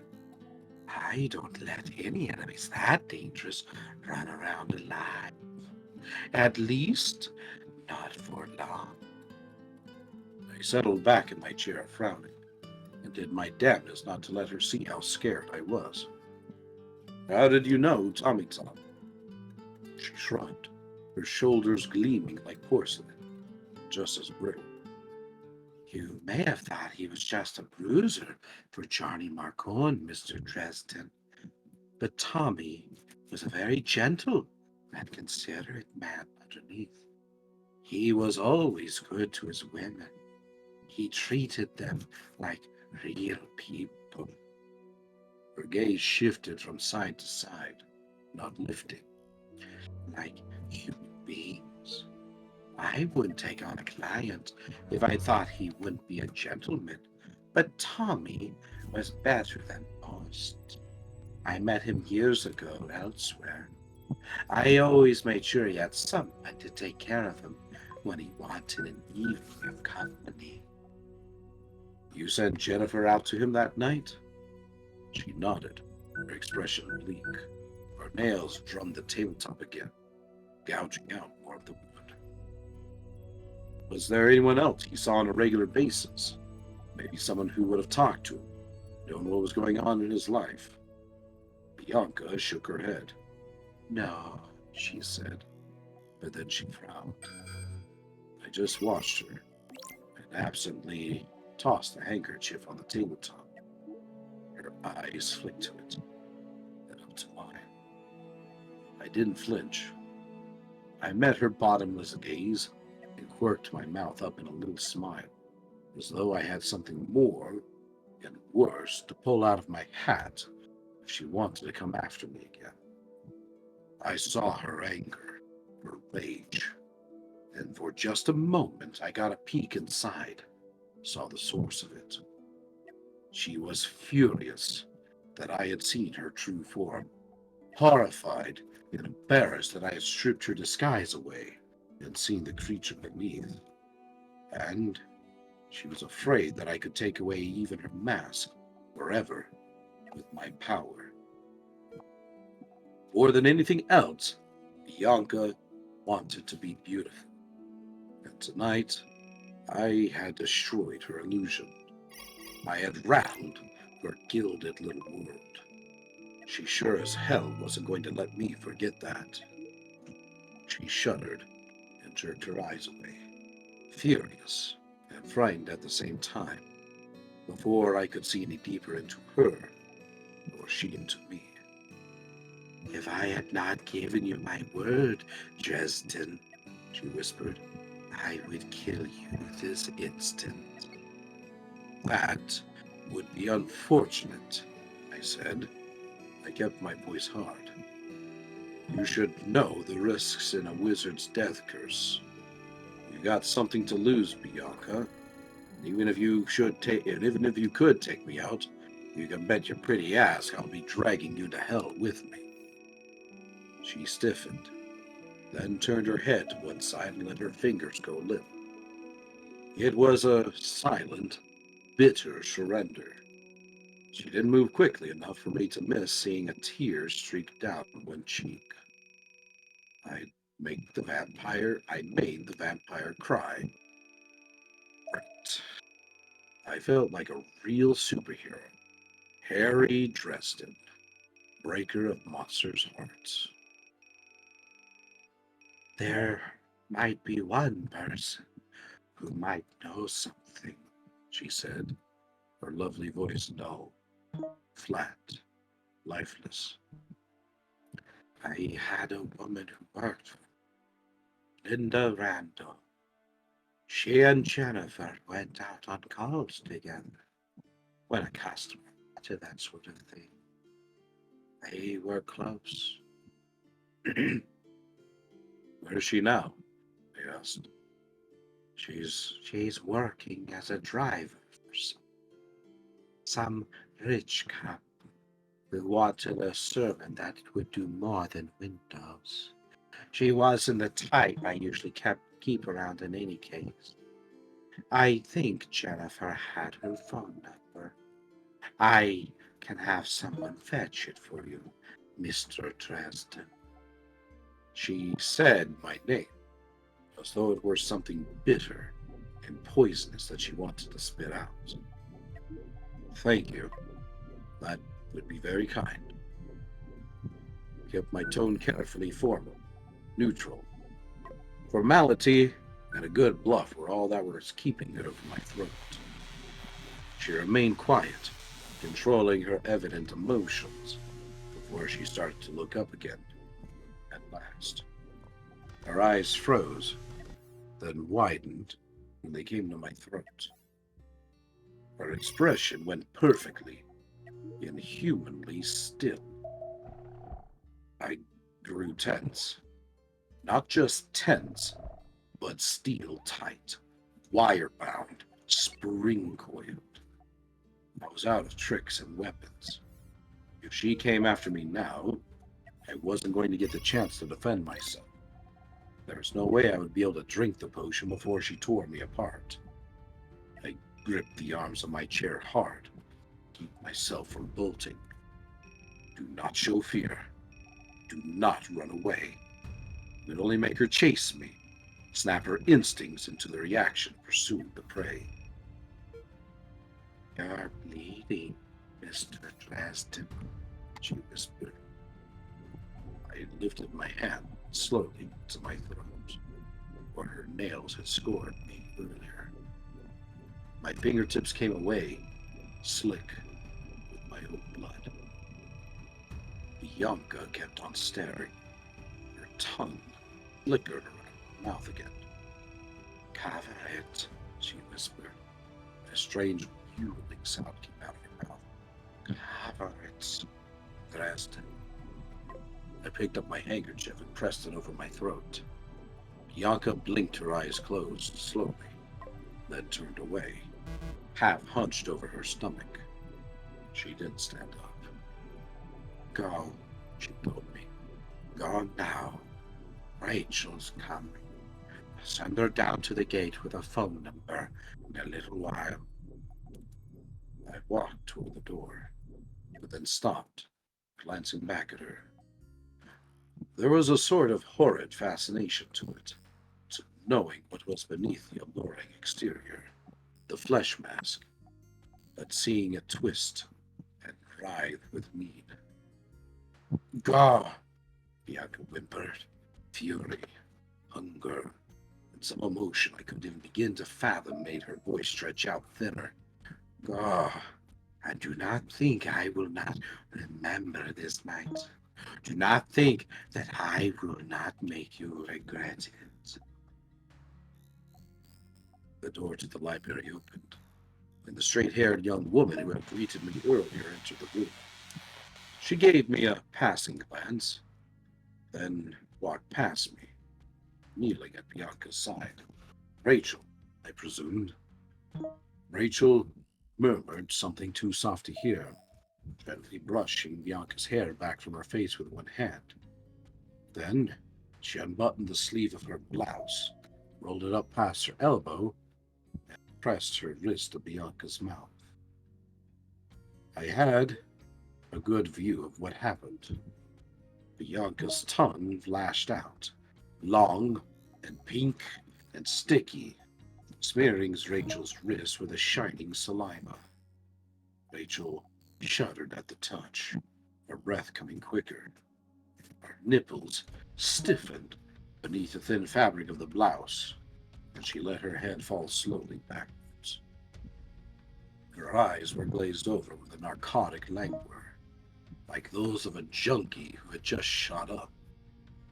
Bianca's fangs extended and slashed open Rachel's pale, pretty skin. Blood welled. Bianca's tongue began to flash in and out, faster than could really be seen, lapping the blood up as quickly as it appeared. Her dark eyes were narrowed, distant. Rachel was gasping and moaning her pleasure, her entire body shivering. I felt a little sick, withdrew step by step, not turning my back on the scene. Rachel toppled slowly to the floor, writhing her way toward unconsciousness with an evident glee. Bianca followed her down, unladylike now, a creature of bestial hunger.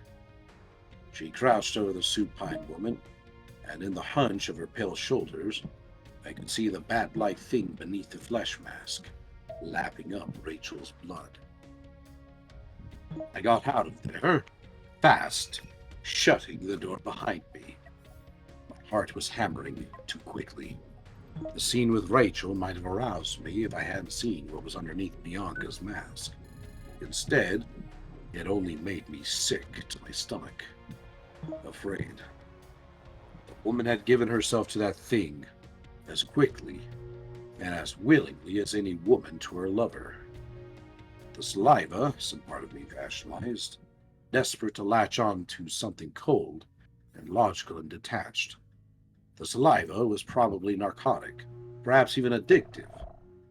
It explained Rachel's behavior, the need to have more of her drug.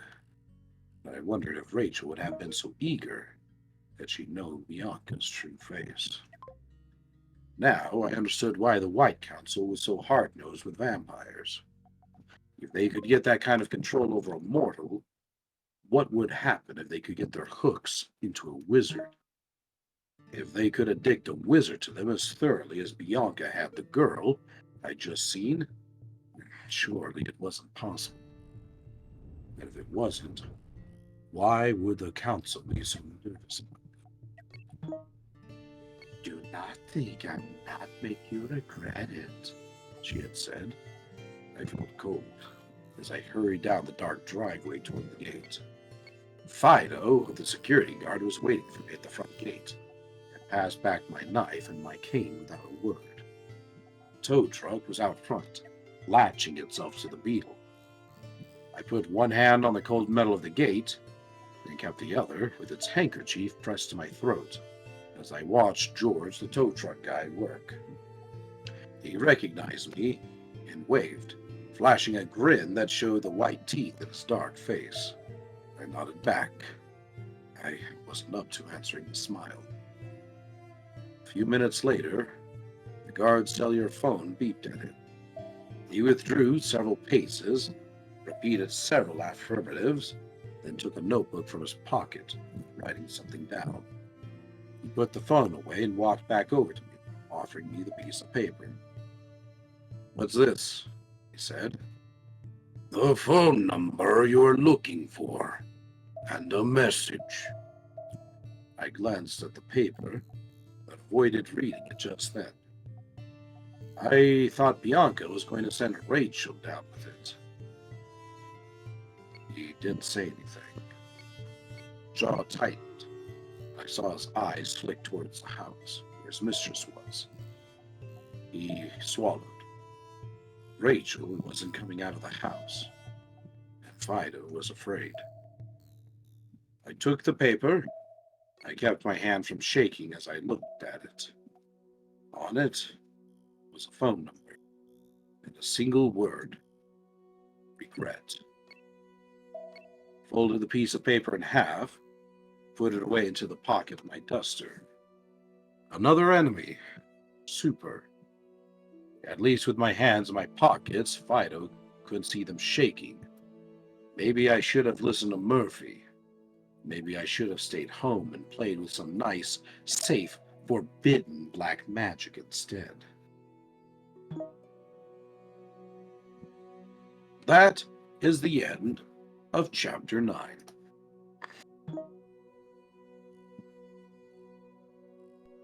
Hurrah!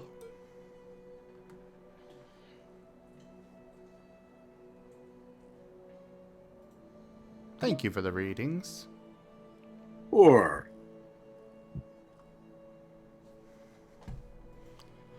Burnin' Sun, I don't have the beds on Fog Station?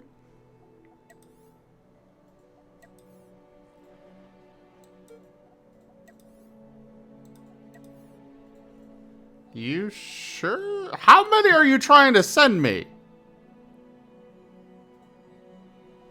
Wait, what?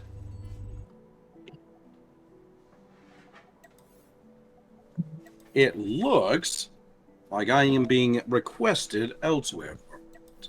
So, I'm going to end my stream here because this does not look like the kind of conversation that needs to be on stream. It's nothing serious, I assure you all. And then when we finish up, I may come back and continue narrating if there's space for it. Wait, what?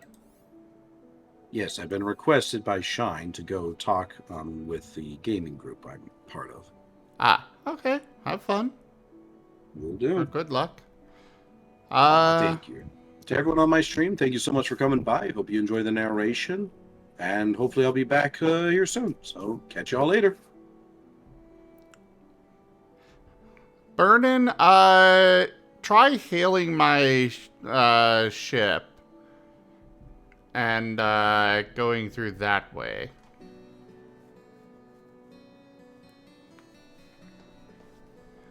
Also, you two can join voice now if you would like.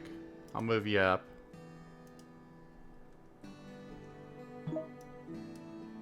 Ah, you're already there.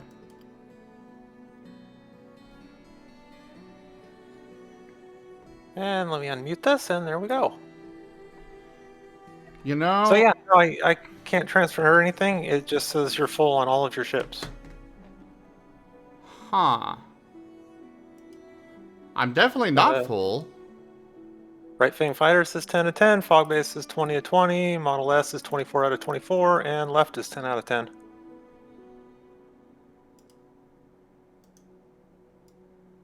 Let me do Stream Raiders and I can show you that I am definitely not full. But it might be something like they don't allow it if you already have a... Like if you've got your maximum number of people for the area or something. That might be what's going on. Maybe. Somebody will need to look that up. Also, I'm going to go ahead and split up the recordings here just because we're going a little long and I want to make sure that we don't go over the 6-hour mark. So give me just one moment and we'll be right back to this.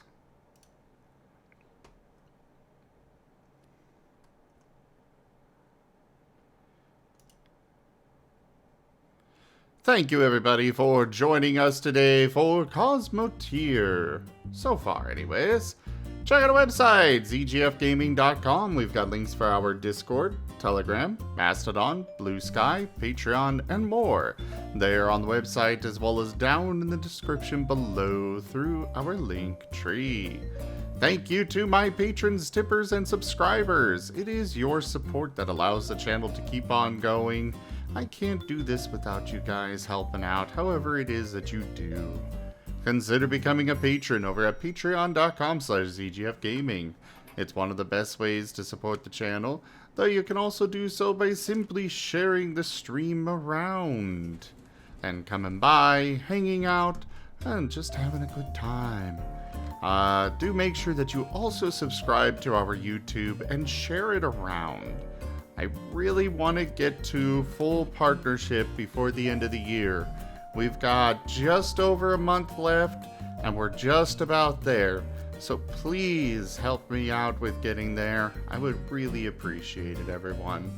But for now, thank you for joining, and I bid you the most fondest adieu.